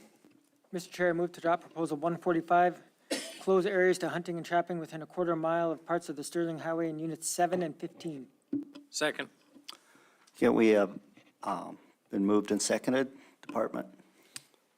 Proposal 145 is a public proposal. The effect of the proposal would close areas to hunting and trapping within 1/4 mile of parts of the Sterling Highway in Units 7 and 15.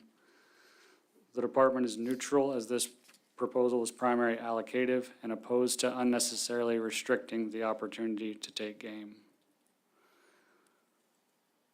Here's a map to orient the board, and on the next page, I will go over the variety of current areas closed to trapping and hunting and/or both.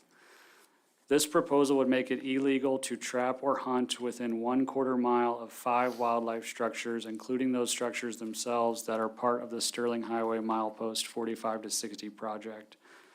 This would include 2 wildlife underpasses, and 1 wildlife overpass in Unit 7, and 2 underpasses in Subunit 15A. The current areas closed to trapping in Units 7 and 15 is limited to the Kenai Moose Research Center, which is in Unit 15, and the current areas closed to hunting in Units 7 and 15 are the Portage Glacier Closed Area, Seward Closed Area, Cooper Landing Closed Area, Russian River Closed Area, Moose River Closed Area, Kenai Research Moose Center, and the Russian River Closed Area, that part within Unit 15. There currently exists wildlife underpass structures in subunit 15A, just west of the 45 to 60 milepost project, which is highlighted here in the yellow colored rectangle. The wildlife overpasses, which are referenced here, and any other projects on Forest Service land are currently in design or construction to our knowledge. Proposal 145 was a public proposal. The effect of that proposal would be to close areas to hunting and trapping within 1/4 mile of parts of the Sterling Highway in Units 7 and 15. The department is neutral as this is primary allocative and is opposed to unnecessarily restricting the opportunity to take game. Thank you. Thank you. Quick question for the department, and this would be for Ryan and Natalie again. Other parts of the state that have game over underpasses, overpasses, structures to move game across or around highway areas, do we have hunting restrictions there? Or are they in places that are board regulations that restrict hunting near any of them? To the chair, no, there are no other restrictions of this nature in regulation. There are areas close to trapping, close to hunting, but none associated with wildlife Okay, crossings. thank you. Go ahead, Al. Yeah, thank you, Mr. Chairman. I don't know what, it was in parentheses, it says including the structures themselves. What's the significance of that? In your overview. Yeah, so let me just kind of weigh into this a little bit. The state really hasn't gotten into wildlife crossings in any big manner. We have developed a few wildlife crossing areas in Anchorage with the Elmore Road crossing, but we haven't really done it in areas of primarily rural zones. This is kind of a first.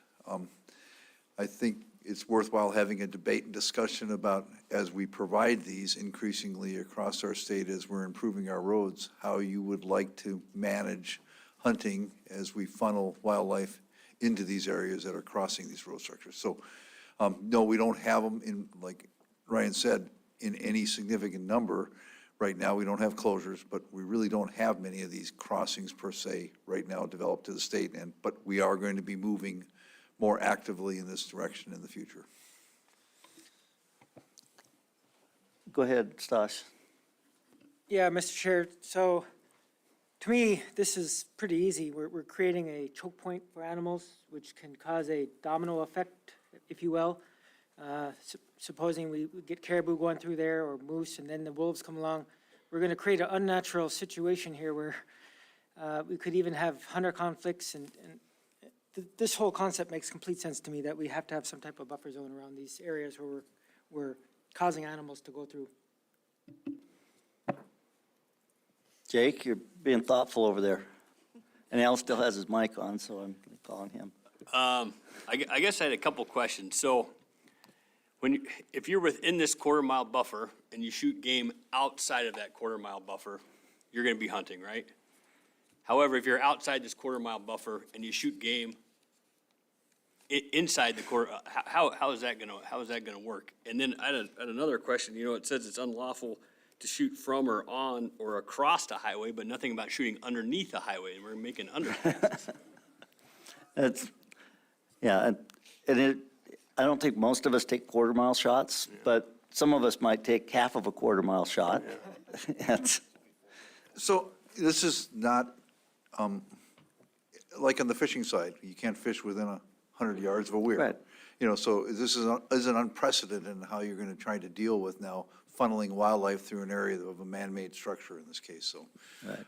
So perhaps it should be amended to say we can neither hunt nor take game within that area, just to make it clear to meet your concern there.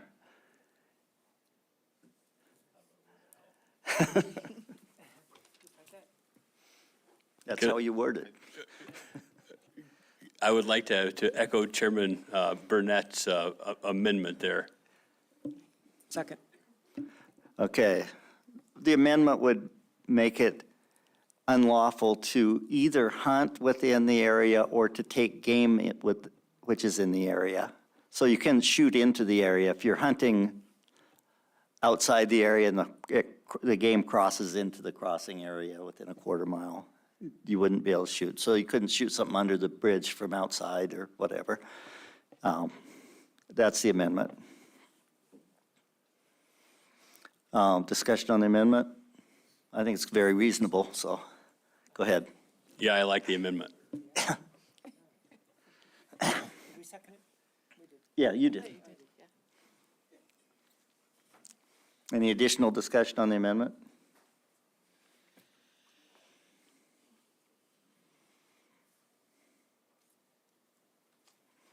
Hearing no additional discussion. I'll call the question. Question on the amendment. Sure, on that amendment made by Mr. Fletcher. Mr. Barrett? Yes. Mr. Keough? Yes. Ms. Cusack? Yes. Mr. Fletcher? Yes. Chairman Burnett? Yes. Mr. Hoffman? Yes. Mr. Cooney? Yes. That amendment carries 7-0. The full proposal as amended is now before us. Discussion on the full proposal. I think we had a very good discussion from the Commissioner of Fish and Game about, and from Jake and from Stosh. You had a choke point, man-made choke point to herd your game through, and we probably don't want to hunt within that choke point and reasonably around it. So go ahead, Al. Yeah, so I'm still curious of why the parentheses, it says including the structures themselves. Is there any significance to that? Thank you, through the chair. That is direct language from the proposal itself. I can't speak to the perfect reason why, but it seemed relevant enough to include it here for the board, to me also. Thank you. Well, structure might actually extend outside to the boundary of the highway. You know, it's not the highway right away, but if you have an abutment that comes out. So the structure could be extending from the highway, I think. Yeah, from the edge of the structure. Go ahead, Lynn. Thank you, Mr. Chair. Just for the record, the two underpasses that are currently, or that are going to be in subunit 15A, there's already a closure in there because it falls within the refuge. Okay, thank you. Any additional discussion on the proposal as amended? We ready for the question? Call the question. Question's been called. The board has heard no concerns from the public regarding cost to private persons if this regulation is adopted. Christie, would you pull the board? Yes, Mr. Chairman, final action on proposal 145 is amended. Mr. Keough. Yes.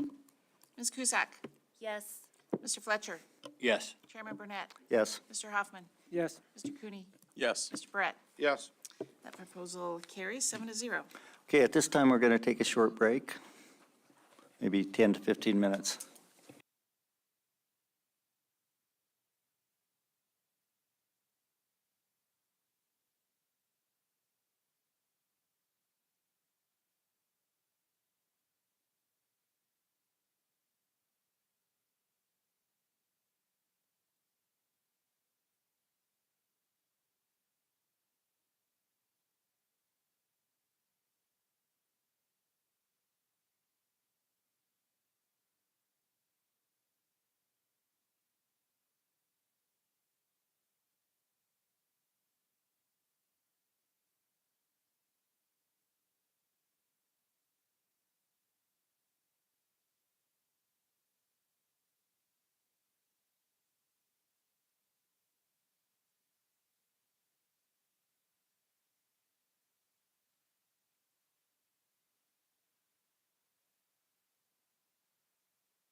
You ready? Okay, we're going to call the meeting back to order. It's 2:29 PM. Go ahead, Stosh. Mr. Chair, I move to adopt Proposal 146, establish trapping setbacks on specific trails within the Kachemak Bay State Park in Units 15C, Charlie. Second. Been moved and seconded. Department's explanation. Thank you. Proposal 146 is a public proposal with an effect which would require a 100-yard setback on traps from the Diamond Creek Trails, Gruink Glacier Lake Trail, and the Gruink Saddle Trail within Kachemak Bay State Park. The department is neutral in this proposal because it is primarily allocative. The department generally opposed to a reduction in opportunity where a harvestable surplus exists, and instead encourages trappers to be cognizant of potential conflict and to follow the trapper's code of ethics. The map here on the screen is to orient the board with the closed areas which were mentioned in the previous proposal in red. And for a series of these proposals in a row, there'll be yellow highlights around areas where proposed trap setbacks would exist. The proposal concerns user conflict and risk to domestic animals. The current closed areas to trapping in Units 7 and 15 include the Kenai Moose Research Center. Ethical and safe trapping practices are actively encouraged through the Alaska Trappers Association and Alaska Frontier Trappers Association. The department does not maintain a record of domestic or non-target animals caught in traps, conflict, or trail networks administered by other groups or agencies. Excuse me. Proposal 146 is a public proposal. The effect is to require a 100-yard setback on traps from the Diamond Creek Trails, Gruink Glacier Lake Trail, and the Gruink Saddle Trail within Kachemak Bay State Park.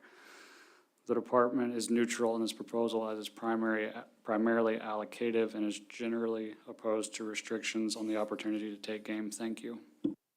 Thank you. So we had testimony that some parts of these trails might not be within the park. And the proposal as it's described is only for that portion of the trails that are in the park, or is it for the entire trail that's going to and from and within the park? Thank you, Mr. Chairman. So I think the confusion here might be that the Diamond Creek Trails are within a state administrative area of the state park for Kachemak Bay State Park. They are managed by Kachemak State Park and are managed as part of Kachemak Bay State Park. Okay, thank you very much for that. Board discussion. Go ahead, Al. Yeah, thank you, Mr. Chairman. Since there seems to be little documentation, I was wondering if wildlife enforcement has any documentation of these concerns about conflict with pet owners or pets. Thank you. Through the chair to Member Barrett. I did run a search through our records management system, and we only came up with 7 domestic animals that were trapped and one that was killed. That one animal that was killed, I guess the owner knew there was active traps in the area when that occurred. But with those numbers, in our management system, there's numerous ways to enter data.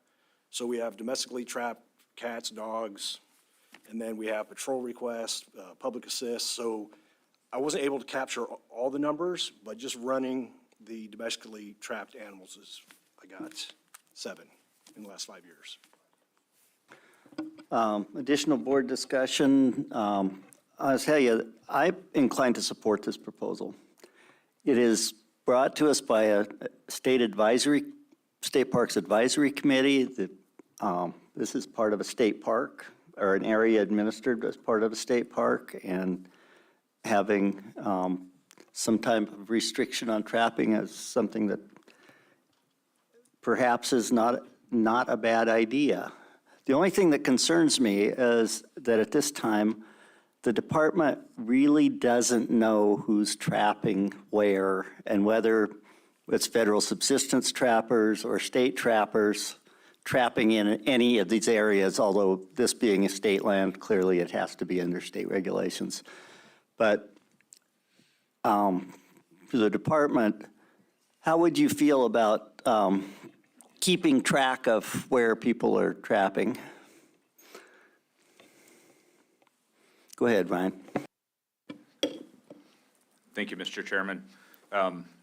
Recognizing that we are talking about a specific area in Region 2, it should, this is a question that would be asked in a lot of places across the state. We've used that approach. I mean, that's up to the board for sure. But obviously, we have used that approach before, the Douglas Island Management Area. Simple process, people call us and tell us they're going to be trapping wolves. And then at the end of the season, or when they finish, they typically let us know they're done. I believe we also had a similar process on the Gustavus Forelands for a while, when we had a lot of conflict with wolf trappers and moose being hung up in snares. And that just gave us, there was no, we weren't doing enforcement with this. It really gave us an opportunity to know kind of who was in the area.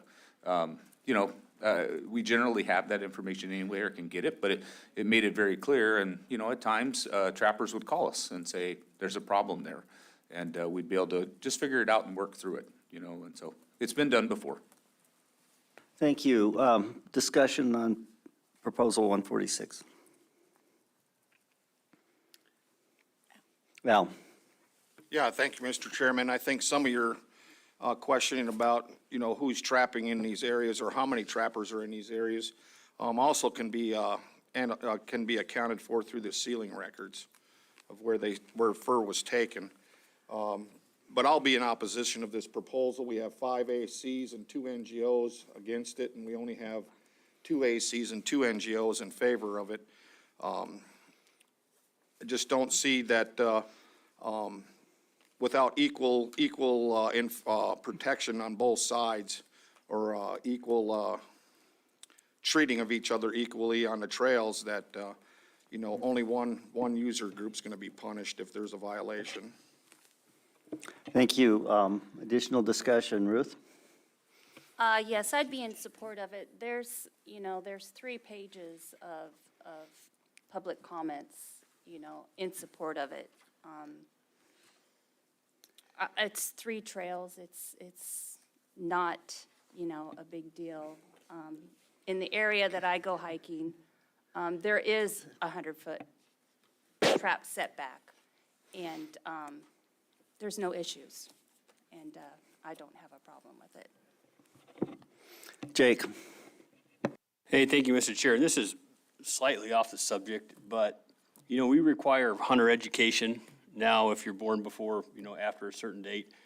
There's certain areas, like the Eagle River Management Area, where you have to have it completed, period. Has there ever been any thoughts or anything about having some sort of trapper education card? Go ahead, Ryan. Through the chair, Member Fletcher, it's been discussed. It's a huge undertaking. If you recall, Hunter Ed it's not required throughout the state, but in a lot of places it is, and it's a statewide approach. Something like that would be very similar. And as referenced, many states in the lower 48 do require that. It's not impossible, but it is a heavy lift. I guess my thoughts would be that a lot of the talk that we've had and the discussion we've had, or, these traps were set by inexperienced trappers that really don't know the area, and those are the traps that end up, hurting the animals. And we have a lot of really experienced, trappers that go to painstaking measures not to affect those animals. Those are a couple thoughts. Okay, Lynn. Thank you, Mr. Chair. So let me be clear on I don't know that we've actually brought an amendment or anything. Did not. But would that be in lieu of the 100-yard setback? Not particularly in this area. In this area, I'm more concerned with the fact that it is administered as part of a state park and a state park system. If it was actually within the confines of the state park, the park probably would have already taken care of this. So go ahead. Thank you. So just a question on the Diamond Creek Trail. What are we talking about? What kind of developed trail is this? Yes, Member Keough, through the chair. This is a trail system that is currently being developed by the Homer Cycling Club in conjunction with the state park, and it is being developed for fat tire biking, classic cross-country skiing, snowshoeing. These trails are groomed, they're mapped, so they're very well established what's there presently, and there's currently a continuation of the development of these trails. It's also a very narrow corridor in this area because of the width of the state land there. Go ahead. Thank you, Mr. Chair. And the other two trails, the Glacier Lake Trail and the Saddle Trail, are those trails accessible by vehicle, or is that boat-only access to those trails? Yes, Member Keough, through the chair, that is accessible by boat only. We have a very active water taxi system in Kachemak Bay that maintains access to those trailheads throughout the year. And that is the most heavily used trailhead in the park, that Saddle Trail. Just one more question. Go ahead. So heavily used in the wintertime or heavily used in the summertime? Throughout the year. Okay, thank you. Commissioner, did you have a comment? You were, Well, a lot of my questions were addressed by Mr. Keough. I guess I just ask enforcement, are these trails defined well enough to be able to have enforceability of a 100-yard setback?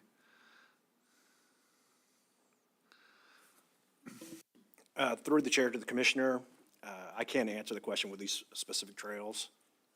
Maybe the biologist could.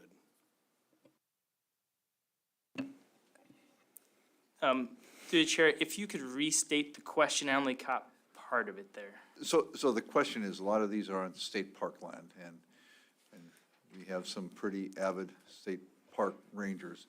Are these trails defined closely enough to understand where a 100-yard setback is legal?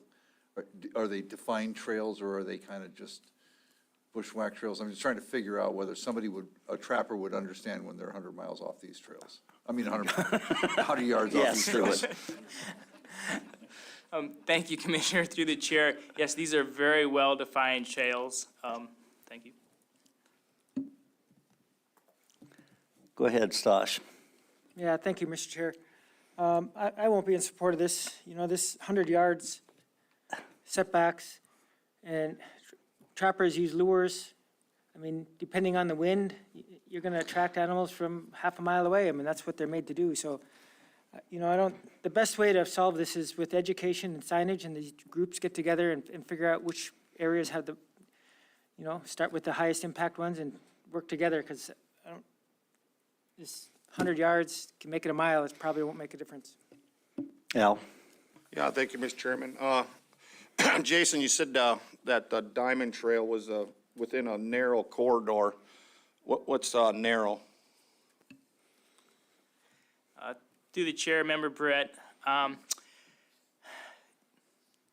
don't know the exact distance off the top of my head, but it's about a mile, I would estimate, and it's wide, and it's, I would say, approximately 5 miles long from the Sterling Highway down to the beach there. And just one other question, does a state park, or Kachemak State Park, allow loose dogs?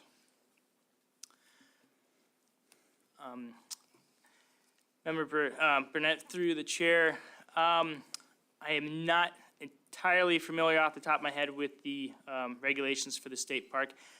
For dogs, they do require dogs on a leash in specific areas in the park, but I would have to look those up. Thank you. Go ahead, Lynn. Thank you, Chair. Maybe public safety, do you know if they? Through the chair, no, it's a state park regulation or stipulation. Okay, Jake? Hey, thanks. I appreciated hearing that, I forget what, I don't remember the exact name of the trail, maybe it was the Diamond Trail was developed, you know, for fat tire bikers and for cross-country, you know, skiers, and it's groomed. By any chance, were any of those other trails, or to your knowledge, were they like existing foot trails, trapping trails that were then, you know, incorporated into, you know, these new activities? Yes, Member Fletcher, through the chair, these were trails developed by state park crews for the enjoyment of Kachemak Bay State Park. Thanks. Thank you. Additional discussion on proposal 146. Go ahead. Thanks. I guess so right now, we're just discussing proposal 146 as written, right? Yeah. I mean, is somebody gonna entertain an amendment, or? I don't see any before us on 146. Go ahead. So, just for the sake of discussion, I'll make an amendment to include in this that if the board were to adopt this 100-yard setback, in that setback, you could have elevated, submerged, enclosed, underwater, elevated, enclosed, submerged, or under ice sets within that distance. Second. Okay, the amendment's been moved and seconded. Any discussion on the amendment? I think, go ahead. Well, just, I mean, it seems like some members are leaning towards supporting this, which is fine. But however, I mean, if truly loose dogs are the issue, then there's absolutely no concerns with the sets I just mentioned. Okay, amendments before us, Al?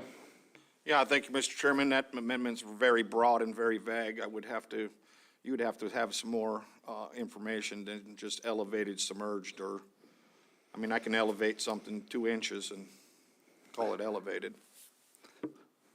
Would you like create the additional definition on your amendment?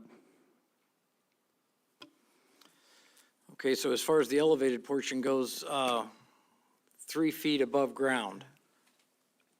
Not 3 feet above hard ground. Okay, does the second occur on that? Concur? Is that clarification? Not the snow level? No. Okay, second. Okay, we have the amendment. Go ahead, Natalie. Thank you, Mr. Chair. Just looking for clarification from Mr. Keough that he actually meant underwater instead of submerged. I don't want to go back there. Yeah. Traps that were set underwater. We had that discussion. Okay, so on the amendment, further discussion? So we're just dealing with elevated and underwater. Submerged and enclosed. Enclosed. The trap has to be inside the box? Yes. So it would be for like minks or martins or ermine. Go ahead, Jake, first, and then Al. Hey, thanks. I'd like to hear a little bit more discussion about the fact, 3 feet above hard ground in the wintertime, it's going to be underneath the snow level where these things would be. Go ahead. Well, that's easier to define than having a set that's 4 feet above the ground and get 3 feet of snow, and all of a sudden now you're only a foot above the snow. So now you got an illegal set. So the hard ground, and especially in the Homer area where they get the freeze thaw, more freeze thaw cycles than we see other places. And of course, if it was a trapper and the snow level comes up to the level of the box, you're defeating the purpose. So he would have to end up raising his box out. Okay, Al. Yeah, thank you. So I'm still hung up on enclosed. My understanding of a martin set using 110 or 120 conibears, which is really convenient. The trap is on the outside of the box. The bait is on the inside of the box. Go ahead, Lynn. So as Member Barrett's aware of, a lot of martin sets are the elevated sets on the tree. The enclosed sets are really popular with mink and ermine. It's a fully enclosed box with a 2-inch hole in it. They're about the only thing that can get in and out of them. Okay, so we have the amendment before us. Any further discussion on the amendment? If not, we're ready for the question. Call the question.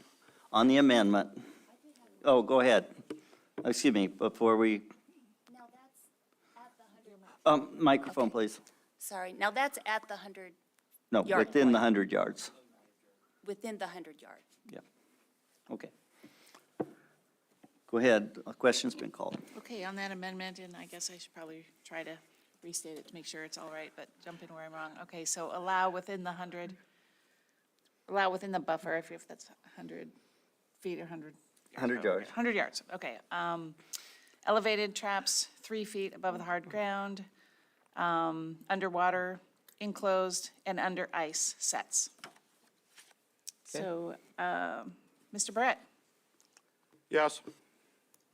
Mr. Keough, Yes? Ms. Cusack, No. Mr. Fletcher, No. Chairman Burnett, Yes. Mr. Hoffman, Yes. and Mr. Cooney. Yes. That amendment carries 5-2. Okay, now the proposal as amended is before us. Any further discussion on the proposal?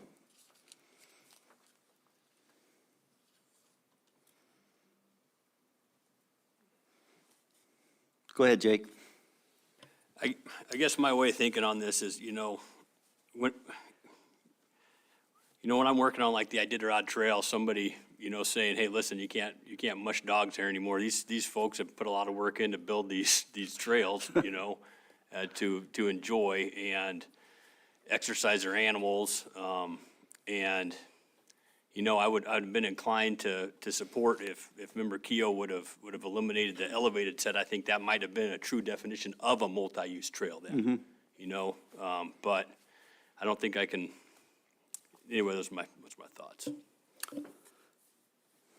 Okay, additional discussion, Ruth? I've heard comments from people complaining about, cross-country skiers and different, other user groups taking over trails that had originally been trapping trails. And it's kind of a flip from one to the other. So that's one of my complaints.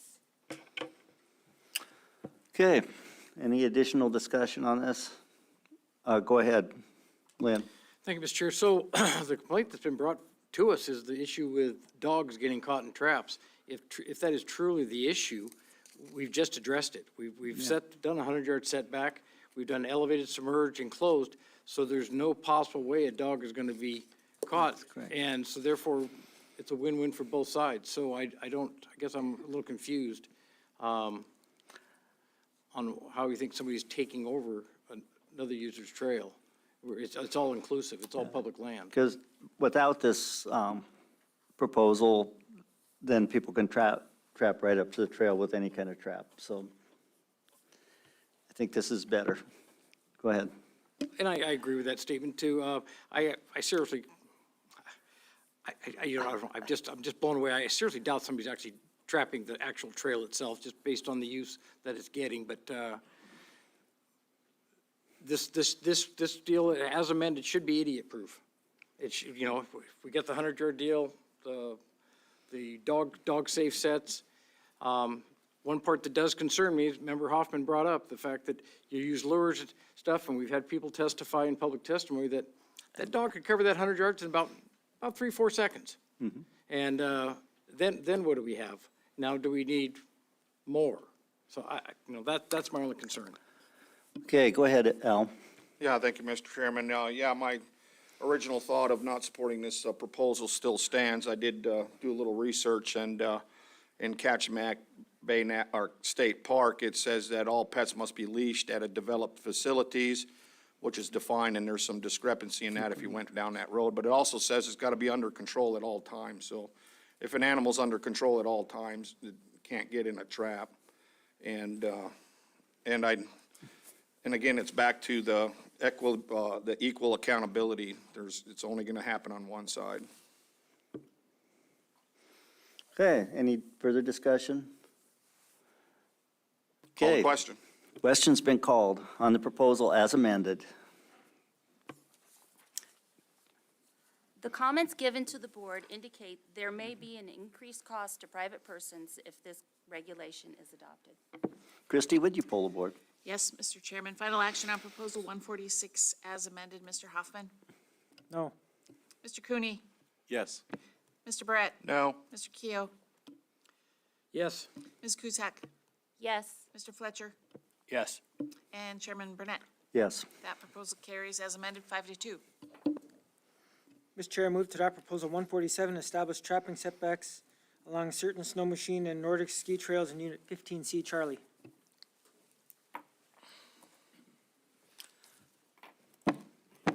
Second. Okay, been moved and seconded. We'd like to hear from the department on this one. Thank you. Proposal 147 is from the Homer Fish and Game Advisory Committee with an effect which would establish 100-yard trapping setbacks along map trails maintained by the Snowmad Snowmobile Club and Kachemak Nordic Ski Club in Subunit 15C. The department is neutral on this proposal as it is primarily allocative. Here's a map to orient the board, and again, the proposed area is encompassed in the yellow highlight. The proposal concerns user conflict and risk to domestic animals, and there are current areas closed to trapping in Units 7 and 15, which include the Kenai Moose Research Center.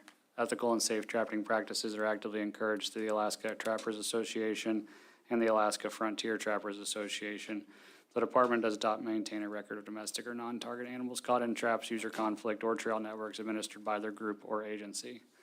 Proposal 147 was input by the Homer Fish and Game Advisory Committee with an effect which would establish 100-yard trapping setbacks along map trails maintained by the Snowmad Snowmobile Club and Kachemak Nordic Ski Club in Subunit 15C. The department is neutral on the proposal as it is primarily allocative. Thank you. Quick question for the department. Who is the primary landowner along these trails? Or where these trails pass through? Yep. Thank you, Mr. Chairman. That is a complicated question. Actually, it's a simple question. Who is the primary landowner? Not who are the landowners. I would have to actually go and do the math and look that one up. That's why I say it's a complicated question. So I don't know the direct answer to that.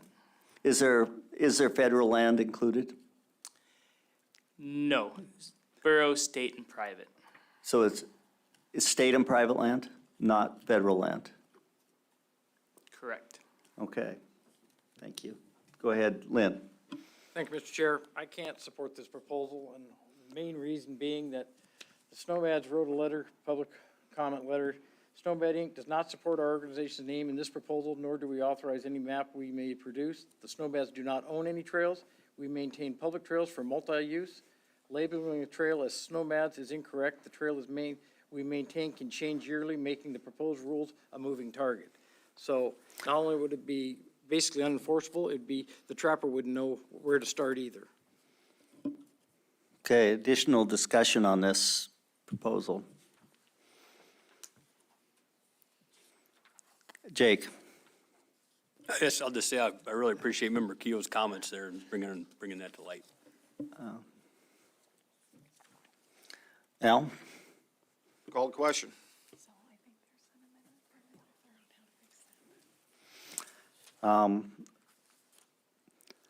It's my understanding that the author had proposed an amendment to this one. I don't have it in front of me. I'll take a second and see if I can find that.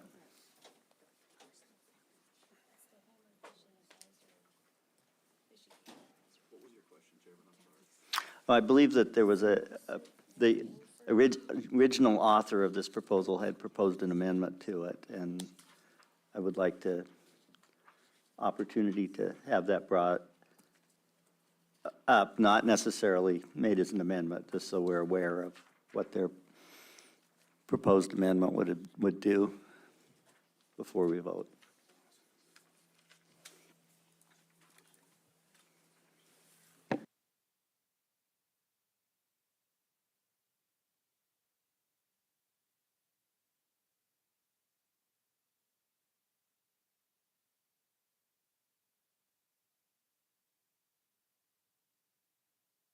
Lynn, go ahead.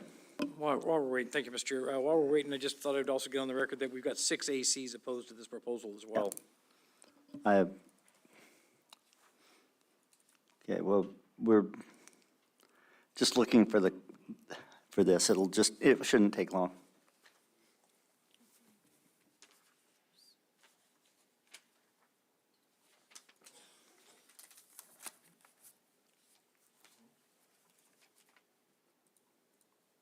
51.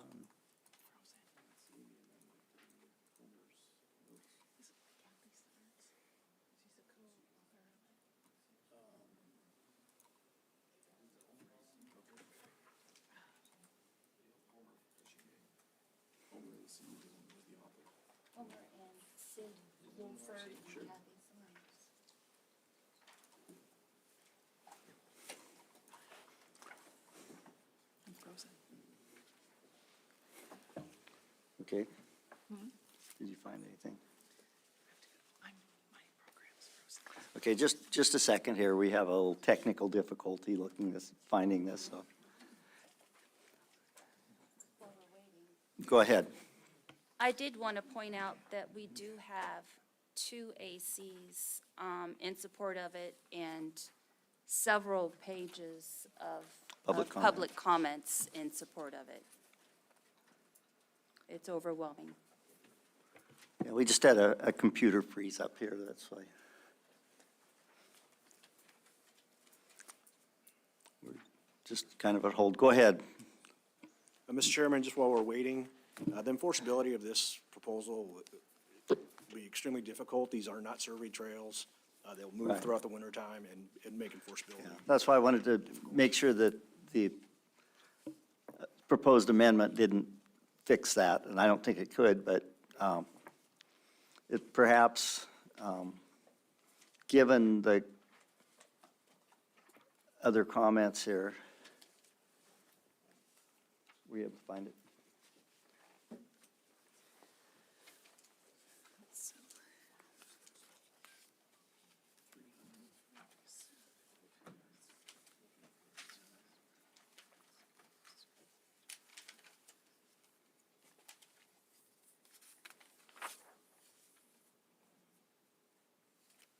I think she just had a solution for. Okay.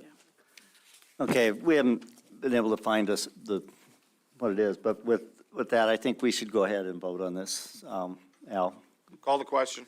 question has been called on this proposal.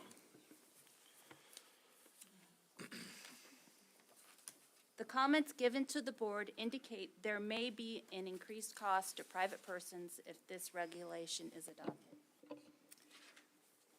Christie, would you poll the board? Yes, Mr. Chairman. Final action on Proposal 147. Mr. Barrett. No. Mr. Keough. No. Ms. Cusack. Yes. Mr. Fletcher. No. Chairman Burnett. No. Mr. Hoffman. No. Mr. Cooney. No. That proposal fails by a vote of 1 yea to 6 nays. Mr. Chair, move to adopt Proposal 148, require 100-yard trapping setbacks from known multi-use trails in Unit 7. Second. It's been moved and seconded. Department? Thank you. Proposal 148 is a public proposal with an effect which would require a 100-yard setback on traps from known multi-use trails in Unit 7. The department is neutral on this proposal as it is primarily allocative. A map to orient the board, which includes Unit 7 on the eastern side of the peninsula.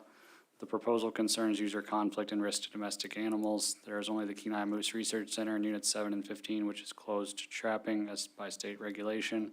Ethical and safe trapping practices are actively encouraged through the Alaska Trappers Association and the Alaska Frontiers Trappers Association. The department does not maintain a record of domestic or non-target animals caught in traps, user conflict, or trail networks administered by their groups or agencies. In summary, Proposal 148 is a public proposal with the effect which would require a 100-yard setback on traps from known multi-use trails in Unit 7, and the department is neutral in this proposal as it is primarily allocative and is generally opposed to the unnecessary reductions in taking game. Thank you. Thank you. I'm going to ask the same question I asked before. These known multi-use trails, whose land do they cross? And I assume that most of them are on federal land. Some may be on state or private, cross private lands, but primarily on federal lands. Thank you. Yes, that's correct in Unit 7. And so, and do we know if these trails are constantly in the same place? Do, you know, with different winters and different changes, how frequently trails move a little bit here and there? In my experience, the federal trails are generally where they are labeled on the map. Thank you. Okay, thank you.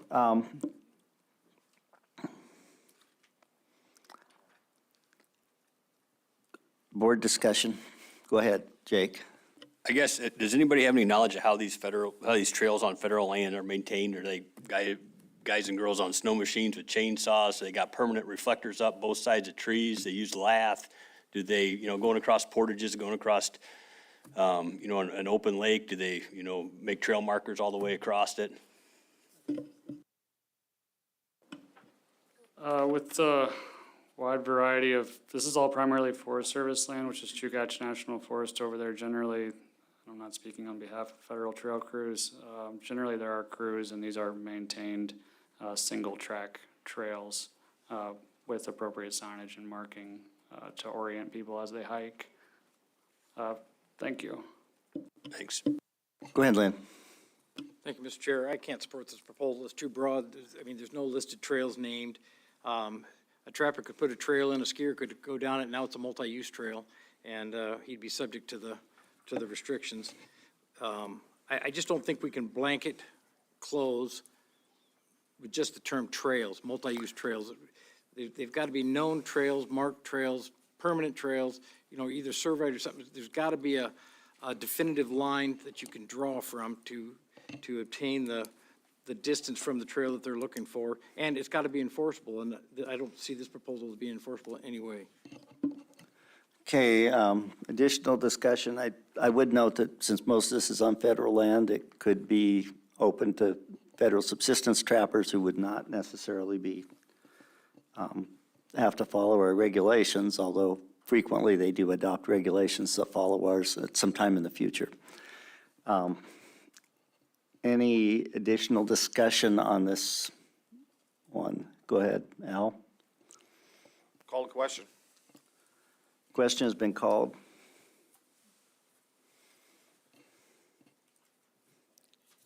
Not looking at you. The comments given to the board indicate there may be increased cost to private persons if this regulation is adopted. Thank you. Christie, would you pull the board? Yes, Mr. Chairman, final action on Proposal 148.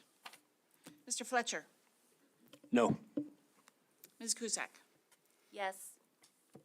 Chairman Burnett? No. Mr. Hoffman? No. Mr. Cooney? No. Mr. Barrett? No. Mr. Keo? No. Proposal fails by a vote of 1 yea to 6 nays. Mr. Chair, I move to drop Proposal 149, establish trapping setbacks along the perimeter of campgrounds in Unit 7. Second. Been moved and seconded. Department, please. Thank you. Proposal 149 is a public proposal which would establish trapping setbacks along the perimeter of campgrounds in Unit 7. The department is neutral in this proposal as it is primarily allocative.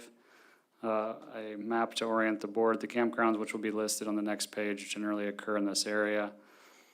The proposal describes a 100-yard setback for traps, excepting a 50-yard setback for traps with an inside jaw spread less than 5 inches that are set at least 4 feet above ground or snow level, and size 3 leg hold marten traps set in boxes.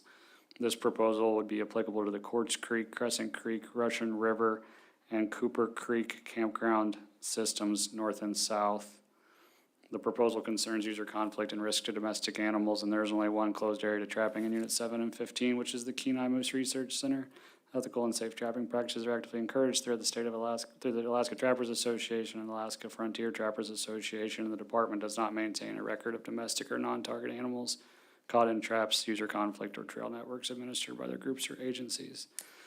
Proposal 149 was a public proposal with an effect which would establish trapping setbacks along the perimeter of campgrounds in Unit 7, and the department is neutral in this proposal as it is primarily allocative, and the department generally is opposed to unnecessary restrictions to take game. Thank you.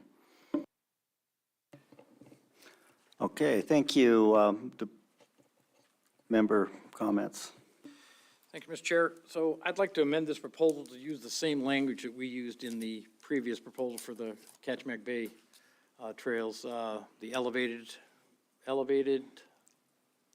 enclosed, submerged, under ice. Underwater, Or not underwater, submerged. gosh dang it, underwater and under ice. And do away with the 50-yard, those sets would be allowed within the 100-yard closure. Second. We have an amendment. Would you like to speak to your amendment? Yeah, I mean, so we just authorized that for that language for the other proposal. I just think consistency is important if we're going to take action on proposals. So I would just rather see the same language with the same type of restrictions, so that everything mirrors one, so nobody has to wonder, well, where am I now and what's the restriction here? So, and I think it's a workable solution there. Okay, thank you. Any additional discussion on the amendment? Not, I think we might be ready to Call the question. question on the amendment. On that amendment? Mm-hmm. Mr. Hoffman? Yes. Mr. Cooney? Yes. Mr. Barrett? No. Mr. Keo? Yes. Ms. Cusack? Yes. Mr. Fletcher? No. Chairman Burnett? Yes. That amendment carries 5-2. Okay, discussion on the proposal as amended? If no one else is going to talk, I will. I'm going to support this amendment. These are areas where people in the wintertime, during trapping season, stop and take off for a cross-country ski or something else. They're using it for parking. They're not camping there this time of year, for the most part. And, they get there, they let their dog out. That dog's particularly vulnerable at that time when it gets out of the car. And having a reasonable setback around these areas just makes a little bit of sense to me. So I'm going to support this one. Additional board member comments. Lynn? Thank you, Mr. Chair. Just for the record, although I do believe most of these campgrounds listed do get snowed in, and the gates are locked on them, so there's no way you can drive in there, and they do get snowed in. But I do know the Russian River campgrounds, they do groom those trails for skiing. So I don't know that it's necessarily to exclude 100% of the trapping effort that could go on in there, potentially go on in there, but there are definitely more appropriate sets for that type of location. So, and I think we did that with the amendment. So I think I can support the proposal as amended. Okay, go ahead, Al. Okay, you don't. Any additional discussion on this proposal as amended? Call the question. Question's been called. The comments given to the board indicate there may be an increased cost to private persons if this regulation is adopted. Christie, would you poll the board? Yes, Mr. Chairman, final action on proposal 149 as amended. Mr. Cooney? Yes. Mr. Barrett? No. Mr. Keo? Yes. Ms. Cusack? Yes. Mr. Fletcher? Yes. Chairman Burnett? Yes. Mr. Hoffman? No. Proposal carries as amended 5-2. Mr. Chair, I move to adopt proposal 150, establish trapping setbacks along certain roads and pullouts in Unit 7. Second. It's been moved and seconded. Department? Thank you. Proposal 150 is a public proposal with an effect which is established trapping setbacks along certain roads and pullouts in Unit 7. The department is neutral as it is primarily allocative. Here, the map on the screen with the highlighted area to orient the board to the area where the proposal describes. This proposal describes a 100-yard setback for traps, accepting a 50-yard setback for traps with an inside jaw spread less than 5 inches that are set at least 4 feet above ground or snow level, and size 3 leg hold marten traps set in boxes. This regulation would be applicable to 2 sections of the Quartz Creek Road, East Quartz Creek and Williams Road, the Old Sterling Highway unmaintained portion of Quartz Creek Road, a section of Snug Harbor Road, and the Bean Creek Road. Further descriptions of these can be found in the proposal and the analysis and recommendations as created by the department. The proposal concerns user conflict and risk to domestic animals. The current area is closed to trapping, and 715 as the Kenai Moose Research Center, and ethical and safe trapping practices are actually actively encouraged through the Alaska Trappers Association and the Alaska Frontier Trappers Association. The department does not maintain a record of domestic or non-target animals caught in traps, user conflict, or trail networks administered by their groups or agencies. Proposal 150 is a public proposal with an effect which would establish trapping setbacks along certain roads and pullouts in Unit 7. The department is neutral in this proposal as it's primarily allocative and is generally opposed to unnecessary restrictions to take game. Thank you.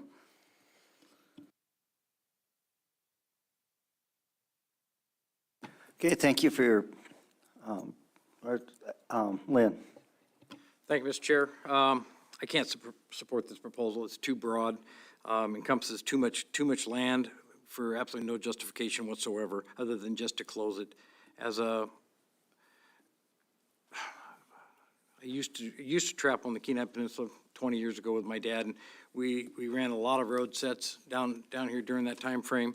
Granted, things have changed a little bit, but I still know guys that run road sets and have absolutely had zero conflicts.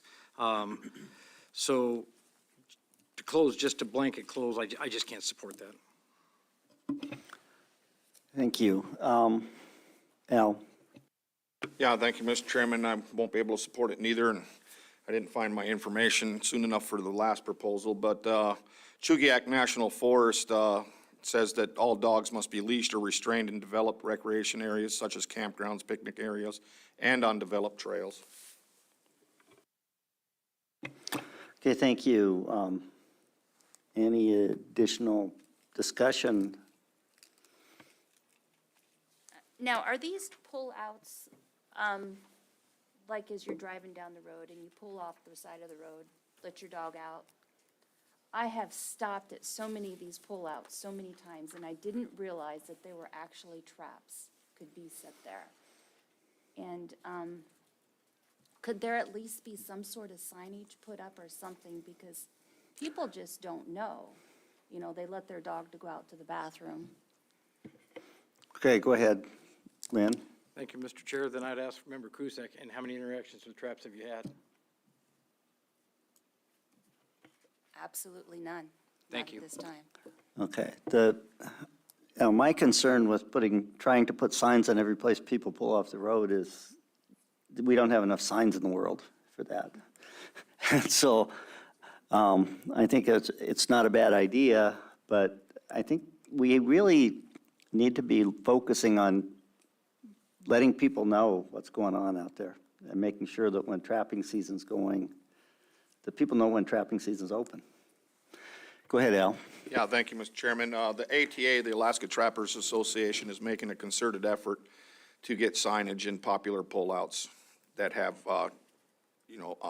interest in trappers, or trappers have interest in. Yes, I appreciate that. Additional discussion on proposal? Call the question. Question has been called. The comments given to the board indicate there may be an increased cost to private persons if this regulation is adopted. Christie, would you poll the board? Yes, Mr. Chairman. Final action on Proposal 150. Mr. Barrett? No. Mr. Keough? No. Ms. Cusack? Yes. Mr. Fletcher?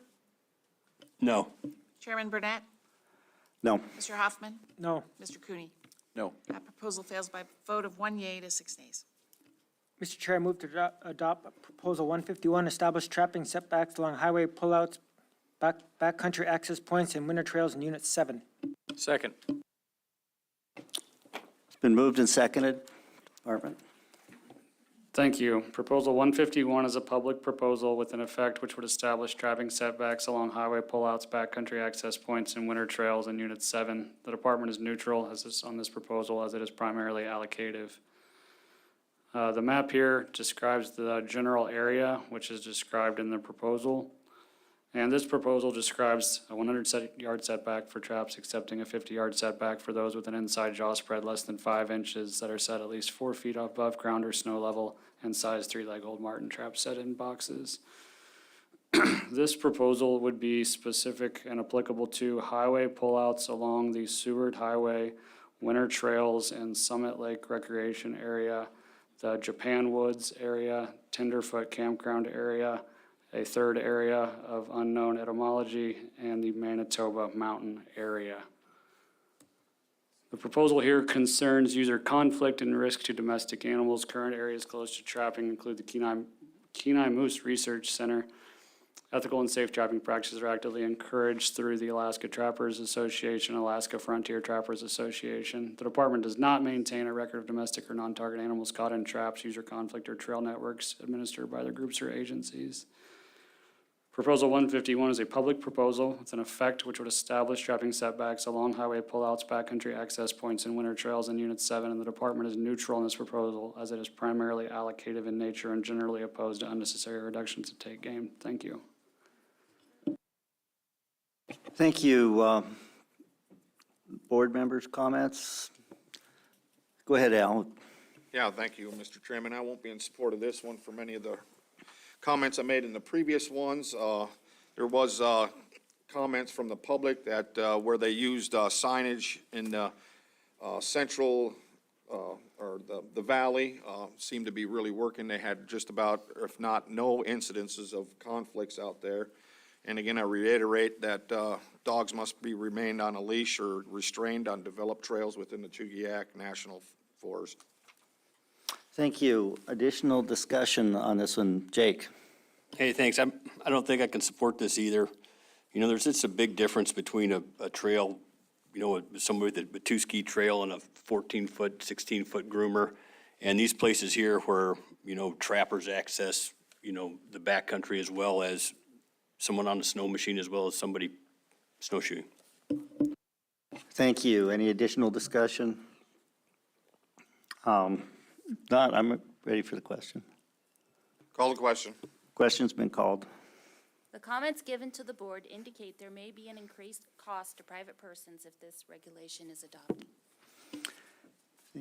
Thank you. Christie, would you poll the board? Yes, Mr. Chairman, final action on proposal 151. Mr. Keo? No. Ms. Cusack? Yes. Mr. Fletcher? No. Chairman Burnett? No. Mr. Hoffman? No. Mr. Cooney? No. Mr. Brett? No. Brett. That proposal fails by a vote of 1 yea to 6 nays. Mr. Chair, move to adopt proposal 152, establish trapping setbacks along trails and trailheads in Unit 7. Second. Thank you. It's been moved and seconded. Department? Thank you. Proposal 152 is a public proposal which would establish trapping setbacks along trails and trailheads in Unit 7. The department is neutral in this proposal as it is primarily allocative. The map on the screen to orient the board. This proposal, like the previous 2 or 3, includes the same restrictions for different types of traps at 150 yards. This would be applicable to the Crescent Creek Trail, Lower Russian Lake Trail, Bean Creek Trail, Russian Gap Trail, Historical Quartz Creek Trail, Resurrection Trail, South End, West Branch Juneau Trail, Devil's Pass Ski Loops, and Stetson Trail parking area in the first 400 yards. A full description of those areas can be found in the proposal in the department's A&Rs. The proposal concerns user conflict and risk to domestic animals. In the current areas in trapping, closed to trapping in Units 7 and 15 of the Kenai Moose Research Center. Ethical and safe trapping practices are actively encouraged through the Alaska Trappers Association, Alaska Frontier Trappers Association. The department does not maintain a record of domestic or non-target animals caught in traps, user conflict, or trail networks administered by their groups or agencies. Proposal 152 is a public proposal. The effect would be to establish trapping setbacks along trails and trailheads in Unit 7. The department is neutral in this proposal, is primarily allocative, and generally supports unnecessary reductions and the opportunity to take game. Thank you. Thank you. Board members? Go ahead, Lynn.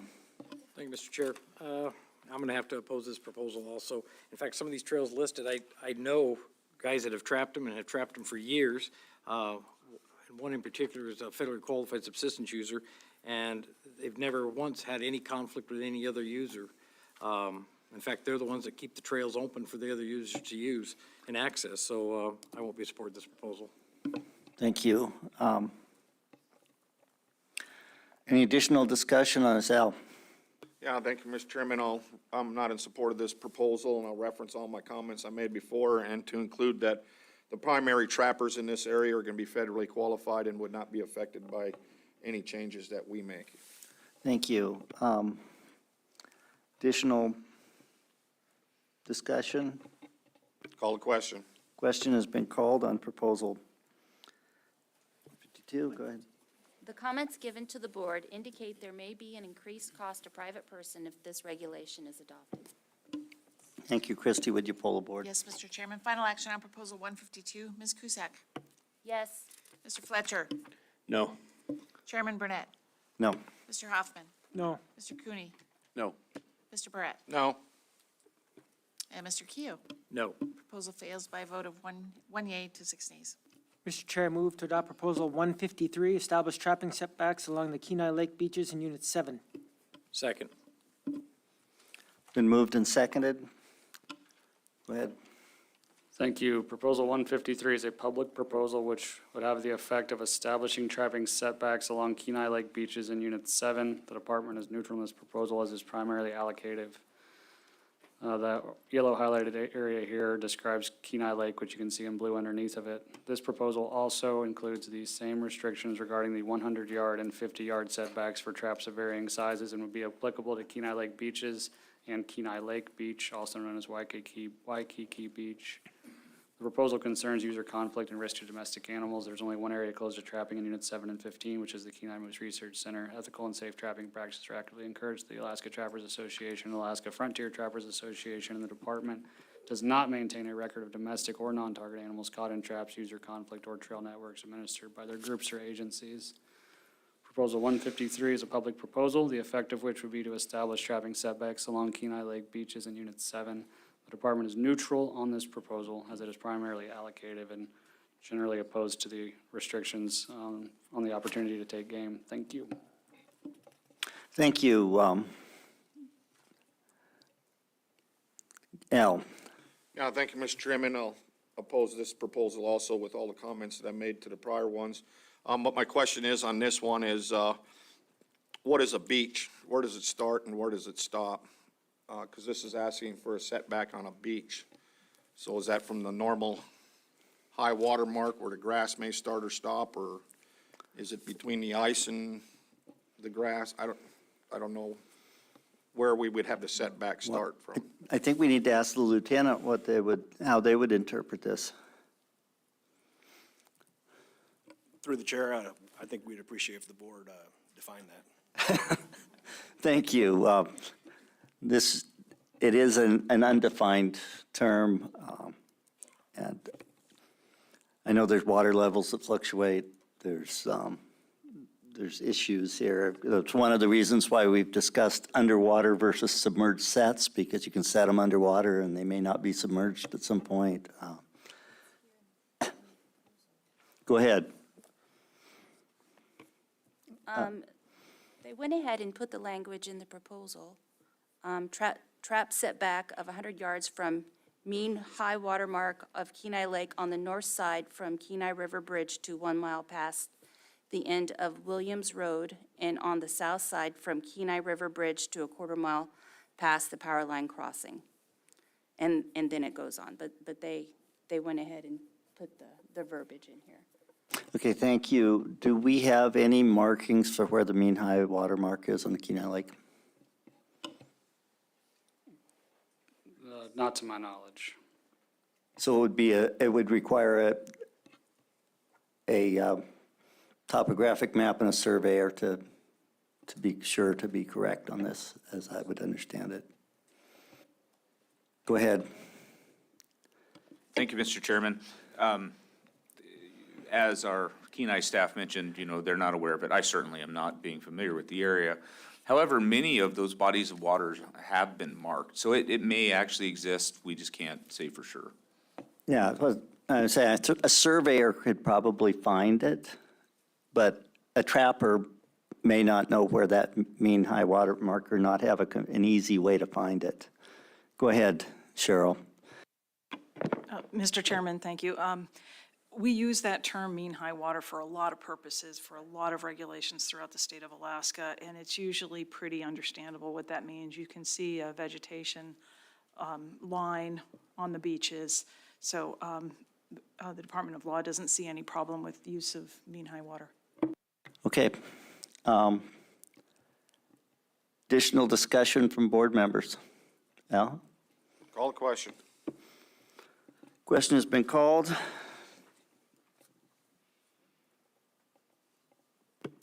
The comments given to the board indicate there may be an increased cost to private persons if this regulation is adopted. Thank you. Christie, would you poll the board? Yes, Mr. Chairman. Final action on Proposal 153. Mr. Fletcher? No. Chairman Burnett? Yes. Mr. Hoffman? No. Mr. Cooney? Yes. Mr. Barrett? No, Mr. Keo? No. And Ms. Kusak? Yes.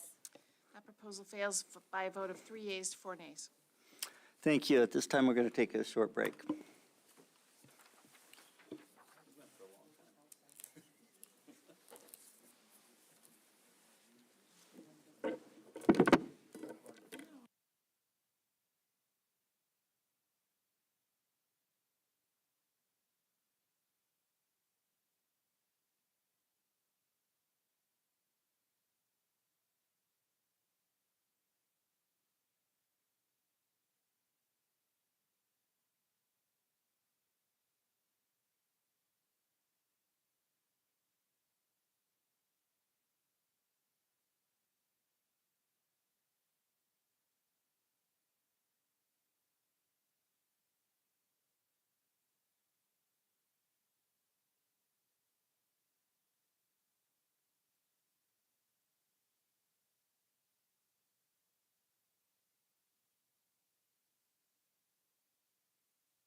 Are you ready over here, Savannah?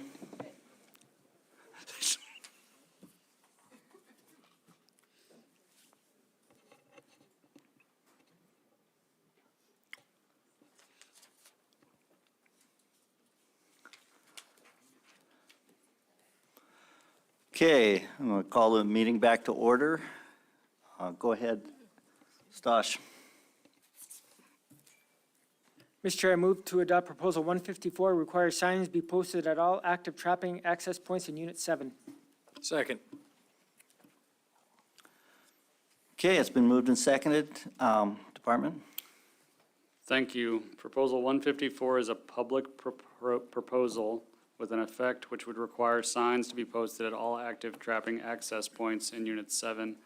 The department is neutral in this proposal, as is would not likely influence fur bear harvest. Or map to orient the board.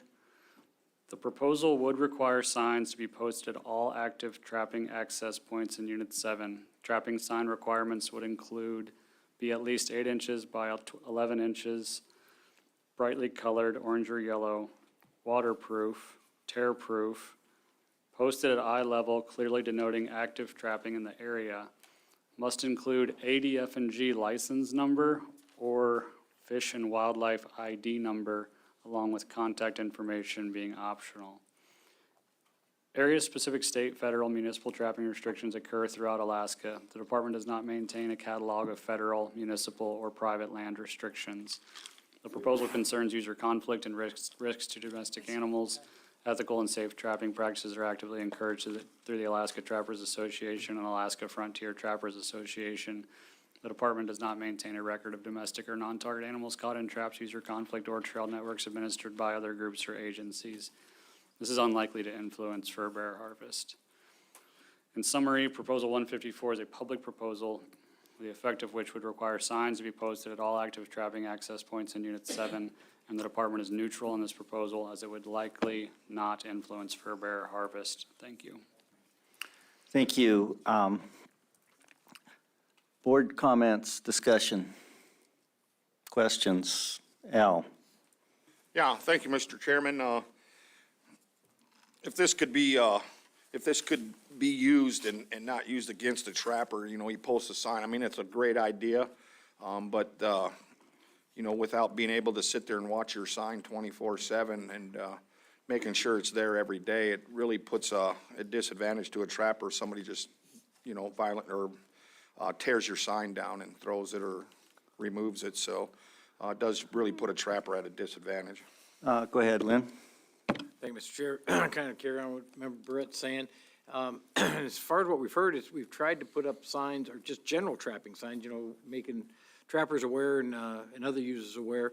And the National Forest doesn't allow it. They've been taking them down. So, and the Unit 7 is mainly in, actually, maybe it's all in National Forest. So I don't think this thing would work. Okay. Ask Lieutenant here. As a matter of enforcement, if someone were to put up a sign and then it's taken down, and now we don't have a sign up anymore, how would enforcement deal with missing signs?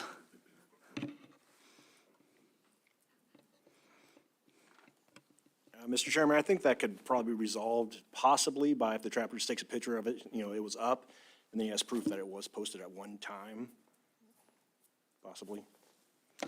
Okay. Any additional discussion on this? I'm not going to be in support of it. I do think that there's some good voluntary signage. There's some other types of signage that's used in some areas that has worked.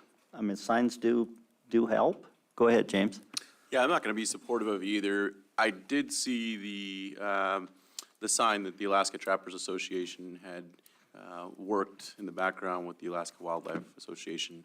And I'd like to see how that continues to progress first before we implement a requirement for this much information on a sign, especially considering what we just discussed, that'd be really difficult if it gets pulled down by someone. Okay, thank you. Any additional discussion? If not, ready for the question? Call the question. Question's been called. comments given to the board indicate there may be an increased cost to private persons if this regulation is adopted. Thank you. Christie, would you poll the board? Yes, Mr. Chairman. Final action on Proposal 154. Mr. Hoffman? No. Mr. Cooney? No. Mr. Barrett? No. Mr. Keo? No. Ms. Cusack? No. Mr. Fletcher? No. Chairman Burnett? No. Proposal fails 0-7. Mr. Chair, I move to adopt Proposal 155, close Unit 15C Charlie to beaver trapping. Second. Been moved and seconded, Department? Thank you. This proposal and the next proposal both seek to change beaver trapping regulations in subunit 15C. Proposal 155 is a public proposal, the effect of which would be to close subunit 15C to beaver trapping. The department is opposed to this proposal as it will eliminate beaver trapping and harvest opportunity. A map to orient the board. Current beaver trapping seasons in units 7 and 15 are October 15 to April 30th with a 20 beaver regulatory year bag limit. The season has changed 3 times since 2000. During 2000 to 2008, it was November 10 to March 30, 2009 to 14, November 10 to April 30. And in regulatory year 2015 to present, the season has been October 15 to April 30.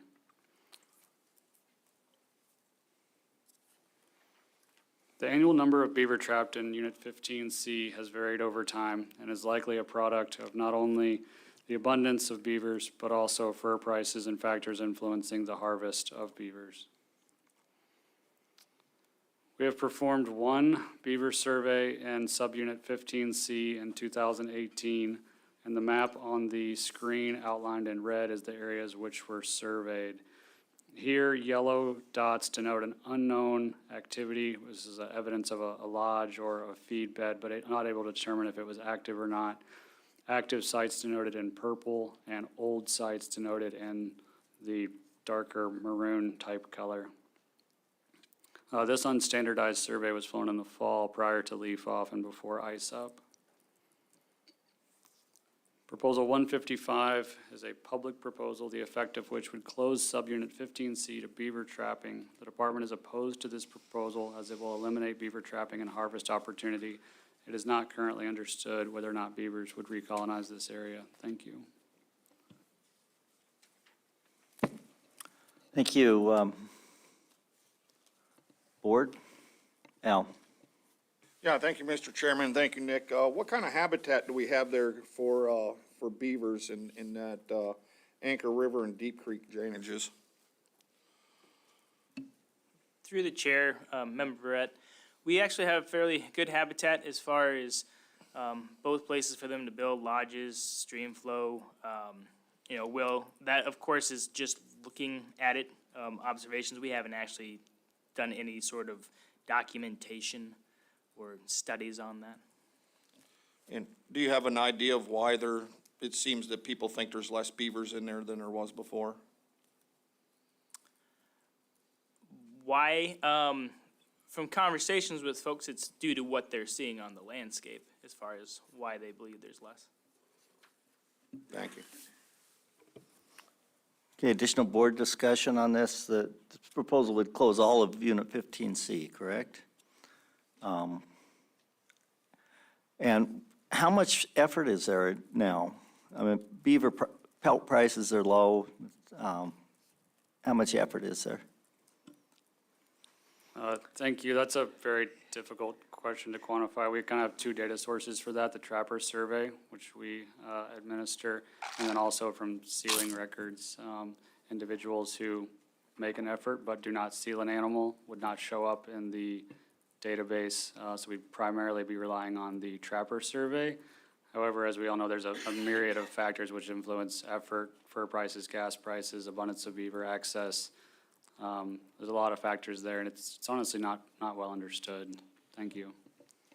Additional discussion on this, Al? Yeah, thank you, Mr. Chairman. I would be curious to, from a comment from a section of subsistence, if subsistence would be affected in that portion of 15C that's outside the non-subsistence area. Go ahead. Thank you, Mr. Chair. I was just looking at the original proposal, and it does narrow it down to Ski Lac Loop Wildlife Management Area and the Kenai Moose Research closed area, but there must be some reason why the staff comment seems to make it apply to all of 15C. And yes, you're correct, there is an area, lower 15C, that is outside the non-subsistence area, in which if there is effort there for beaver trapping, this would affect that effort for trapping beaver for subsistence uses. Mr. Chair. Go ahead, Stas. Yeah, thank you, Mr. Chair. Question to the department. If we close beaver trapping in 15C, at what point would you reopen it if the numbers started to rebound? Thank you. Through the chair. Lacking pre-data, pre-closure data regarding the distribution and potential abundance of beavers, it would be speculative with ad hoc data if we started doing surveys, for example, now. If the board were to take this action, I'm sure we would very quickly begin having internal conversations about the best way to index whether or not this population recovers or recolonizes this area, if that's the intent of the proposal. James? Hey, thank you, Mr. Chair. And just along those lines too, for the board, you had 5 ACs that opposed, and the one that did asked for an amendment to the proposal to include a sunset clause after 2 cycles, so essentially in 6 years. Okay, Lynn? Thank you, Mr. Chair. So I guess when you look at the harvest data there, it doesn't really concern you, or you don't, I mean, we definitely had a spike in 15 when they went to the October season, and then kind of a steady decline with one little spike in the middle there. But overall, I mean, it's been a pretty steady decline in the harvest. And I know even though the beaver prices, pelt prices are not that great on the international market, there's still a lot of use for beaver in Alaska. So, I mean, you know, from the pelt to the carcass to the casters, I mean, there's still value there and people are still pursuing them. But it does look like you've got a pretty steady decline in harvest from the time we went to the October season.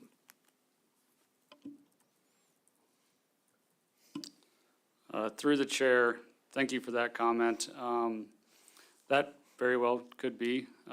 One thing that's important, especially on the Kenai and this trapping and sealing data, is that when the relative number of fur that is taken is relatively low, the influence of a single or 2 trappers having some circumstance which allows them to suddenly spend a season trapping or not spend a season trapping can have a very large impact on this. We can observe that in other harvest sources where it appears, for example, in the marten harvest in 2020, it like tripled. As you guys may remember from the overview, it was essentially responsible for that was 2 to 3 trappers that tripled the harvest, because when these numbers are low, they can be affected dramatically very quickly. Thank you. Al? Yeah, thank you, Mr. Chairman. I'll move to amend Proposal 155 and change the seasons for trapping from, for Unit 15C, I would strike out October 15th and replace it with a new start date of 10 November to 31 March. Second. Got a motion and a second. Want to speak to your amendment? Yeah, I think Member Keel had pointed out prior to the season opening longer that all of a sudden we started seeing a decline, and instead of just closing the season for a cycle, I would much rather start out by moving that date back to November, and it takes a little more effort than to trap beavers than if it's open water. Okay, thank you. Lynn? Thank you, Mr. Chair. Seeing how we've got a proposal coming up right after this for Unit 7, I'd almost offer a friendly amendment to make this Unit 7 and 15 as a whole and make the season consistent, if you're willing for that friendly addition there. Yes, that would be. Yes, I would be very comfortable with that. Second concurs. And the second concurs with that amendment change, so we'd understand that the season would be from starting November 10th in both Units 17 and 15C.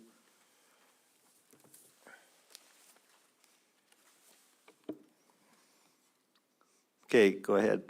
Thank you. So, yeah, just in public comments and talking with some trappers from down here on the peninsula and stuff, they've seen a marked decrease in the availability of beaver. And that's not just along the road system, it's back in the backcountry too. Partially, they blame some of the decline on what they consider brown bear predation on them. They find a lot of houses that were dug into by bears, but I also think that open water early season was a big factor, made them real easy to target real quick, and I think shortening the season will make somewhat of a little difference on that. Okay, any additional discussion on the amendment, Al? Yeah, just looking in my federal handy dandy, aligning Unit 7 and 15C would also align the start dates with the federal season. Okay, so any further discussion on the amendment? If not, are we ready for the question? Call the question. Would you repeat the season dates, please? Yes, the amendment would be to change the start date from the October date to 10 November and add Unit 7 into that, start date of 10 November. All of 15 and All Unit of 7? 15, excuse me. So the amendment would read all of 15, beaver season would start 10 November, and it would be the same in Unit 7. Okay. Natalie? Thank you, Mr. Chair. And this might be more a question for Cheryl, but perhaps the board might want to discuss why they're shortening the season from ending April 30th in 15A and 15B to ending March 31st now. Just the didn't loss talk in a about month on the other two subunits. I only talked about the start date. Apologies, Mr. Chair. I heard it was, I heard it was November 10th through March 31st was what you proposed. No. Just the start date shortened. The concern was open water trapping in the fall.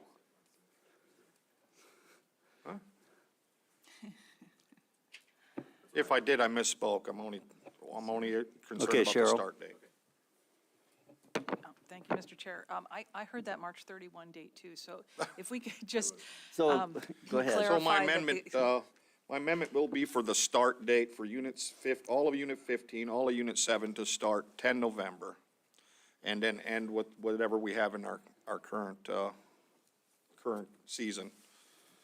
Yeah, you may have misstated the first time, but you spoke to the early start at all times, so. I was stuck on 10. Well, I guess it did, because the season closing date for 7 and 15 is 31 March. Okay. Okay, thank you, Mr. Chairman.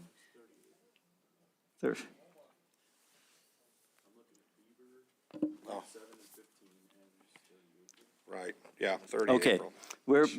it's 30 April, Yes. and, right, that's what we wanted to, just to make sure that Christie has it correct. November 10th to 30 April. It's all throughout Units 15 and 7. Thank you. So on that amendment, Mr. Fletcher, Yes. Chairman Burnett, Yes. Mr. Hoffman, Yes. Mr. Cooney, Yes. Mr. Barrett, Yes. Mr. Keo, Yes? Ms. Cusack. Yes. That amendment carries 7-0. Okay, the amended proposals before us, Stosh. Yeah, question to the department. The proposal reads, close Unit 15C Charlie to beaver trapping, so hunting will still be allowed, right? Actually, with the amendment, all we're doing is shortening the season. We're not closing it at all for either. Copy. Okay. Okay, additional discussion on the proposals amended? If not, we may be ready for the question. I think you explained the point already, Al. So,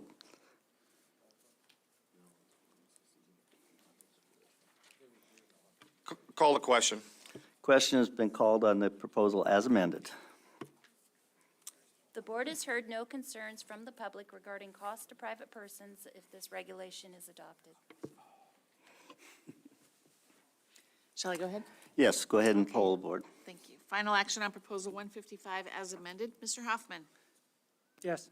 Mr. Cooney? Yes. Mr. Brett? Yes. Mr. Keo? Yes. Ms. Cusack? Yes. Mr. Fletcher? Yes. Chairman Burnett? Yes. Proposal carries as amended, 7-0. Mr. Chair, I move to adopt proposal 156, closed beaver trap. I think we should talk about this one separate. Mr. Chair, I move to adopt proposal 156, closed beaver trapping in the Anchor River and Deep Creek drainages in Unit 15C Charlie for 6 years. Second. Thank you. Been moved and seconded, Department? Thank you. Proposal 156 is a public proposal, which would close beaver trapping in the Anchor River and Deep Creek drainages in Subunit 15C for 6 years. The department is neutral on this proposal. A map to orient the board. Again, we have the season dates here, which just recently changed. However, historically, from 2000 to 2008, they were November 10 to March 30, 2009 to 14, November 10 to April 30, and most recently from 15 to present, October 15 to April 30, not limited to the change which just occurred. Annual number of beaver trapped in Unit 15C is on the figure here, as we discussed in the previous proposal. And again, this figure, actually, those surveyed areas in the red do represent what could be defined the drainages of Deep Creek and the Anchor River. We performed that survey in 2018, and it's currently not understood exactly why beavers have not recolonized. Proposal 156 is a public proposal with the effect which would close beaver trapping in the Anchor River and Deep Creek drainages in Subunit 15C for 6 years. The department is neutral on this proposal. Thank you. Thank you. Board discussion. Al? Yeah, thank you, Mr. Chairman. I should have maybe asked this on the last one. But since beavers have to be sealed, do you have the information of when beavers are being trapped? Should be on the sealing information. Yes, thank you. Through the chair. We do have that, and there's actually a proposal coming up. If we would like to go to those slides, I have the chronology in Unit 7. If the board would like me to do so.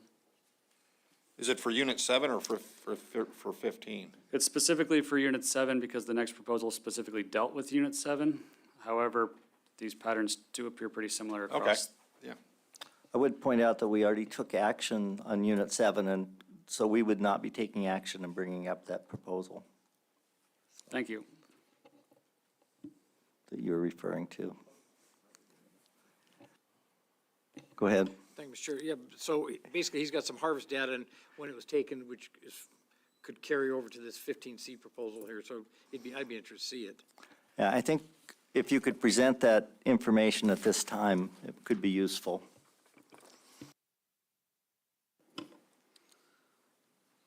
Thank you. This is a very similar figure to what you just saw for subunit 15C, which shows the regulatory years, the season lengths, and then the average number of beavers harvested. This also speaks to a previous comment where the effect of a relatively few number of trappers can have an incredible impact on the number of beavers harvested. Including that very large year and regulatory year 2022, the average during the November 10 to March 30 period was 46 beavers. When the season was extended 1 month in the late part, the average was 23, and when the season was then extended even further during the open water period to October 15 to April 30, the average was 24. During that time, 32% of the total harvest occurred in October, and as the month of harvest is the finest resolution we get from sealing data, I cannot get it any more fine-scale resolution than that. Thank you. Thank you. And that really supports the action that was taken in the previous proposal. So we are on the proposal to close specifically Anchor River and Deep Creek drainages. Discussion on that proposal. Go ahead. Thank you, Mr. Chair. Yeah, I'm not going to support this proposal. I think what we just did is going to address it across the board. And we'll have a little bit more information 3 years from now to maybe make another decision. Go ahead, Al. Yeah, I agree with Member Keel, but just out of curiosity, through your sealing records, was a large portion of that harvest out of either one of these two drainages or both? Thank you, thank you through the chair. The figures that we showed there was for unit 7, not subunit Oh, that's 15C, right. so it doesn't apply. Thank you. Thank you. Hey, thanks. Jake? Hey, thank you, Mr. Chair. We heard a lot of testimony, from people that lived up there, walked up there. They said they hadn't seen a beaver. I talked to some of them that said there is no habitat for them. I talked to others that said there is habitat for them. I kind of think we got a unique opportunity here. There's still some ability for people to track beaver, but we got a unique opportunity to maybe close this down, maybe even a minute to 3 years and see if it makes a difference. Okay, Lynn?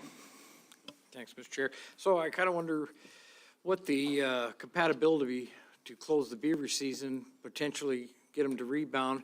But as we know, beaver are pretty famous for damming up. Both these drainages are failing to meet their escapement goals for king salmon. And the last thing we need for king salmon is more dams on a river. So I'm not sure that it could be compatible to close it for the consequences it might do for the fish. Well, go ahead. To Member Keo, I'm on the Board of Game, not the Board of Fish. I think you'll have to ask the commissioner that, and if he wants to talk about fish, and king salmon in particular.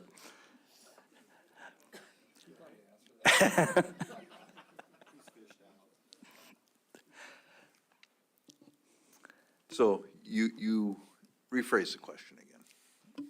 I'm just saying that, I don't think we need to close the beaver trap. Reducing the opportunity, especially the open water opportunity, I feel like was enough, but to close it, there's no way the department's gonna let beavers dam up a river and not, so fish can't get upstream. They're gonna go dig it out and we're kind of going backwards there. So still to allow potential opportunity up there, I just think it's a good thing. And biggest thing, if there's no beaver there, there's not gonna be anybody trapping there. Beavers have pluses and negatives of salmon, so this is your guys' call. I think that's an incredibly good answer. My wife thinks they're best for coats. I like to eat them. So we're all good on this.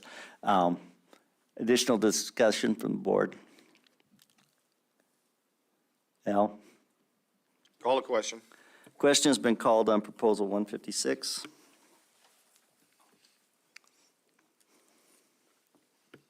The board has heard no concerns from the public regarding cost to private persons if this regulation is adopted. Shall I? Yeah. Okay, final action on proposal 156, Mr. Cooney, No. Mr. Barrett, No. Mr. Keo, No. Ms. Cusack, Yes. Mr. Fletcher, Yes. Chairman Burnett, No. Mr. Hoffman. Yes. That proposal fails by a vote of 3 yeas to 4 nays.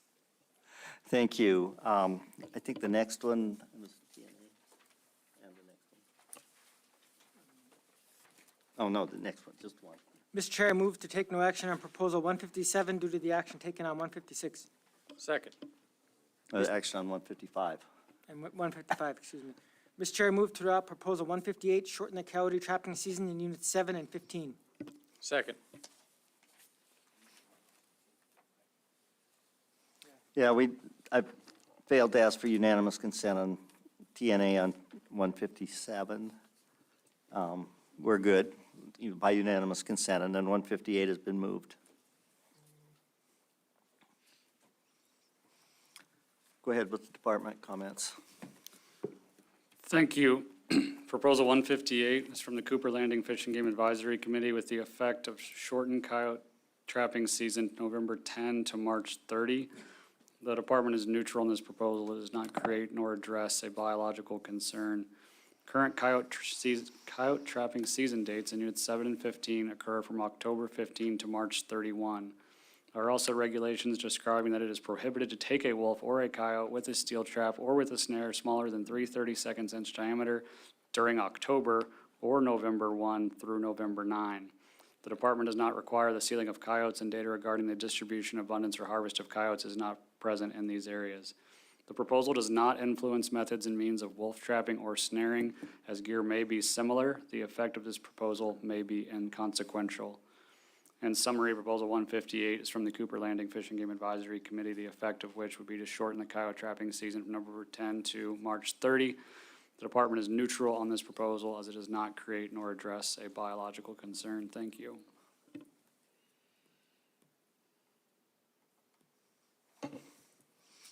Okay, board discussion. Lynn? Thank you, Mr. Chair. So like we did last year on, I believe in 16 and 13, kind of unintended consequences of, of an action the board took. With the early coyote season, the one thing that's, one of the drawbacks to it, in other areas as well as this area, is hanging a snare for a coyote doesn't differentiate. A lynx walks down the trail, a fox walks down the trail, anything the same height walks down, you're gonna catch it. The other issue is, down in this country, their bears seem to stay out a little longer down here too, so there's more of a chance to have an encounter with a bear and a snare too. We also had a testifier, public testifier here that asked us to also include the wolf into that and shorten this, bring the season back into a standard November 10th opener. I guess I'd like to hear the comments from the other board members, see what their thoughts are on this. Additional discussion. I wouldn't be willing to shorten the coyote season to protect coyotes, but because they are in fact an invasive species in Alaska. But shortening the coyote season to protect other animals makes a lot of sense, and so I am going to be in support of this.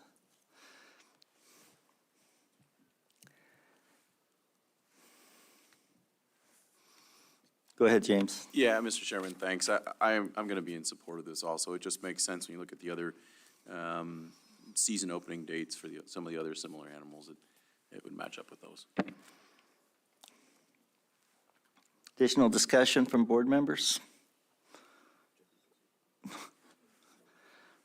I'm not hearing any proposal, anything else. Go ahead, Ruth. Did we want to amend it to include the wolves? That was his question. Oh, okay, all right, sorry. Yeah, I agree with it.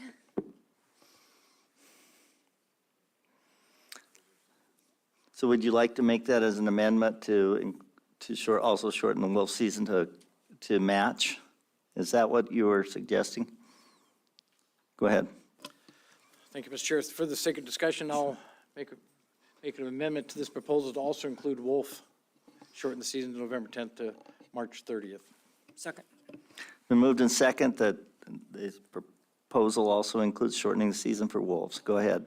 So to speak to the motion, the main driver for me to support that would be the fact that wolf snares, the height of a wolf snare is pretty doggone perfect for a bear, and definitely have more of a chance to hook up a bear in a wolf snare. And especially since their bears down here seem to hang out till November before they go in, where other areas, most of those bears are gone by early October, mid-October. But down here, they definitely seem to stay out a little bit later. Additional discussion on the amendment? Go ahead, George. Thank you, Mr. Chair. George Papasola, Sim. Looking for a difference between March 31st and March 30th on this proposal. Thank you, Mr. Chair.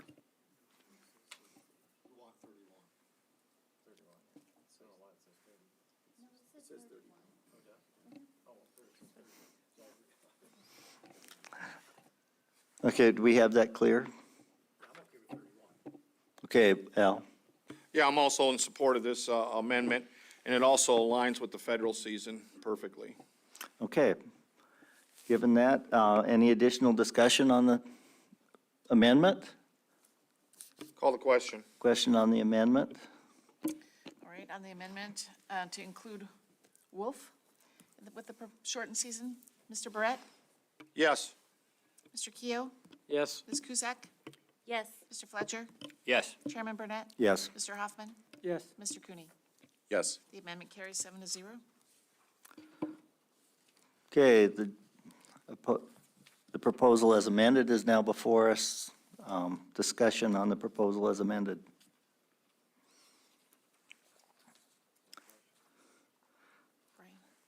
Okay, Ryan. Thank you, Mr. Chairman. I just wanted to point out coyotes aren't invasive. They showed up by themselves. What's that?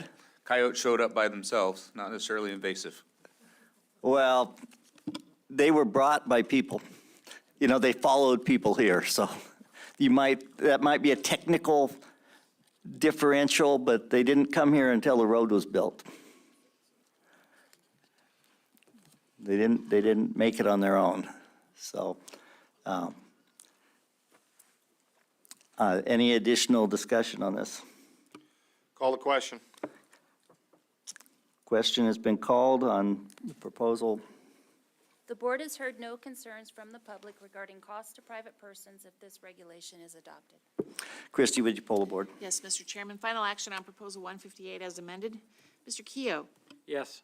Ms. Cusack. Yes. Mr. Fletcher. Yes. Chairman Burnett. Yes. Mr. Hoffman. Yes. Mr. Cooney. Yes. Mr. Brandt. Yes. The proposal carries as amended, 7-0. Mr. Chair, I move to adopt Proposal 159, lengthen the wolverine hunting season in Units 7 and 15. Second. Been moved and seconded. Department? Thank you. Proposal 159 is a public proposal, the effect of which would be to lengthen the wolverine hunting season in Units 7 and 15 to August 10 to March 31. The department supports this proposal to increase wolverine hunting opportunity. Current wolverine hunting season in Units 7 and 15 occurs from August 10 to March 31.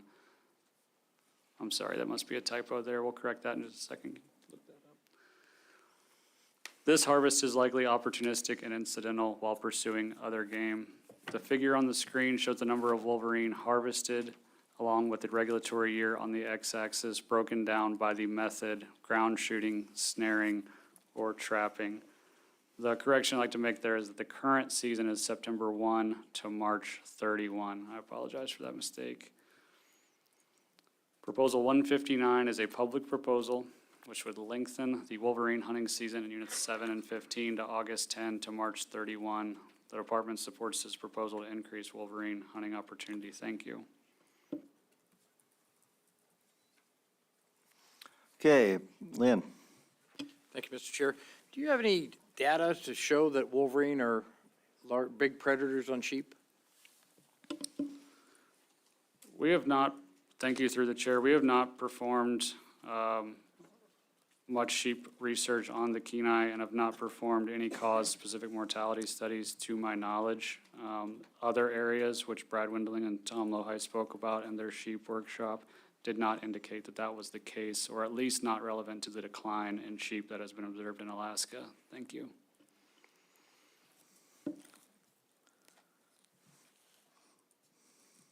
Go ahead. Thank you, Mr. Chair. So I've got some concerns with this proposal. One is that the females with the young ones seem to spend a lot of time in the high country throughout, basically starting the denning season and spend the rest of the summer and the early fall with their young in the high country. I think it would make it really susceptible to maybe harvest a female that's got young that are not ready to get kicked out just yet. Wolverine have always primarily been managed as a species important to trapping. And even though, I mean, they're prized as a big game species, because the opportunities are rare to get a shot at one, I'm more comfortable sticking with the September 1 start date. Thank you. Okay, additional discussion. Board members, go ahead, Al. Thank you, Mr. Chairman. I concur with Member Keel. Even providing that little bit of opportunity that probably would result into little to no harvest anyways, and they're not harvesting them for food. So I would be opposed to starting a season in August. I'm happy with the current dates. Additional discussion? Go ahead, Stosh. Thank you. Mr. Chair, I agree with the last two comments from the board members. That makes complete sense to me, so. Okay. And any additional comments? I don't hear any. Call the question. Question has been called.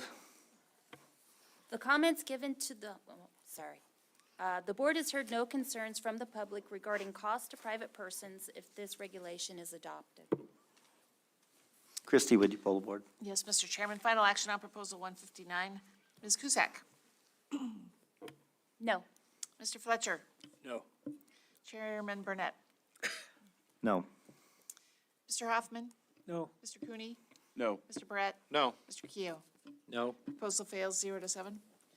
Mr. Chair, I move to adopt Proposal 160, limit beaver trapping to 1 set per lodge for Units 7 and 15 and require visual markers. Second. Okay, it's been moved and seconded. Department? Thank you. Proposal 160 is from the Homer Fish and Game Advisory Committee. The effect of this proposal will be to limit beaver trapping to 1 set per lodge in Units 7 and 15 and require visual markers. The department is neutral regarding this proposal. While the proposal provides for trapping and harvest opportunity, will be reduced when it is common practice to make multiple sets and take multiple beavers at a lodge. This restriction is in place at the Kenai National Wildlife Refuge. The proposal would establish regulation limiting beaver trapping to 1 set per lodge, and only 1 beaver may be removed per lodge in Units 7 and 15. All lodges that have been or are being trapped in the current season must be visually marked with a pole set vertically in the ice. And again, this would mirror those regulations already in place on the Kenai National Wildlife Refuge. The annual number of beavers trapped in Units 7 and 15 has been relatively stable when you remove the 2022 spike, which we had discussed earlier. There is a slight decline overall. However, we've already discussed how that number can be influenced by the impact of 1 to 2 trappers. In general, this harvest has been between 50 to 100 animals. The department has not performed robust beaver surveys across the peninsula, and almost all available data is from harvested animals. It is unclear whether this regulation would serve to increase beaver populations and subsequently harvest. In summary, Proposal 160 from the Homer Fish and Game Advisory Committee would have the effect of limiting beaver trapping to 1 set per lodge in Units 7 and 15 and require visual markers. The department is neutral on this proposal as it does not address a biological concern. Thank you. Thank you.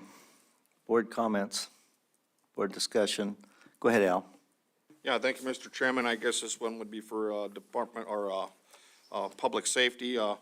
Is this regulation enforceable? Because I don't know how you'll figure out how many beavers have been taken out of a lodge. Through the chair, Member Brett. So AWT opposes this proposal due to the enforceability and the additional regulatory changes that would come along with the definitions this would require. AWT asked the board to establish if a lodge may only have 1 set around it, or if the trapper can only have 1 set at the lodge. If adopted, the board should clearly define what 1 set is, or limit the number of traps, snares that can be set. Thank you. Al, additional comments? Lynn? Yeah, I'm not going to support this proposal. I think we've already addressed Unit 7 and 15 on the beaver. I don't think this proposal is necessary at this time. James? Yeah, I agree. It's, I find this one really hard to enforce. I mean, I think you could have, at what point does a trapper have to go back in and remove his marker? So for instance, if Trapper Cooney goes in and traps a beaver, does he have to leave his marker up there so that Trapper Keo doesn't go back in at a different time, still in the open season, and trap a second beaver? I mean, it's just this very confusing, I think, for trappers to try and Yeah, enforce. I think we could each trap a beaver out of the lodge if we were careful. Okay, so additional discussion on this. Al? Call the question. Now, the question's been called. The board has heard no concerns from the public regarding costs to private persons if this regulation is adopted. Go ahead, Christie, full All right. board. Final action on Proposal 160, Mr. Fletcher? No. Ms. Cusack? No. Mr. Keo? No. Mr. Barrett? No. Mr. Cooney? No. Mr. Hoffman? No. Chairman Burnett? No. Proposal fails 0-7. Mr. Chair, I move to adopt Proposal 161, direct ADF&G to conduct a feasibility study for transporting Sitka black-tailed deer to Unit 15C Charlie, south side of Kashmak Bay. Second. I'm going to suggest that we have a motion to take no authority, but I would like to take no action on this one because we really can't tell the department to do it. But I would like to ask the commissioner if they have any plans to look at introducing black-tailed deer in this area. Yeah, the department will be looking at the question of introducing black-tailed deer into that area. Okay, thank you. I'd like a motion to take no action on this one. Mr. Chair, I move to take no action on proposal 161. Second. Okay, but we'll take no action as a result of not having the authority to direct the department, and ask for unanimous consent. Okay, thank you. Bye, Nick. Mr. Chair, I move to adopt proposal 162, extend the ptarmigan season in a portion of Unit 15C Charlie to March 31. Second. Been moved and seconded, department? Thank you. Proposal 162 is a public proposal with the effect of extending ptarmigan season in a portion of subunit 15C north of Kachemak Bay and the Fox River to August 10 to March 31. The department is neutral on this proposal as there is not a present biological concern, noting that realized ptarmigan hunting opportunity may be reduced. Current ptarmigan hunting seasons in subunit 15C occur from August 10 to January 31, which were established in 2015 with bag limits of 5 per day, 10 in possession. The department does collect wings, and a majority of the harvest appears to be willow ptarmigan. The department also established ptarmigan breeding surveys in response to concerns regarding the abundance and distribution of ptarmigan. This occurred in 2015, wherein the number of males is estimated per stop across planned and repeated survey areas in both units 15C and N7 and 15A. The figure on the screen shows those values in different colors by subunit. This index indicates an increase in ptarmigan over the last 7 years since the survey began. A variety of factors may influence ptarmigan population dynamics. Relative cold and wet weather during the nesting and brooding period appears to reduce offspring survival. In most gallinaceous birds, this appears to be true. Hunting after mid-January appears additive to overall mortality, which may decrease ptarmigan survival in the area.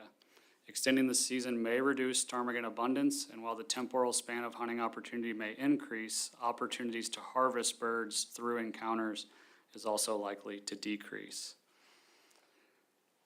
Again, in summary, Proposal 162 is a public proposal with the effect of extending ptarmigan season in a portion of subunit 15C north of Kachemak Bay and the Fox River to August 10 to March 31. The department is neutral on this proposal as there is not a present biological concern, noting that realized ptarmigan opportunity may be reduced. Thank you. Thank you. Board discussion. Go ahead, Al. Yeah, thank you, Mr. Chairman. Thank you, Nick. Do you have any historical data that there's a lot of anecdotal information that's been brought to the board and testified to that, there was a lot more ptarmigan sometime in the history. Do you know anything? Is it comparable to what we have now, or is there a lot less than what people say we had? Thank you. Through the chair, I'm not presently aware of historical data. We have historical accounts and anecdotal ones. To my knowledge, we have full intention of continuing this breeding survey. It's primarily led by volunteers, and our staff helps out as able. Given our workload during that time period, it seems feasible we can keep this going through the volunteer program and also with my staff assisting in these surveys, which I think are valuable, that we can measure an effect of a regulatory change to inform the board better in the future. Thank you, Nick. Ryan. Thank you, Mr. Chairman. Just a point, our small game program wasn't created till 2011. I don't know exactly which year we started to do the ptarmigan mail call surveys down here. That would be essentially the hard data that we have for these things. And those programs occur statewide for various species of ptarmigan and grouse. And so we have the data starting at year X, but otherwise anecdotal.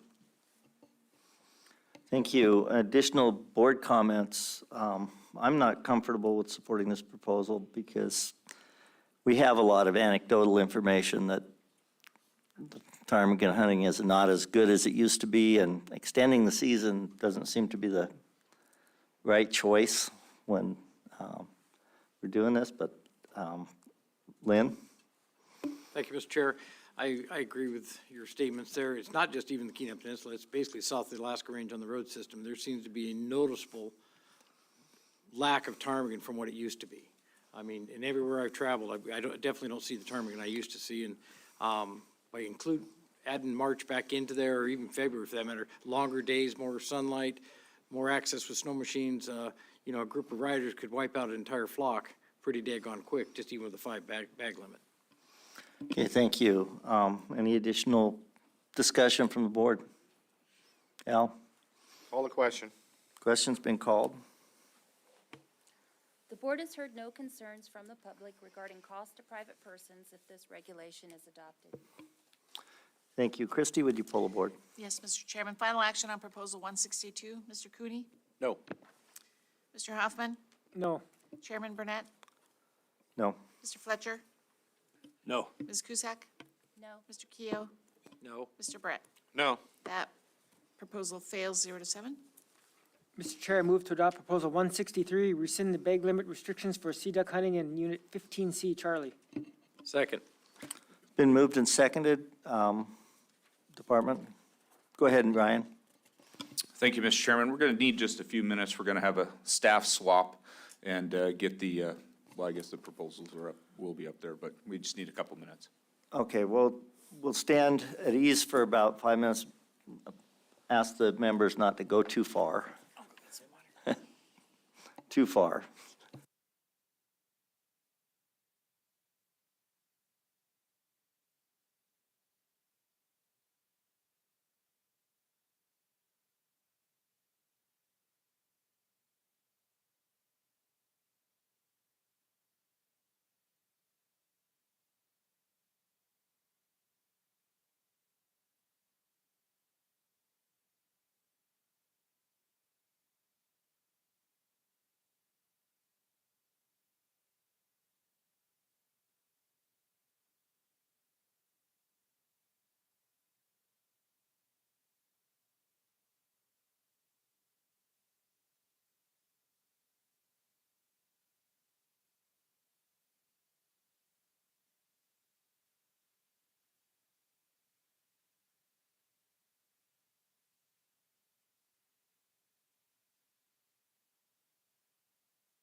Okay, we'll come back to order, and we're under Proposal 163, the department comments. Thank you, Mr. Chair, members of the board. Good afternoon. My name is Jason Chamber. I'm the coordinator for the statewide waterfowl program, and this afternoon I'll be speaking to Proposals 163 through 172. And again, those presentations can be found in RC4, tab 6.2. The first proposal, Proposal 163, was submitted by the Alaska Waterfowl Association, and it seeks to rescind the bag limit restrictions for sea duck hunting in Unit 15C. The department is neutral on this proposal as there are no associated biological. Could you move the mic closer to you, or you closer to the mic, please? Sorry, Mr. Chair, is that better?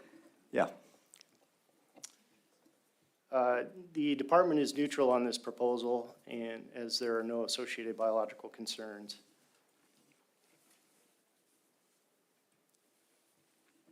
Current regulations in the migratory bird hunt zone, the Gulf Coast hunt zone, which includes the units that are listed at the top of the slide, allow residents 10 sea ducks per day and 20 in possession.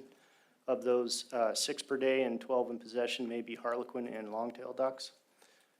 Non-residents are allowed 8 sea ducks per day and 20 in possession. However, no more than 4 each of any species per season, and no more than 20 of all species per season. In 2010, the board further restricted the sea duck bag in that portion of Unit 15C that is defined as Ketchimek Bay to 2 per day and 4 in possession of harlequin and longtail ducks, and 1 per day and 2 in possession of king and common eiders. And the proposal seeks to rescind this special regulation that was set in 2010 in Unit 15C. So in the next few slides, I'll just provide a simple overview of migratory game bird management in Alaska. And then I'll refocus the presentation on the 4 sea duck species that were identified in the proposal. So migratory game birds in Alaska are managed at the statewide level or the regional scale of a hunt zone. And state and federal regulations are set for 5 hunt zones in Alaska, and those are the color-coded regions in the map on the slide. And they encompass anywhere from 1 game management unit, as in Kodiak and the Aleutians, to 13 game management units for the northern hunt zone. And the units that comprise the Gulf Coast migratory bird hunt zone are those colored in blue. And I've listed a few current regulations that are directed at either the statewide or the hunt zone level to illustrate that regulations are set at different levels, but largely aimed at large geographic scales. Most waterfowl population assessments come from a continental-wide aerial survey called the Waterfowl Breeding Pair and Habitat Survey, or more commonly known as the BPOP survey. This is a series of aerial transects that are arranged by strata and distributed across the northern U.S. and Canada.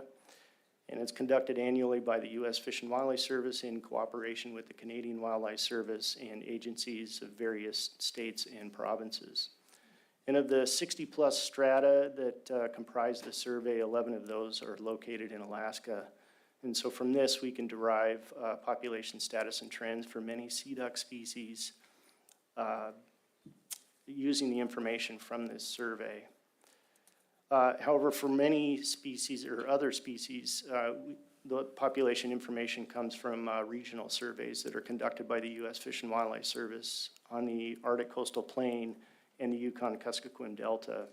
These are 2 main breeding areas in the state that support large numbers of breeding birds. And in particular, the survey on the Arctic Coastal Plain fills a data gap in the BPOP survey where survey strata are not located, so it provides an additional layer of information not represented by the continental survey. And it's worth noting here that these 3 surveys were designed to monitor species other than sea ducks. For example, the Continental BPOP survey was initially designed to monitor puddle ducks like mallards or pintails. So these surveys are often mistimed or not well distributed to monitor sea duck populations. So survey indices are best interpretable as long-term averages and trends. Outside of large-scale monitoring, population status and trends are collected at smaller spatial scales, and this is often in response to a special management need or a perturbation like an oil spill to assess population response. In this case, the department conducted waterfowl surveys in Ketchimack Bay, and this was in response to continued public interest in regulation of sea duck assemblages during winter in Ketchimack Bay. The survey was conducted in March in 10 survey years across a 20-year span from 1999 to 2019. And it was comprised of two components: an offshore segment that was a series of transects flown by the U.S. Fish and Wildlife Service, and a nearshore segment that was a boat-based survey of the entire shoreline of Ketchimack Bay that was conducted by the department. And together, these two survey components provided a localized assessment of the sea duck aggregations that are using Ketchimack Bay in the winter. So related to the proposals that are being considered here today, I can provide trends in their abundance indices for the sea ducks that are wintering in the bay. Okay, annual harvest assessments in the state are derived from a National Migratory Bird Harvest Survey, and this is conducted by the U.S. Fish and Wildlife Service in cooperation with state agencies across the U.S. This was first implemented in 1998, and it has three components that collectively are used to estimate annual hunting activity and harvest. The first component is registration in the Harvest Information Program, and this is more commonly known as HIP. And this is linked to the purchase of the state duck stamp in Alaska. And HIP registration provides the sampling framework for the other two components of the national survey. The first of these is the diary survey, which is sent to hunters pre-season. And this provides a comprehensive assessment of their duck harvest. And this is used to provide harvest estimates of species groups, so these being geese, ducks, sea ducks. Next is a parts collection survey, and this is designed to collect a sample of duck wings from hunter harvest. And these are later identified to species, sex, and age by trained biologists to estimate harvest composition. And then together with information from the diary survey, these are used to calculate species-specific harvest estimates that are interpretable at the statewide scale. And these are what we use to assess harvest of waterfowl in Alaska. Okay, so I'll refocus the presentation on the sea ducks that were identified in the proposal, these being long-tailed ducks, harlequin ducks, king eiders, and common eiders.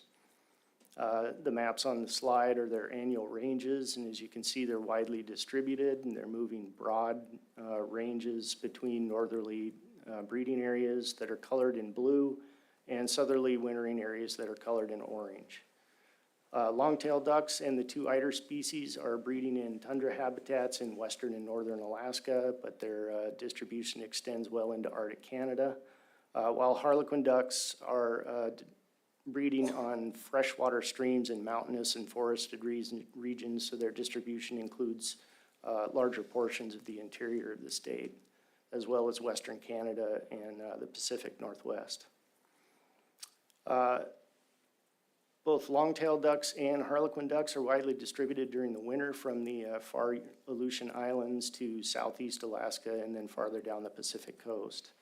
And the two eider species are predominantly distributed during winter in the Aleutian Islands and along the Alaska Peninsula, but can be found as far east as the Gulf Coast of the state. A little bit about their population status and trends and statewide harvest. I'll start with long-tailed ducks. Their long-term trend shows a slight decline of 1.4% per year on the Arctic Coastal Plain Survey to nearly 3% per year on the Continental BPOP survey, with annual indices of 109,000 birds on the BPOP and 49,000 birds on the Arctic Coastal Plain. Their statewide harvest estimate, which again is derived from the National Harvest Survey, indicates about 487 birds are harvested on average per year, And that trend has been slightly increasing by 1.7% per year over the long term. And this equates to about an additional 8 long-tailed ducks per year. The 2 eider species are monitored using the regional surveys on the Arctic Coastal Plain and the Yukon-Kuskokwim Delta. And they're showing a slight increase at 1.2% per year for king eiders and 3 to 4% per year for common eiders. And their statewide harvest estimate is, they're not estimated to species, rather they're grouped, and their average harvest is 259 eiders per year. And that's been declining by 11% per year over the long term. And then lastly, harlequin ducks, there's no dedicated survey that would provide long-term status and trend information in the state for these species. However, the Christmas bird count does provide an index to long-term trends. And for those that are unfamiliar, the Christmas bird count is a community science effort to enumerate bird populations during the winter. It's largely road-based, but the long-term trend for harlequin ducks since the 1970s is slightly increasing at 0.5% per year. So they seem to be stable over the long term across the state, at least according to the Christmas bird count data. And their statewide harvest is about 1,500 harlequin ducks per year on average. And again, that trend has been stable in harvest over the long term. As I mentioned previously, we conducted surveys in Ketchimek Bay, and it provided trends to abundance indices. So the y-axes on the graphs you see on the slide are a measure of the relative change in survey indices over time. So a 0 would be a stable index. So the leftmost graph shows the trend for harlequin ducks, which was slightly increasing at a little over 1% per year. And there is some uncertainty in that trend estimate. Versus long-tailed ducks that show a slight decline at 0.37%, so less than 1% per year. And I've listed on the 2 graphs the average count, survey count for each of these species, but I'll suggest that those require some cautious interpretation because they may not be overly representative of the actual abundance in the bay. The survey design could not account for imperfect detection or double counting during the survey. So I'm merely listing these here as more of a frame of reference. For king and common eiders, survey observations were insufficient to reliably calculate survey indices. We do not observe eiders on every year of the survey. And in fact, we only counted on average about 3 king eiders per year and 80 common eiders per year. So it would appear that few individuals of each of these species are using Ketchimek Bay during the winter, or at least during March when we were conducting the survey. So I'll close with a few comments to recap. Management of sea ducks is directed at the statewide level or at the regional scale of a hunt zone. And this is largely because sea ducks are widely distributed. They're highly mobile, both temporally and spatially. They're moving across a broad range of habitats with likely a significant level of interchange on an annual basis. So there's little evidence that wintering sea ducks are structured in discrete aggregations during the winter at the sub-regional scale that would require more focused, small-scale management. 2, their statewide status and trends do not warrant special concern, and their statewide harvest appears to be relatively low. So we do not have biological concerns at the scale that sea ducks are managed associated with the proposed changes. Although I'll note that we lack information to assess the impact at the scale of the proposal if it were adopted. So this is Proposal 163. And it was submitted by the Alaska Waterfowl Association, and it seeks to rescind the bag limit restrictions for sea duck hunting in Unit 15C. And the department is neutral on this proposal. This concludes my presentation. Thank you. Any questions from board members? And go ahead, Commissioner. So I got a question for you. I should probably know the answer to this, but do these sea ducks have any affinity to coming back to the same location year after year? Like as a harlequin duck that spends its winter in Ketchimek Bay, this winter they're going to be the same harlequin duck that comes back next winter? There is some evidence for that. There's been a few studies on a couple of species of sea ducks that would suggest that they have relatively higher site fidelity to winter locations. But most of those studies are focused on one part of the demographic, so adult females mostly, and it comes from very small sample sizes. And I'd say that site fidelity is more of an individual trait, so it's going to vary widely across populations and within populations as well. But there is some level of affinity, yes, to wintering locations. Okay, thanks. Thank you. Board members, Al? Thank you, Mr. Chairman. My question's for George. Are there any federal seasons and bag limits we should be aware of for sea ducks? To the chair, Mr. Brett, George Papasola, SIM, our program only addresses the federal subsistence through ANILCA to within the CSUs of the boundaries, and we do not deal with the migratory birds or sea ducks. I could make some calls and find out who that expert would be and find that information out for you, Mr. Chair, through the Mr. Chair. Yeah, thank you, George. I'd appreciate that. Okay. We talked, the commissioner asked you about birds coming back to the same area. There seems to be a lot of hunting pressure, according to our testimony, and localized populations of these birds and localized reductions in population. And the question is, are those birds just going someplace else because they're hunted there? I know that I live in Juneau, and every year when waterfowl season opens, Auk Lake's full of ducks for the whole waterfowl season until it freezes up. Go ahead. Thank you, Mr. Chair. That's a difficult question for me to answer. We don't really have any direct data that we've collected that would support that notion, but birds do have wings, and my previous comment to the commissioner about affinity would, the implication there is that if you're successful in the previous year, you would likely return to that same location rather than move to another location. But if you're unsuccessful, then yes, birds do and will move. Yes. Additional discussion. So, James, how'd the ACs approach this one? You had 4 that oppose and 1 that supported, and they're listed there on the slides. Go ahead, Go ahead, Lynn. Thank you, Mr. Chair. So do you have any information on what's the purpose, the guys that are harvesting these birds, what's the purpose for? I mean, is it a food source, or are they looking for special birds to mount, or a combination of both, or just kind of wondering what the purpose of the hunt is and what they're utilizing these birds for? Through the chair, Member Keough, I suspect it's both. Hunters are looking for a mount, but also are eating the meat as well. Al? Yeah, thank you, Mr. Chairman.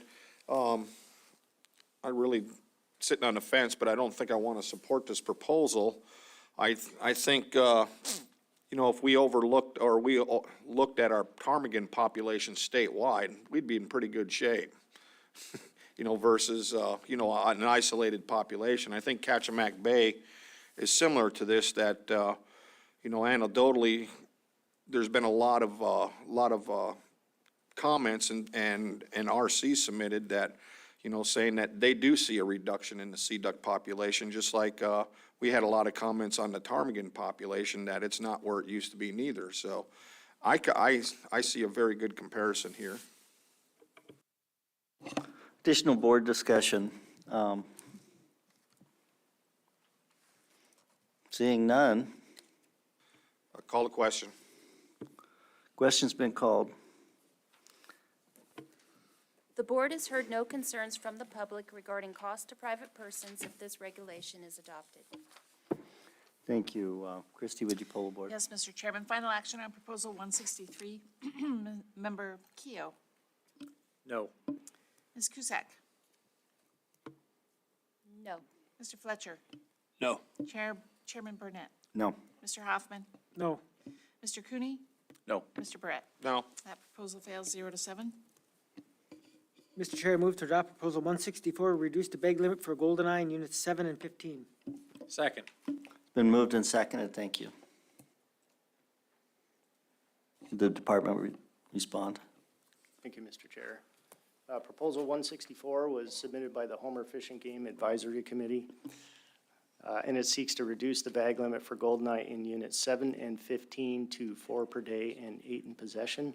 The department is neutral on this proposal as there are no associated biological concerns.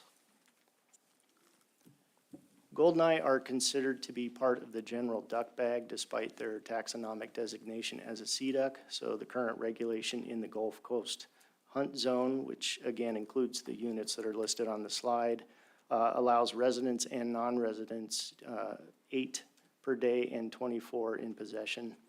The proposal seeks to reduce that bag limit to 4 per day and 8 in possession for residents and non-residents in units 7 and 15. There are 2 species of goldeneye, common goldeneye and Barrow's goldeneye. Both species are cavity nesters, often found in the interior and central parts of Alaska.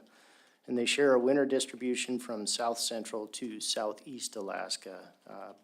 But common goldeneye are also distributed farther west along the Alaska Peninsula and Aleutian Islands. The overall range of Barrow's goldeneye, however, is much narrower than that of common goldeneye, as you can see on the maps. Information on status and trends comes from the Continental BPOP survey. And I'll note here that the indices for these are the species combined because the 2 species are difficult to discern on a population survey, particularly from the air. The long-term trend since 1964 shows a decline of about 1.2% per year with an average survey index of 64,000. However, in the last 10 years, that trend has been increasing at 3% per year with an average index of 46,000. Our survey in Ketchimak Bay indicates that goldeneye have declined. Again, these are species combined by less than 1% at 0.74%, with an average biased survey count of 3,550 birds. The statewide harvest, again, which is derived from the National Harvest Survey, is estimated to species, and it indicates that average harvest of Barrow's goldeneye per year is 1,850, and for common goldeneye is nearly 1,100 per year on average. And the long-term trends in that harvest are stable for Barrow's goldeneye and slightly decreasing at 3% per year for common goldeneye. Again, similar closing comments to the last presentation. The department manages goldeneye at the statewide level or at the scale of a hunt zone. And this is in agreement with the scale of population and harvest monitoring. Their status and trends do not indicate dramatic shifts that would warrant special concerns or needed adjustments to regulations. And goldeneye are harvested at relatively low levels in the state, so further restrictions at a small scale are unlikely to provide benefit to the regional aggregations or statewide population.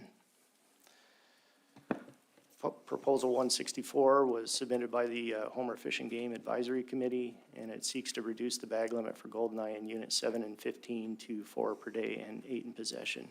And the department is neutral on this proposal. Thank you. Board questions, comments, discussion? Go ahead. Al. Yeah, thank you, Mr. Chairman. Through any of the 3 survey techniques that you have for harvested ducks, are you able to filter that out and find out how many are actually being harvested in the Ketchimak Bay area? Through the chair, Member Barrett, no. The survey data that comes from the Harvest Information Program is best interpreted at the statewide level.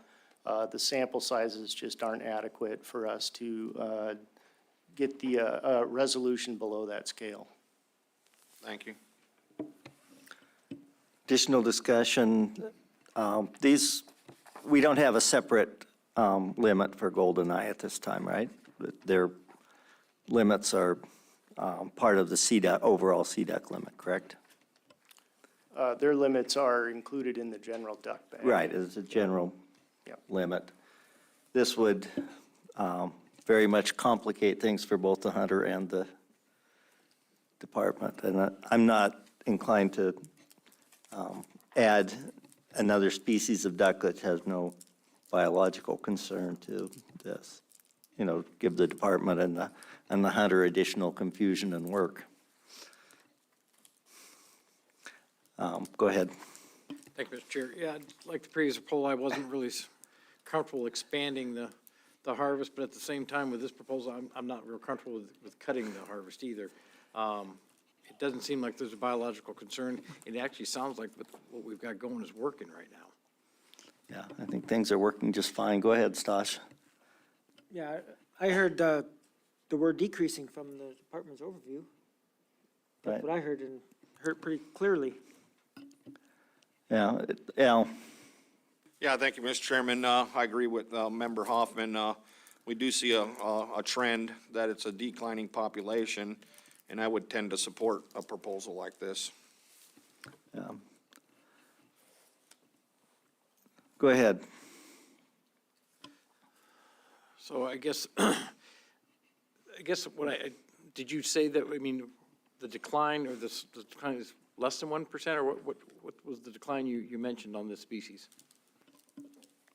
Through the chair, Member Keough, if I can back up a few slides here, I can show that again. In Ketchimak Bay, that group of birds during the winter was declining at less than 1%, 0.74%, over the 10 survey years that we surveyed the bay. And then the overall trend from the continental breeding pair survey was a decline of 1.2% per year over the long term since 1964. But in the last 10 years, that has been an increasing trend of 3% per year. And I'll just make one note, if I may, that these are survey indices, and so they're sampling the breeding population. And I'll just note here that the BPOP survey is missing a large proportion of their breeding distribution, particularly in Western Canada. And we do have information from satellite telemetry studies that suggest that birds that are breeding in this region are wintering in Alaska. So I would suspect that the population of goldeneyes is much higher than what the indices are indicating. Okay, thank you. Okay, additional discussion, Jake? Hey, thanks. Just to make clear, if we were to adopt this proposal, what's the exact area? Would it affect the folks out, in Port Graham and then Wallach and that, is it, I guess? I'm sorry, did you understand that, or do I need to clarify it? We just heard a lot of testimony from folks, they depend a lot on these birds, they eat a lot of these birds, and particularly goldeneyes. It takes a heck of a lot of goldeneyes to feed a family. Go ahead. Through the chair, Member Fletcher, there is a positive C&T finding for the area that is outside the non-subsistence zone. And my understanding is that two of those villages, Nanwalek and Port Graham, are eligible to participate in the spring-summer subsistence hunt, which starts on April 2nd. However, most of their subsistence needs, I believe, are met during the fall-winter hunt because many of the birds have departed their area when the spring-summer subsistence hunt has commenced on April 2nd. Thank you. Additional discussion? Go ahead, Al.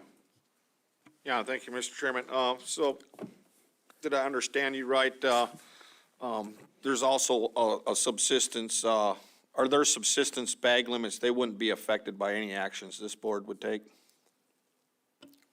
Through the chair, Member Barrett, no, this board would be focused on the regulations during the fall-winter season, which is outside of the spring-summer subsistence season. Great, thank you. Any additional discussion? Ryan? Thank you, Mr. Chairman. Just a note, in many of the several upcoming waterfowl proposals you have, a reference is made to the Catchback Bay Critical Habitat Area. I apologize for not knowing what those boundaries are, but I believe they're really focused in on that. Thank you. Go ahead, Stash.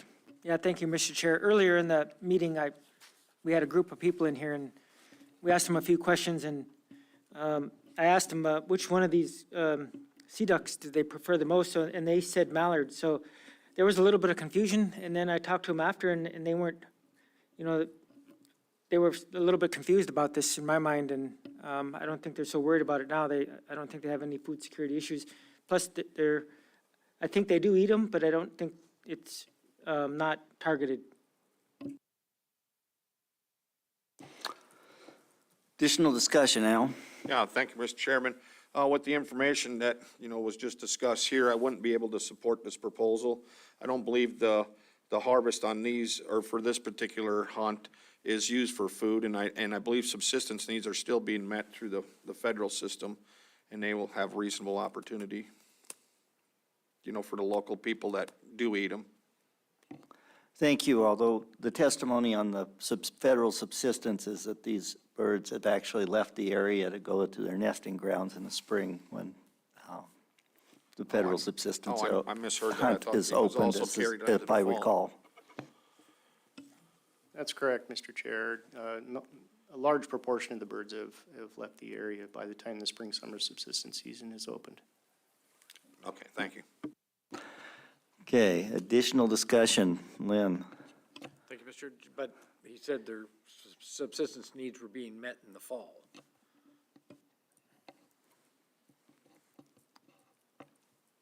And this would reduce the fall harvest, or potentially reduce the fall harvest.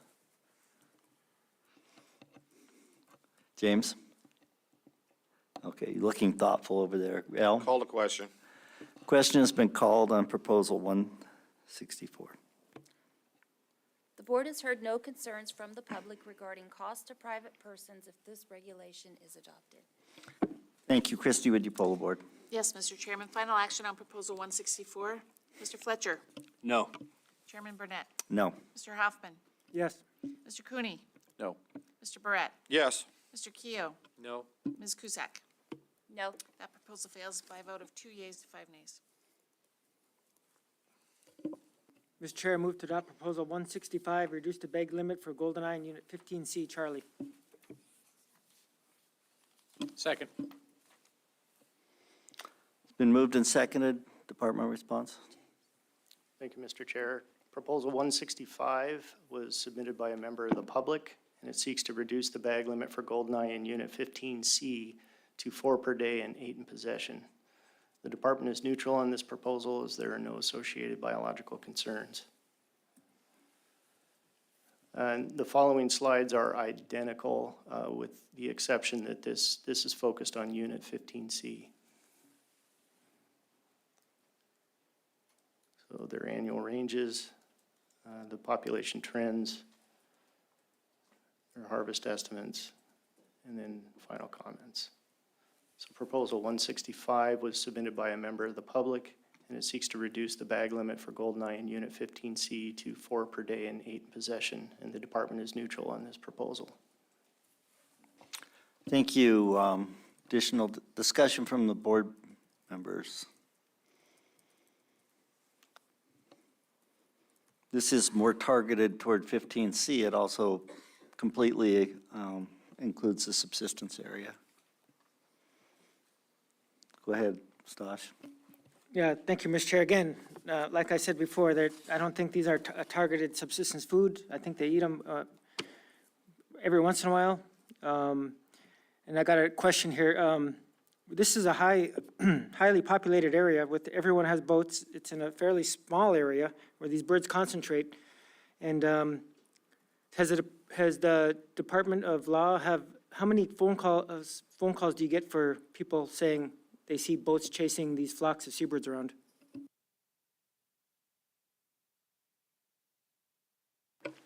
Through the chair, I'll say every year we probably receive anywhere from 5 to 10 calls on these, for that specific reason. Okay, thank you, and if I may continue. So there's a lot of things going on when these people are hunting these sea ducks. We just switched from lead shot to steel shot. These birds can take a pretty good hit. People are chasing around with boats and shooting them, not getting good shots, and they're wounding them. We probably have a large wounding loss, and I'm very concerned about all these sea ducks, and they're not a highly subsistence species. That's been noted here at this meeting. And I think for people sporting ducks and using the mount, I think that we're totally reasonable by reducing this bag limit. It's not shortchanging anybody. Thank you. And George, did you have a comment? Thank you, Mr. Chair. Lisa Gregg and I have tried to do some homework here, and bottom line, as I sat back down, I believe you presented the information about the the hunt that's through the Co-Management Council. That is outside of ANILCA, and I don't have any more information to add. Al, did you, through the chair, Member Barrett, did you have your questions answered, sir? Yes, thank you, George. Thank you very much. Okay, go ahead. Public safety. Yes, Mr. Chairman. Just to elaborate a little on that answer. So we received those calls. We have conducted investigations in that area through undercover work and game cams, and that we have not substantiated any of those claims yet. Can you state that again? As far as guides chasing or herding the birds, we've conducted investigations undercover and proactive game cams, and none of those have been substantiated yet. Go ahead. So hypothetically, if you get a call from someone about saying I see someone chasing these birds around, I hear gunshots, and I'm concerned about these sea ducks, are you guys there within what time frame? Through the chair, that normally takes a little while to investigate. It's across the bay, but we do operations. It has been a complaint over the years, so we are aware of it, and we do conduct investigations during the time frame when the guides are out. Okay, yeah, that makes sense. Undercover is good, but, people can know what undercover, they know what's not natural, but my concern is the response time. I mean, so if you're not there within an hour, you're probably not going to catch them. What do you think? Through the chair, I agree with you. Okay, Jake. Hey, and just to clarify, Lieutenant, did you say guys or guides? Guides. Guides particularly. Lynn? Thank you, Mr. Chair. In this day and age, where everybody's got a cell phone and a camera and a video, it seems like if somebody's witnessing this harassment, it takes, as we saw with the lady in Halibut Cove, it doesn't take much to turn that phone on and video what's going on. And I do believe the troopers could use that information. Okay, thank you. Al? Yeah, thank you, Mr. Chairman. I'm in support of this proposal, and I'll reference some of my comments that I made prior. Again, this is a bay that's highly used by a lot of hunters. And, again, comparing that to, localized ptarmigan populations, I do think they're exploited a bit, and I would support this reduction in the bag limit. I would comment that this is not just Kachemak Bay that we're talking about. This is Unit 15C. So, Jake? Yeah, I was on the fence a little bit on this, and Member Hoffman's comments are kind of swaying me that way. I'd like to hear what other board members have to say. James, any comments? Yeah, I'm looking at the two local ACs, Homer and Seldovia, have both commented, or they've voted in support of this. But you did have two ACs outside the area that opposed it. I'm still on the fence a little bit about this. I'd like to hear from some of the other members. Do you have any comments, Ruth? I do. I am kind of going along with Member Hoffman's comments. Okay, and I'm going to tell you, I'm not going to support this because I'm not interested in creating another sub limit within the limit. And we already have restrictions on the total numbers compared to other parts of the state, so I think we can, that's where I am on it. Call the question. The question's been called. The board has heard no concerns from the public regarding cost to private persons if this regulation is adopted. Christie, would you poll the board? Yes, Mr. Chairman. Final action on Proposal 165. Mr. Hoffman. Yes. Mr. Cooney. No. Mr. Barrett. Yes. Mr. Keough. No. Ms. Cusack. Yes. Mr. Fletcher. No. And Chairman Burnett. No. That proposal fails by a vote of 3 yeas to 4 nays.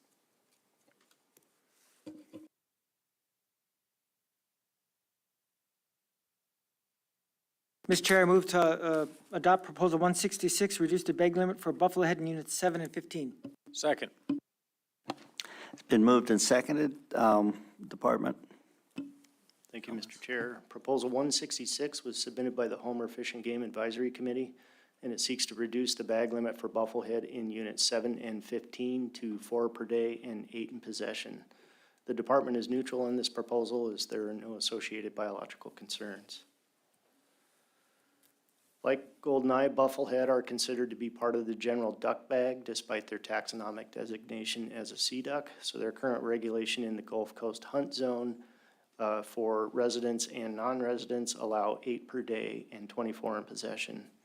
The proposal seeks to reduce that bag limit to 4 per day and 8 in possession in Units 7 and 15. Bufflehead are cavity nesters, so in Alaska, they predominantly are found nesting in interior parts of the state. Their winter distribution is fairly widespread from the far Aleutian Islands to the southeast panhandle. And then outside the state of Alaska, as you can see, they're widely distributed across North America. Population status and trends also come from the Continental BPOP survey. And over the long term, since 1964, that population has been fairly stable to slightly increasing at 0.3% per year, with an average survey index of 46,000. However, in the last 10 years, that trend has declined by 2% per year, with an average index of 43,000. Our survey in Ketchimek Bay indicates that the trend over the 10 survey years was slightly increasing at 2% per year, with an average bias survey count of 600 birds. Their statewide harvest over the long term averages about 1,200 bufflehead per year, and that long-term trend has also been fairly stable. Final comments are similar. Management of bufflehead is directed at the statewide level or at the regional scale of the hunt zone. We do not have any concerns over their overall population status and trends, and they're also harvested at fairly low levels in the state. So further restrictions in 2 units are unlikely to provide benefit to the regional wintering aggregations or the population in Alaska.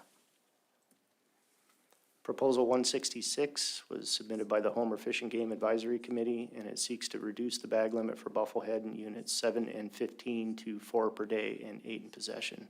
And the department is neutral on this proposal. Thank you for your report. Board members. Go ahead, Stash. Yeah, thank you, Mr. Chair. My same comments apply to this one as the past ones, but I'd like to also add this, this proposal has strong AC support, which the board always seems, we take that pulls a lot of weight. Also, these birds are primarily for sport hunting, and they still have opportunity. They're still getting the bird, so this is an easy one for me. I can support this reduction. And my comments on this one are going to be the same as my comments on the other one. These are birds that are currently in the general bag and not sorted out, and I don't have an interest in changing that when there's not a biological concern. Additional board members, Al. Yeah, thank you, Mr. Chairman. I'll reference my comments I made on the last proposals and, you know, I believe there should be some opportunity if you just want to use them for taxidermy purposes, but I believe that if you're hunting something, you should use it, you should eat it. Go ahead, Or Stas. wear it. Thank you, Mr. Chair. Just a little bit of rebuttal here for some comments I heard. We did hear public testimony about the population prior to us tracking it, and it was, several people noted that the populations were substantially higher than they are now. Thank you, James. Thank you, Mr. Chairman. Yeah, I was just going to comment that I'm probably not going to support this. You know, we're hearing from the department that there is not a biological concern, and it looks like the trend is continuing to try and reduce the bag limit. I can't find a good reason. Additional discussion from board members? Not, we're ready for the question. Call the question. Question has been called. The board has heard no concerns from the public regarding costs to private persons if this regulation is adopted. Christie, would you poll the board? Yes, Mr. Chairman, final action on Proposal 166. Mr. Keough? No. Mr. Barrett? Yes. Mr. Cooney? No. Mr. Hoffman? Yes. Chairman Burnett? No. Mr. Fletcher? No. Ms. Cusack? No. That proposal fails 2-5. Mr. Chair, I move to adopt Proposal 167, reduce the bag limit for Buffalo Head in Unit 15C. Charlie. Thank you. Second. Been moved and seconded. Department comments? Thank you, Mr. Chair. Proposal 167 was submitted by a member of the public, and it seeks to reduce the bag limit for bufflehead in Unit 15C to 4 per day and 8 in possession. The department is neutral on this proposal as there are no associated biological concerns. And again, these following slides are identical to the last presentation.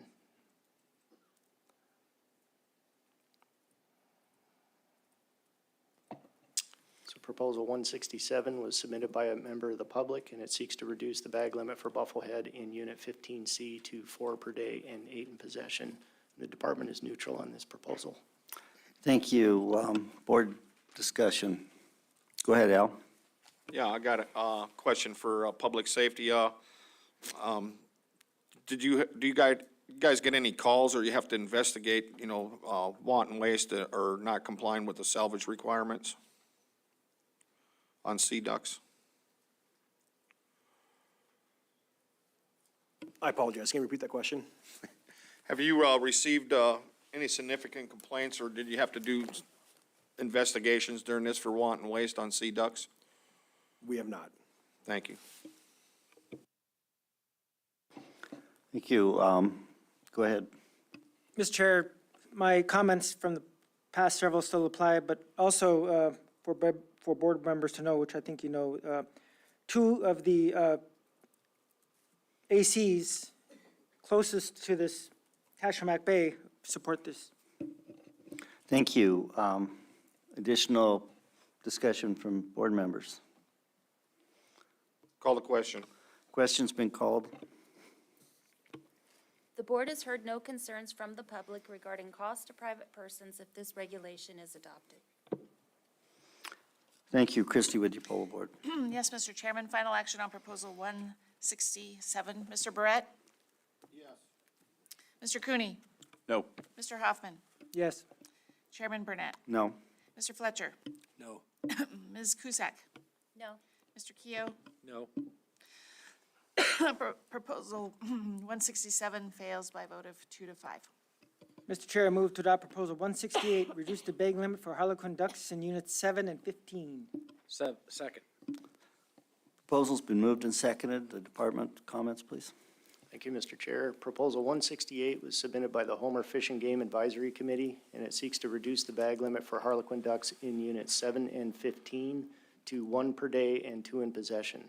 The department is neutral on this proposal as there are no associated biological concerns. Current regulation for harlequin ducks in the Gulf Coast hunt zone for residents is 6 per day and 12 in possession, and for non-residents, it's 4 per season. And in 2010, the board further reduced the bag limit in that portion of units 15C, defined as Ketchimack Bay, to 2 per day and 4 in possession. The proposal seeks to reduce the bag limit further to 1 per day and 2 in possession for residents and non-residents in Units 7 and 15. As I mentioned previously, harlequin ducks are breeding in freshwater streams in mountainous and forested regions and are widely distributed in interior portions of the state, as well as in western Canada and the Pacific Northwest. And their winter distribution is in coastal areas, intertidal zones from the far Aleutian Islands to the southeast Panhandle and farther down the Pacific coast. Also, as previously mentioned, there are no dedicated surveys that would provide population status and trend information for harlequin ducks in the state. However, the Christmas bird count does offer an index to population trends. And again, this is primarily a road-based community science effort to enumerate bird populations every winter. And there are 38 locations in Alaska along the coastal fringe of the state. And this represents a small fraction of the wintering habitat of harlequin ducks, but it does perhaps provide the best indicator of the statewide trend, which over the long term, since the 1970s, was slightly increasing at 0.5% per year, indicating that harlequin duck population is stable, at least according to the Christmas bird count.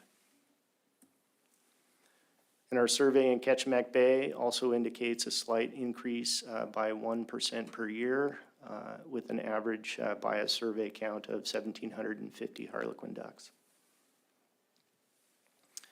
The statewide harvest, which again is derived from the National Harvest Survey, indicates a long-term average harvest of 1,500 birds per year, and that trend has been fairly stable over the long term. Similar final comments, management of harlequin ducks is directed at the statewide level or the regional scale of the hunt zone. The trends in the Christmas bird count and in Ketchimack Bay appear to be stable over the long term. And harlequin ducks are harvested at low levels in the state. So further restrictions in 2 units are unlikely to provide benefit to regional wintering aggregations or the population in Alaska. This is Proposal 168, and it was submitted by the Homer Fish and Game Advisory Committee, and it seeks to reduce the bag limit for harlequin ducks in Units 7 and 15 to 1 per day and 2 in possession, and the department is neutral on this proposal. Thank you. Board discussion. Go ahead, Stosh. Yeah, thank you, Mr. Chair. So you mentioned a survey. When was the department's last survey on harlequin ducks in 7 and 15?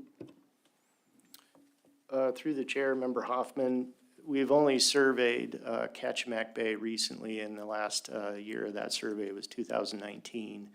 We did survey Prince William Sound following the oil spill, the EVOS. That was a survey that was conducted over a 10-year span, I believe, and the population was increasing slightly over that 10-year period. And what year was that? That survey was conducted in 1990 to 2000. Yeah, Mr. Chair. So that, along to what I've been saying, and I don't think we have conclusive survey data here. We're dealing with old information, and it's not. I'd rather err on the side of caution here. And thank you, Ryan.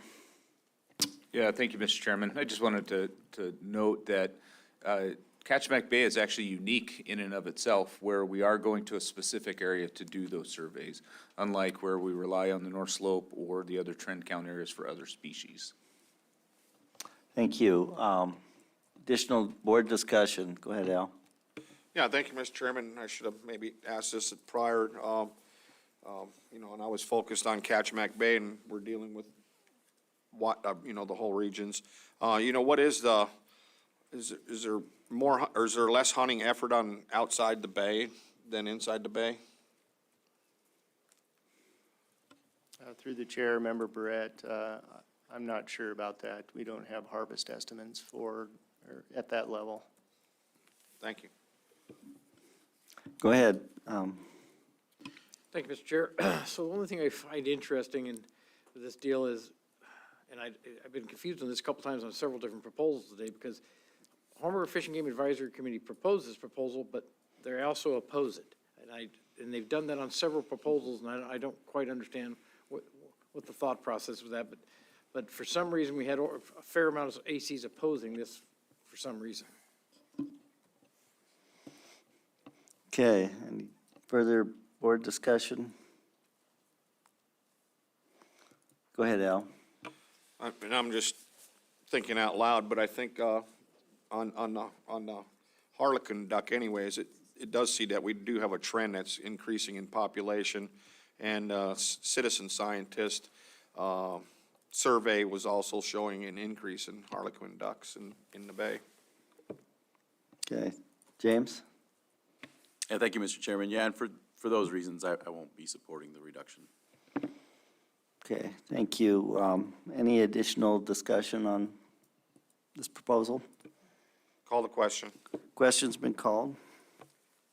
The board has heard no concerns from the public regarding costs to private persons if this regulation is adopted. Thank you. Christie, would you poll the board, please? Yes, Mr. Chairman, final action on Proposal 168. Mr. Cooney? No. Mr. Barrett? Yes. Mr. Keough? No. Ms. Cusack? No. Mr. Fletcher? No. Chairman Burnett? No. And Mr. Hoffman? Yes. Proposal fails. Proposal 168 fails by a vote of 2 yeas to 5 nays. Mr. Chair, I move to adopt Proposal 169, reduce the bag limit for Harlequin in Units 15C. Charlie? Second. Been moved and seconded, Department. Thank you, Mr. Chair. Proposal 169 was submitted by a member of the public, and it seeks to reduce the bag limit for Harlequin ducks in Unit 15C to 1 per day and 2 in possession.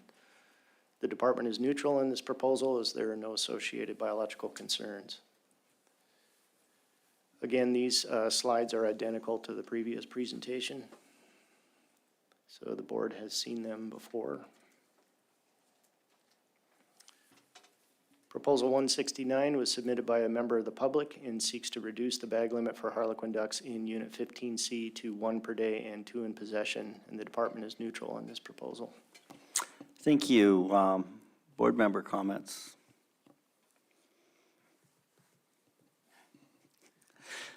Okay, Jake. Hey, thanks. I think a little bit differently this one. You know, that remainder's Ketchimack Bay. There's a lot of guides that work down there. Harlequin are highly sought after trophy. Drakes are really easy to pick out. I don't think that somebody needs to shoot more than one Harlequin a day. Okay, James, you were going to comment? Yeah, I just, you know, in the population trend going up, you know, I'm not going to judge why a hunter wants to shoot however that many they want to shoot up to whatever is in the regulation for the limit. Just because you have a limit set doesn't mean they're going to shoot that many. So for that reason, I'm not going to support the reduction. Additional discussion? Call the question. Okay, Al? The board has heard no concerns from the public regarding costs to private persons if this regulation is adopted. Thank you. Christie, would you poll the board? Yes, Mr. Chairman, final action on Proposal 169. Mr. Fletcher? Yes. Chairman Burnett? No. Mr. Hoffman? Yes. Mr. Cooney? No. Mr. Barrett? Yes. Mr. Keough? No. Ms. Cusack? No. That Proposal 169 fails by a vote of 3 yeas to 4 nays. Mr. Chair, I move to adopt Proposal 170, reduce the bag limit for long-tailed duck in Units 7 and 15. Second. It's been moved and seconded. We'll hear the department response. Thank you, Mr. Chair. Proposal 170 was submitted by the Homer Fish and Game Advisory Committee, and it seeks to reduce the bag limit for long-tailed ducks in Units 7 and 15 to 1 per day and 2 in possession. The department is neutral on this proposal as there are no associated biological concerns. Current regulation for long-tailed ducks in the Gulf Coast hunt zone allows residents 6 per day and 12 in possession, and non-residents 4 per season. In 2010, the regulation was further reduced in that portion of Unit 15C that's defined as Ketchimek Bay for non-residents and residents to 2 per day and 4 in possession. The proposal seeks to reduce that bag limit further to 1 per day and 2 in possession for residents and non-residents in Units 7 and 15. Again, long-tailed ducks are breeding in tundra habitats in western and northern Alaska, but their breeding range extends well into Arctic Canada. And their winter distribution extends from the far Aleutian Islands in coastal regions of the state to southeast Panhandle and farther down the Pacific coast. Long-tailed ducks are surveyed using the 3 surveys that I mentioned before, the Continental Breeding Pair Survey and the 2 regional surveys conducted on the Arctic Coastal Plain and the Yukon-Kuskokwim Delta. And for the Continental BPOP, their long-term trend is declining at nearly 3% per year with an average index of 109,000 birds. However, in the last 10 years, that decline has been at 11% per year with an average index of 41,000. Then on the regional surveys, their long-term decline is indicated a 1.5% per year decline with an average total survey index combined between the 2 surveys of 54,000 long-tailed ducks. Our survey in Ketchimek Bay, again, indicates a slight decline over the 10 survey years of less than 1% at 0.37% with an average survey count of 400 long-tailed ducks. The statewide harvest survey over the long term indicates an average 487 long-tailed ducks are harvested per year, and that has been slightly increasing over the long term at 1.7% per year, which again equates to about 8 additional long-tailed ducks per year. In final comments, again, management of long-tailed ducks is directed at the statewide level or the regional scale of the hunt zone. The trends in Alaska do indicate a decline, but long-tailed ducks appear to be fairly abundant still, so there are no biological concerns for those declines. Long-tailed ducks are harvested at very low levels in Alaska, so further restrictions in 2 units are unlikely to provide conservation benefit to the statewide population. Proposal 170 was submitted by the Homer Fish and Game Advisory Committee, and it seeks to reduce the bag limit for long-tailed ducks in units 7 and 15 to 1 per day and 2 in possession. The department is neutral on this proposal. Thank you. Board discussion. Go ahead. Thank you, Mr. Chair. Just to put on the record here, again, the proposer opposes their own proposal, and the other local ACs also oppose it. Only support was from Anchorage. I'll wait to hear from other board members on this one. Go ahead, Jake. Hey, thank you, Mr. Chair. I'm gonna support this proposal for the same reasons as I supported the last proposal. I know there isn't a 15C component, but I'm gonna support it. Additional discussion? Call the question. The board has heard no concerns from the public regarding costs to private persons if this regulation is adopted. Christie, would you poll the board? Yes, Mr. Chairman, final action on Proposal 170. Mr. Hoffman? Yes. Mr. Cooney? No. Mr. Barrett? Yes. Mr. Keough? No. Ms. Cusack? No. Mr. Fletcher? Yes. And Chairman Burnett. Yes. That proposal carries by a vote of 4 yeas to 3 nays. Mr. Chair, I move to adopt Proposal 171. Direct ADF and G to implement a method for accurate reporting on sea duck harvest for units 6, 7, and 15. Second. It's been moved and seconded. It's my understanding that we really can't direct ADF and G to do this, and I'd like to hear from the department on that. Thank you, Mr. Chairman. I think it's all in the choice of words. Correct. You know, you can't direct us to do it. You can't direct us to spend money. That's right. However, you know, you have a another proposal coming up that uses some different terminology. Right. Would you like me to make my comments on those, or get through the proposals and then go from there? Well, I think we should take no action on this proposal and then bring the other proposal before us. Because the terminology in this one does not allow us to reach it. Mr. Chair, I move to take no action on Proposal 171. Second. Unanimous consent? Mr. Chair, I move to adopt Proposal 172, require mandatory harvest reporting for sea ducks in Kashmak Bay in Units 15C Charlie. Second. Department response? Thank you, Mr. Chair. Proposal 172 was submitted by a member of the public, and it seeks to require mandatory harvest reporting for sea ducks in Kachemak Bay in Unit 15C. The department opposes this proposal because Alaska participates in the National Migratory Bird Harvest Survey that provides harvest estimates used to inform a statewide level of management. I'll note here that there is not a current regulation that requires the department to record hunter harvest of waterfowl in Alaska. However, there is a regulation that requires hunters to purchase a state duck stamp and register in the National Harvest Information Program. And historically, the state did conduct its own harvest survey from 1971 to 1997. This was a voluntary statewide harvest survey of waterfowl hunters to estimate hunter activity and harvest of ducks, sea ducks, 5 goose species, cranes, and snipe. And this survey was conducted over 12 predefined geographic regions across the state. Initially, the survey was a postseason recall survey, but later revised to a diary survey of in-season harvest. However, in each iteration of the survey, hunters were not required to speciate their ducks or sea duck harvest because of potential issues with misidentification. The state survey was discontinued in 1998 with the implementation of the National Migratory Bird Harvest Survey.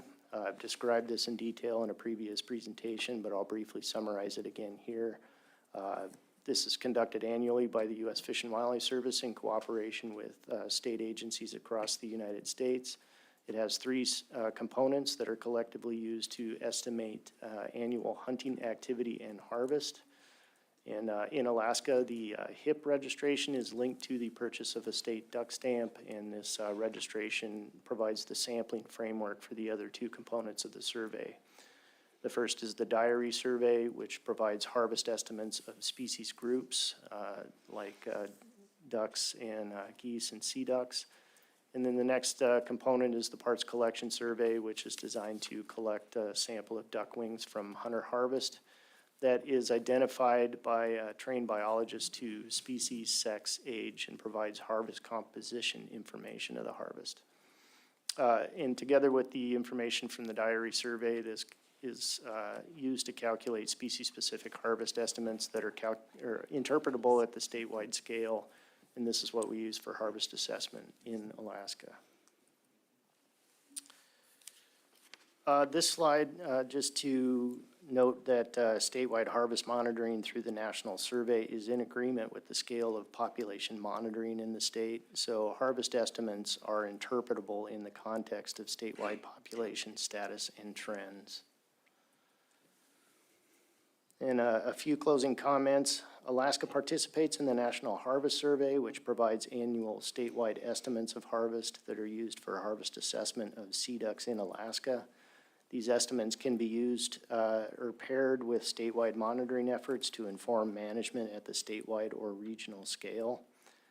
Implementing a harvest survey at a small spatial scale would lack needed context unless there is corresponding monitoring data at a similar scale, because it becomes difficult to interpret trends or changes in harvest as it relates to the localized population that is being harvested.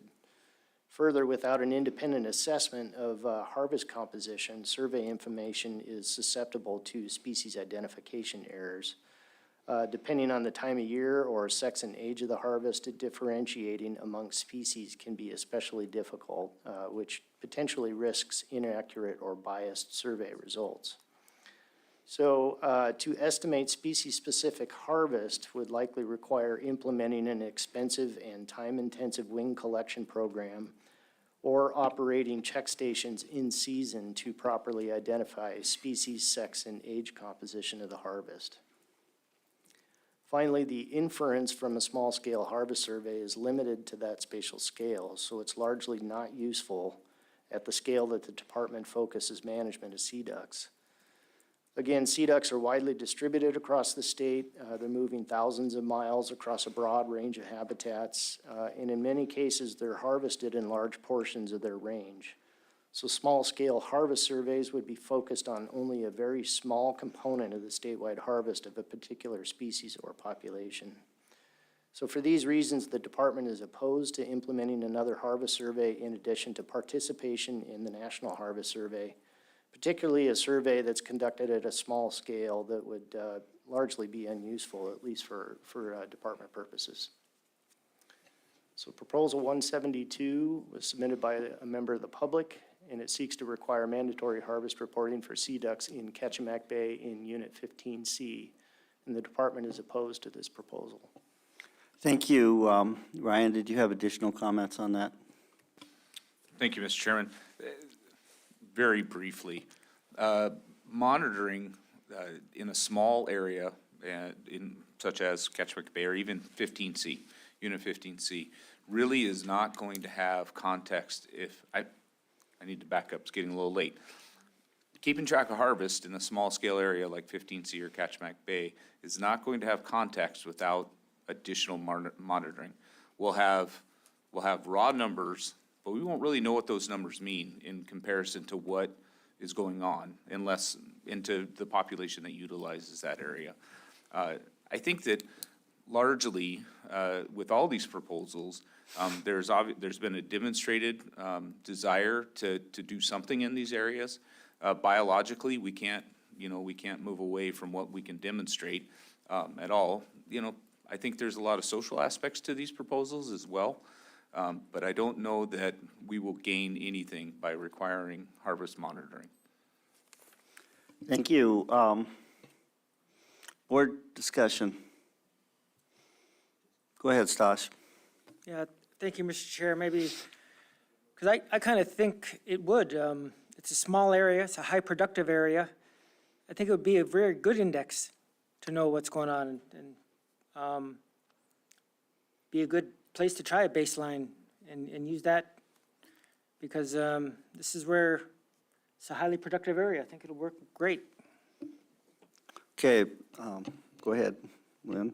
Thank you, Mr. Chair. I mean, anytime you get data, I think it can't be bad, but at the same time, what Mr. Scott mentioned was they have nothing to compare it to, so it would have to be, this thing would have to be a project, and they really wouldn't have anything to compare it to for about 10 years to see what the trend was and the harvest levels are, whether they go up, they go down, or any, I mean, I'm assuming that. Is that correct? Through the chair, Member Kehoe, absolutely. We would need time to actually have a time span of data collection. And I'd like to just respond to Member Hoffman. I don't disagree that we'd all like to know more about what's happening there. It's how to approach it. And that's, that in context, I think is important. Go ahead, Al. Yeah, thank you, Mr. Chairman, and thank you, Ryan, for that. Could any of that information that would be collected over time be used in reference to the Ketchimack Bay critical habitat area? Through the chair, Member Brett, I'm actually going to ask Mr. Chamber to respond to that.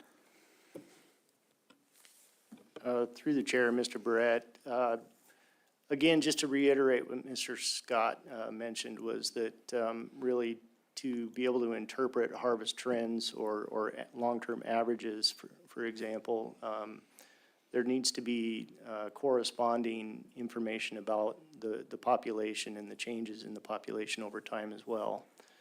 And one other note is that harvest surveys without the needed harvest composition information, so would not allow us or prohibit us to estimate species-specific harvest. So that's important. Without that information, we can really only estimate to the species group, that being sea ducks. and that's not overly informative. Any additional discussion, board members? Call the question. Question's been called. The board has heard no concerns from the public regarding cost to private persons if this regulation is adopted. Christie, would you poll the board? Yes, Mr. Chairman, final action on proposal 172. Mr. Hoffman? Yes. Mr. Cooney? No. Mr. Barrett? No. Mr. Keo? No. Ms. Cusack? No. Mr. Fletcher? Yes. And Chairman Burnett. No. The proposal fails by a vote of 2 yeas to 5 nays. Thank you. We appear to be at the end of the Kenai area proposals. We're not going to quit for the night quite yet. If that's okay with the board and staff, if they're up to it. We have one AC member who was going to testify on one of the antlerless moose proposals on behalf of our AC. We have the antlerless moose proposals, and what I would like to do is take a short break, come back, let her testify, and then do the antlerless moose and the brown bear tag proposals, and then quit for the night. Okay, I think I should circulate that. Right. And then you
1,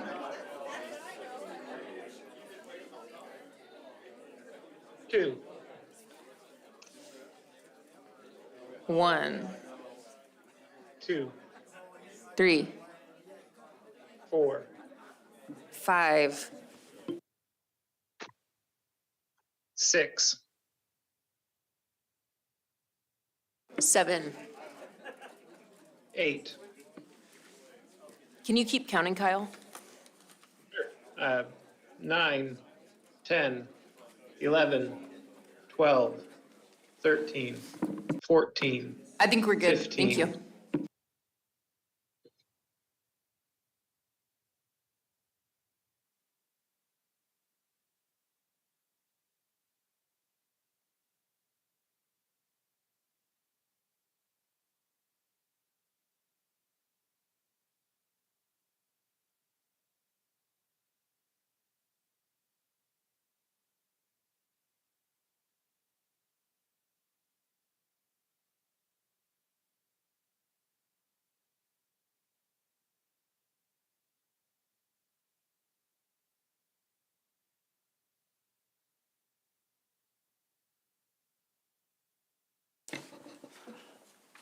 Let me know when you're ready, Annie. Okay, I'm going to call the board back to order. First, we're going to start with AC testimony, and then we will start with proposals 175 through 188. Thank you. Go ahead.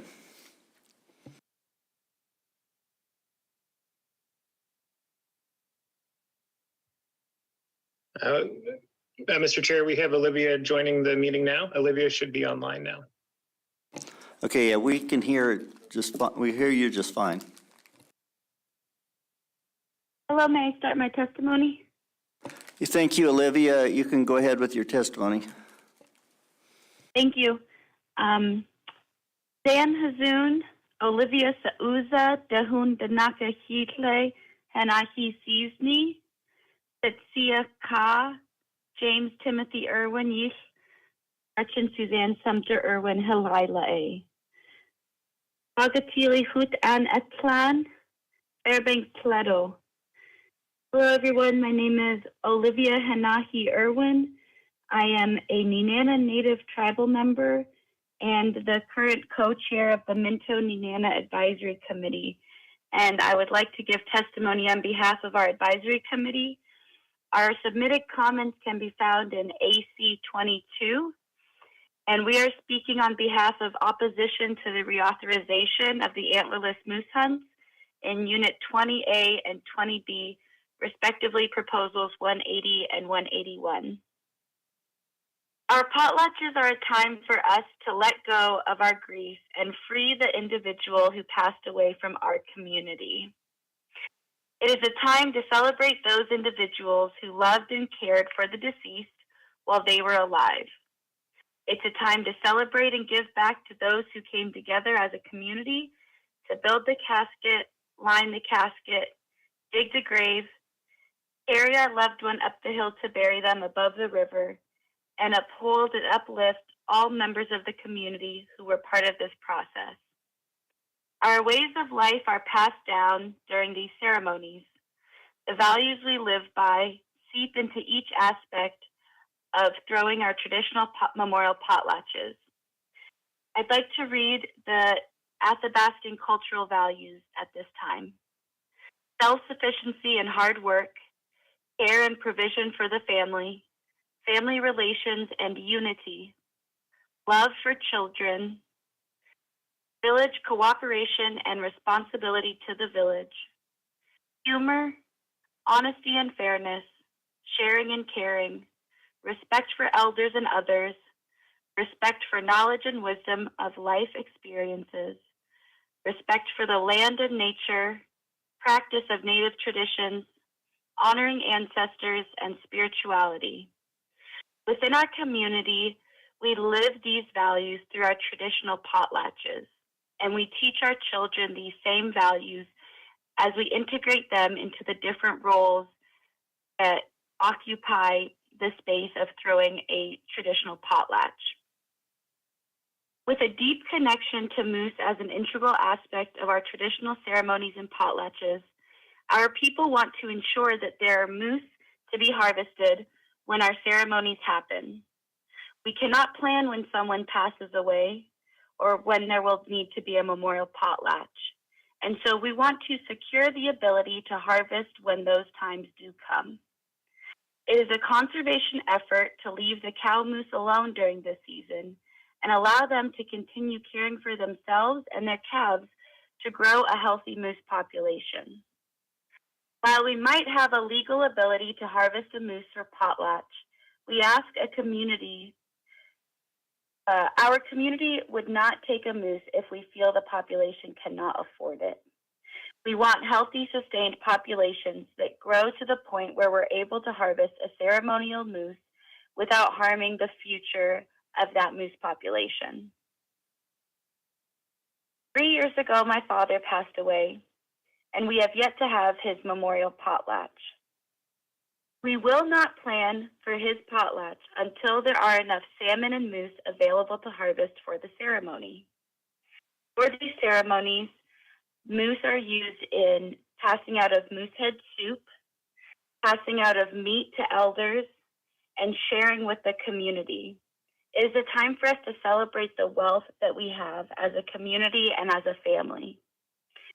And thus, without this opportunity to harvest a moose with a high population right now, my traditional opportunity to relieve myself of this grief is stalled until the resources are properly restored to the stewardship and management of our local communities.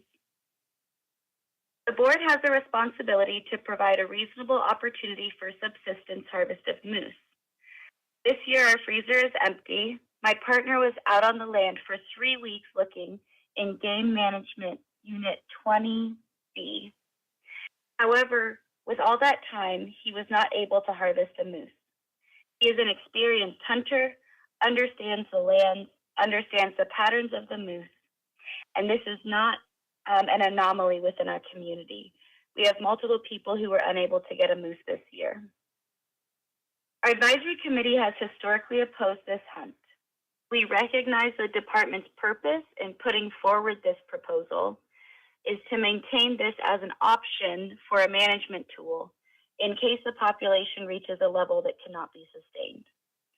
However, for 10,000 years, these animals manage themselves. Our moose and lambs have lived in reciprocity and harmony for millennium, without ruining the lands in which the moose graze from, or growing in such a population size as to extinguish themselves. There is not an existing plethora of moose that condemns the use of this management tool. We have not seen that the bull-cow ratio can sustain this type of hunt. We have concerns of killing cow moose with calves who aren't done calving. In order to sustain a healthy moose population, we must allow these self-sustaining animals to grow and learn the land from their mothers without interference by people. In addition, there is a chance, we fear, that small bulls who have not yet grown into their antlers will be targeted by the antlerless moose hunt, which would greatly impact the population growth of bull moose in the area and thus the moose population as a whole. In order to maintain a healthy moose population, we need to continue listening to the land and the elders who have maintained relationships with the moose population for generations. It is the fear of many that in reauthorizing and opening an antlerless moose hunt would result in increased levels of people outside of our rural villages flooding into our traditional hunting grounds and killing off the moose that support the population growth in the area. Outside hunters are able to come in, kill off, and take the meat from our local populations and then leave.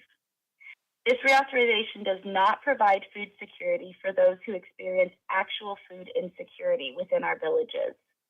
It simply opens up the harvest to many who already have the means, such as boats, ATVs, ammunition, and guiding services, to engage in the pleasure of going out and moose hunting for a weekend in the woods. To reauthorize this hunt, the board must make a finding that the harvestable portion of the population is sufficient to provide for subsistence uses and some other consumptive uses, according to the Alaska Administrative Code 1605258. This year, the board has made no such findings, thus we oppose the reauthorization of this hunt. I must take this time to address an issue with the board I've heard multiple committee members and other local leaders discuss about this reauthorization process. There is hesitancy in trusting the department. Our people build trust through relationships, conversations, exchange of knowledge, and mutual respect for both parties who bring unique lived experiences and wisdoms to the table. However, much of the department has not taken the time to build this trust properly. Area biologists and area managers expect local advisory committees, subsistence users, and providers to trust that they have the best interests of our communities and moose populations in mind when making these decisions. However, our local advisory committee has not heard reports of our moose population numbers. Area biologists hold their numbers and data close and lack sharing knowledge on the topic that they have access to. They don't ask locals what they have seen. Local AC member and former chair of the Minto-Nenana Advisory Committee, Charlie Titus, has a notebook where for the last at least 40 years, he has diligently documented the landscape and the changes to the patterns of moose, fish, and other populations. That data collection is traditional knowledge. It's seeing the environment wholeheartedly, not just siloed into individual jurisdictions, management uses, resource opportunities, or animal populations. Our knowledge is not only sacred, it is valuable to the department's efforts to maintain healthy populations and healthy environments for sustainable growth. Our people know what's best for our area, and we don't trust that the area biologists who say they don't plan to open the hunt, but want us to support keeping it on the books, will actually keep their word. Where is the accountability for those staff to stick to their word and not open the hunt? This is where we see an issue. If there is further relationship building and trust building put in by the staff, we might be able to further understand why the department comes to the conclusions about this hunt that they do, and potentially participate in conversations about whether or not this hunt is a useful management tool for us to vote in favor of. However, with little to no information provided by area biologists and minimal harvest records available, local providers are telling us that they are not seeing moose at their moose camps. And in preservation of our ceremonial use, we cannot support the reauthorization of this hunt. Our advisory committee is concerned with the methodology of data collection for moose numbers. We ask that the research and data collection in our local areas be not only easily accessible and shared and explained by area biologists, but also peer-reviewed for accuracy and to be in agreement with other local knowledge networks that understand the current status of our moose populations. We ask for adequate harvest records to be collected and publicly accessible. We recognize that our opposition is an outlier for the two management units we find ourselves in. However, we feel it is pertinent to rely on traditional knowledge of elders and local awareness of these populations, of whom both disagree with opening an antlerless moose hunt in our area. We ask that the board considers this testimony and take action to protect our moose populations before there are too few to even manage. Our fish are overmanaged. Our rivers and lands are overmanaged. Allow our moose and game populations to be free to live off the land the way they have for centuries, and allow the land and animals to manage themselves. See what the future is with less management. I assure you, it's beautiful. That future is full of thriving moose populations, with full bellies and healthy lands to roam on. A population which can sustain the hunting and harvesting of moose and game for all user types.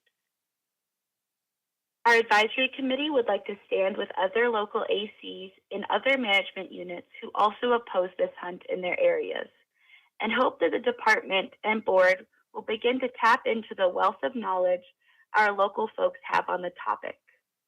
Not just those with a hunting interest in the area, but those elders and Native leaders whose relationship with the land is intergenerational. We recognize the traditional knowledge and the opinions of elders from other local ACs where they have decided to oppose this proposal. I'd like to end by thanking the board for providing the option for remote testimony. It exemplifies an understanding that our people's voices need to be heard and that existing barriers such as travel costs, time off work, and others are avoided when providing an alternative to in-person reporting. Thank you to Chair Burnett and to the board for taking the time to listen to my testimony today. And I would love to answer any questions that the board has. Anabase.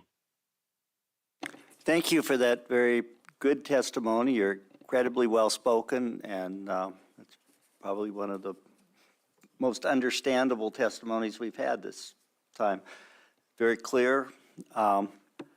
Questions from board members?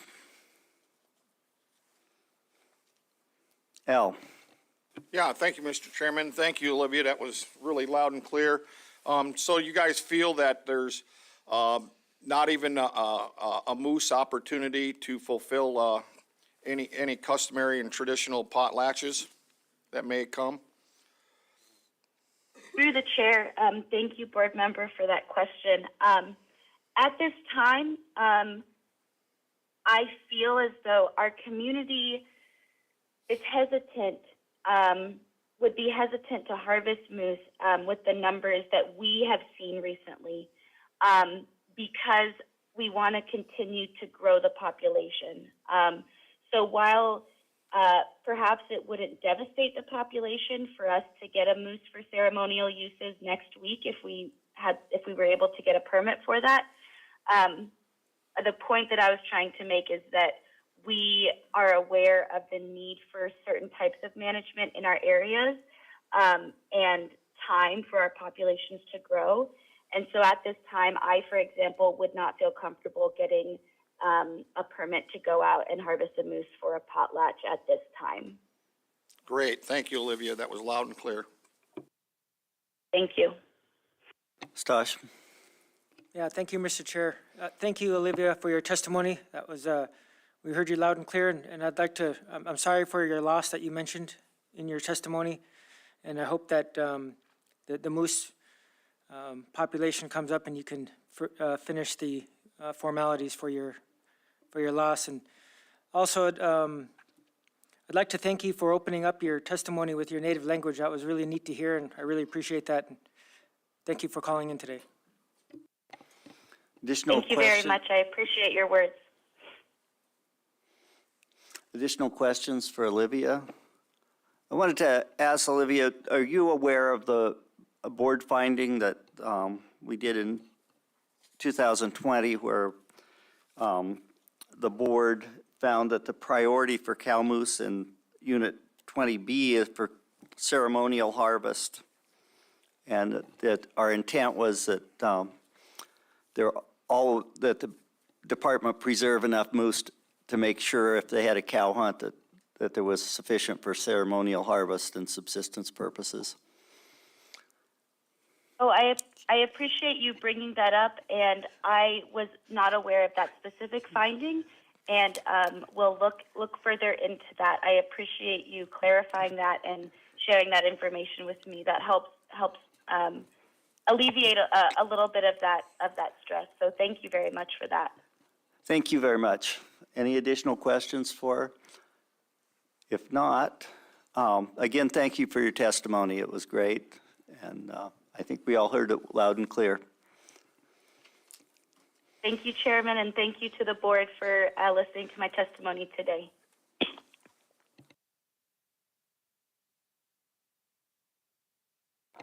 Okay, with that, I would like to ask Ryan, have we been able to prioritize ceremonial moose in these areas?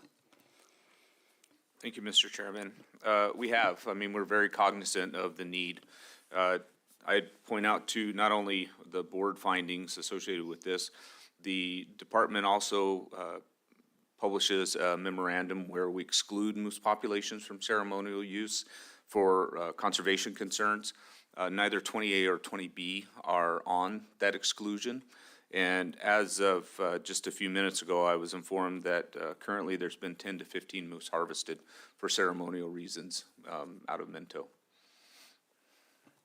Thank you for that. Al? Yeah, thank you, Mr. Chairman, and maybe this is for Department of Law. When they're attempting to take a ceremonial moose, are they restricted to methods and means for that area? Or, Through the chair, no, there's no methods and means exemptions for that. so they could actually harvest one with a firearm within the Fairbanks management area? Where it's allowed, and the department has not said that the population is too low to allow an antlerless hunt or a hunt for ceremonial purposes, then I'm not aware of any methods and means restrictions anywhere. But I think local, like in Anchorage, you couldn't take one because there's a firearm restriction. So where there's a firearm restriction in place from a municipality. Yeah, no, I wasn't going. The Fairbanks management area is limited to archery, so most of it. Okay, with that, again, great testimony. We ready to move on these proposals?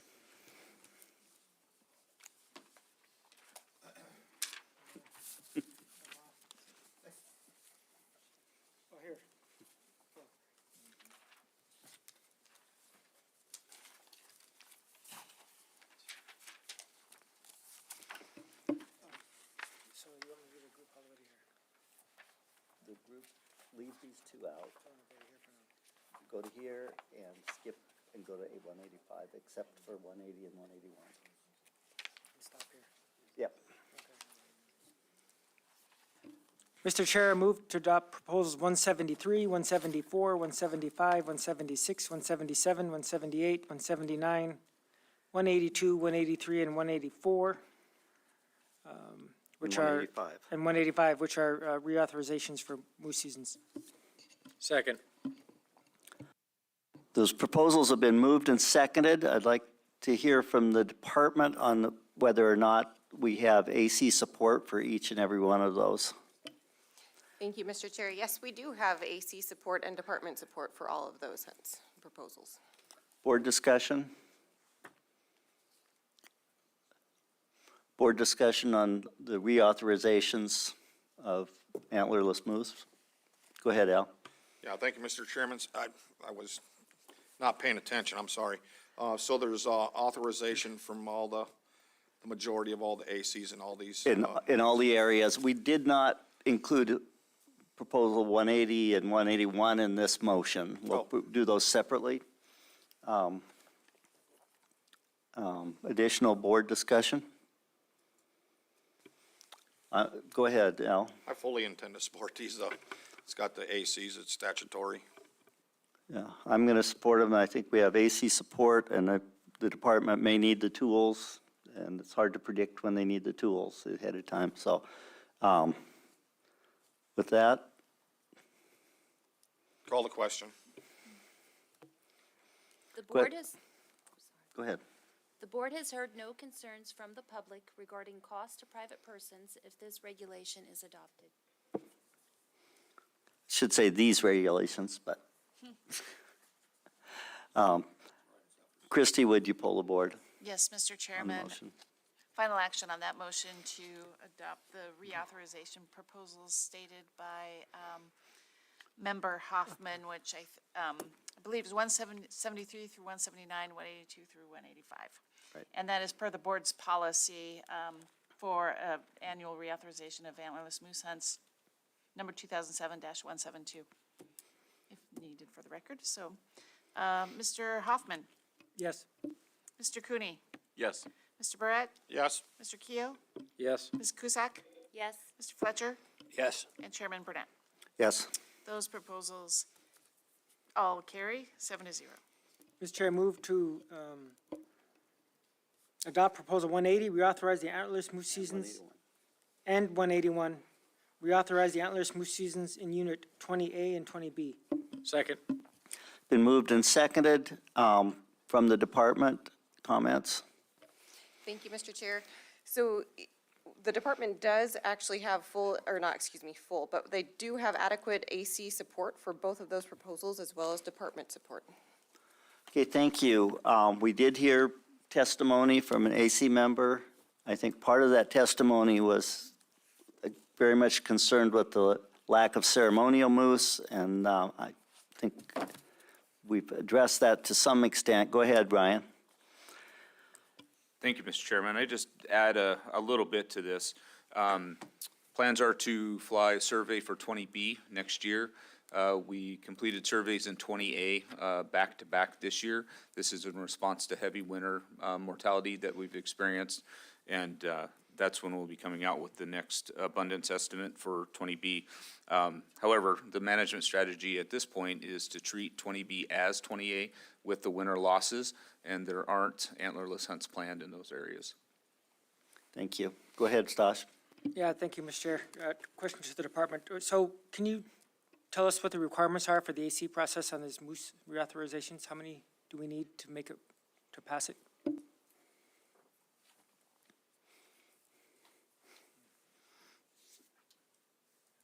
Thank you. Through the chair, I am digging for the regulation that specifies that, so one moment. Additional board discussion? Go ahead, James. Yeah, thank you, Member Hoffman. I was actually wondering the same thing. I just wanted to be sure here. Okay, additional board discussion on proposals 180 and 181. And I would note if we fail to reauthorize it, we would have to create a new one in the future in order for these to go. So an annual reauthorization prevents the necessity if it keeps the regulation on the books if it needs to be used. That is correct. Okay. Al? Yeah, thank you, Mr. Chairman. Now, I would ask the Department of Law for clarification.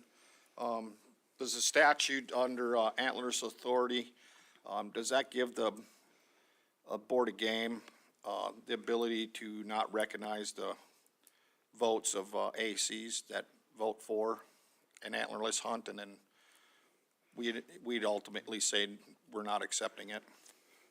Yes. Through the chair, Member Barrett, I think you'd be violating your own regulations. It's your regulations that have set out in 5AAC 98005 which of the ACs need to approve an antlerless hunt in certain areas. And so we do have other ACs that have approved that. And while I have the microphone, if you wouldn't mind indulging me for one thing, this is a conversation that we had in 2020, and I just wanted to remind folks who might be listening, because this question about the antlerless hunts and the interaction with a ceremonial harvest came up then as well. We have federal and court cases that recognize a religious right to the historical, cultural, and traditional practice of a potlatch for a funeral.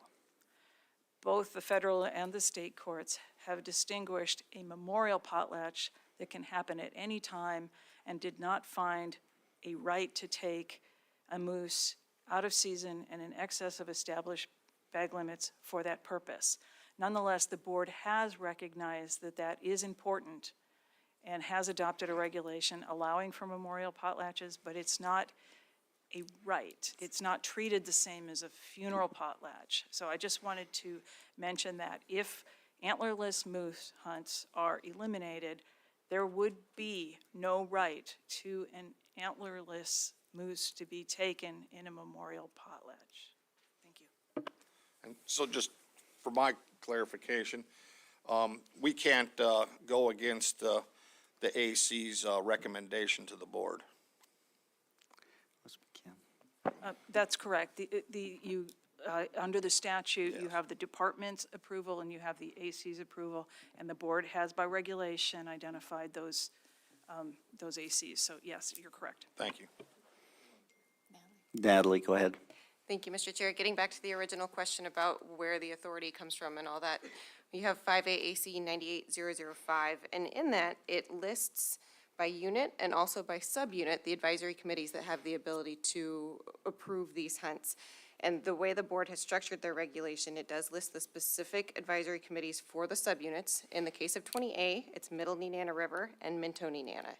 But in the event that those two may not be in complete agreement, as we happen to be today, that does revert back to the other section, which puts into play all of the other advisory committees in Unit 20. And that is where we have the authority to do that for 20A. And also the same is true for 20B. In this case, the advisory committees in play for 20B specifically are Fairbanks, Minto Nenana, and Tanana Rampart Manly. So with the combination of the subunit-specific advisory committees and the unit-specific advisory committees, the board does have the votes needed from the advisory committees to pass both of these proposals today. Thank you. Additional discussion?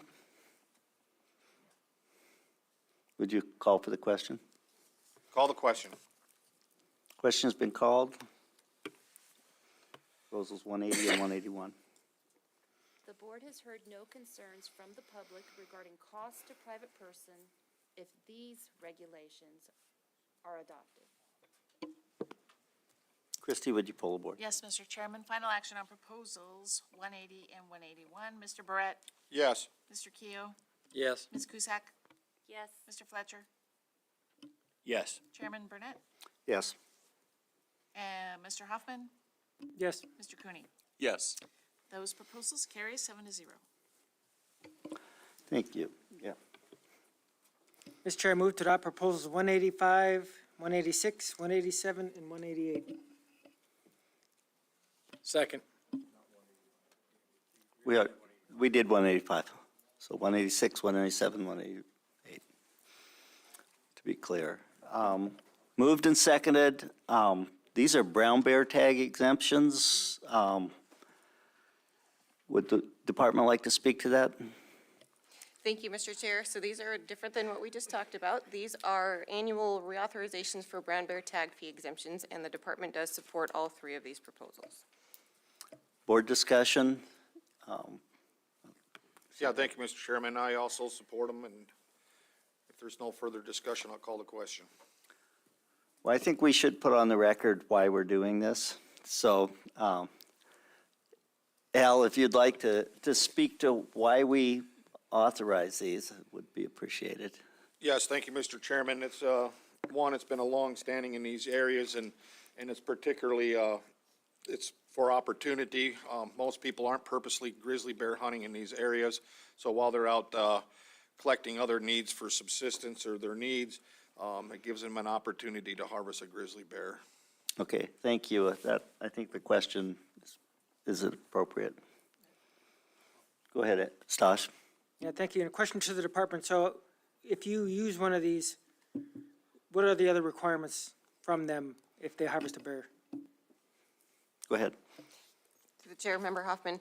So the waiver of the tag itself does not change any of the other requirements associated with hunting. So salvage requirements, stand, seasons, bag limits, everything else is still applicable. Thank you. Thank you. Call the question? Call the question. The board has heard no concerns from the public regarding costs to private persons if these regulations are adopted.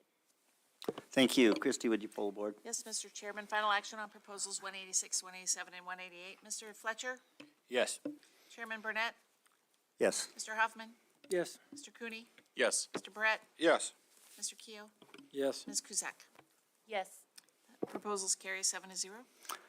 Okay, we've come to the end of our business for today. I want to really thank everyone who's here and everybody who's here, and I'm glad we took time to hear the testimony tonight before we did any of these authorizations. Tomorrow, we'll be here at 8:30 again. We have a number of very complicated issues tomorrow, and we have some additional business that's not on the original agenda, so be ready and have your thinking caps on.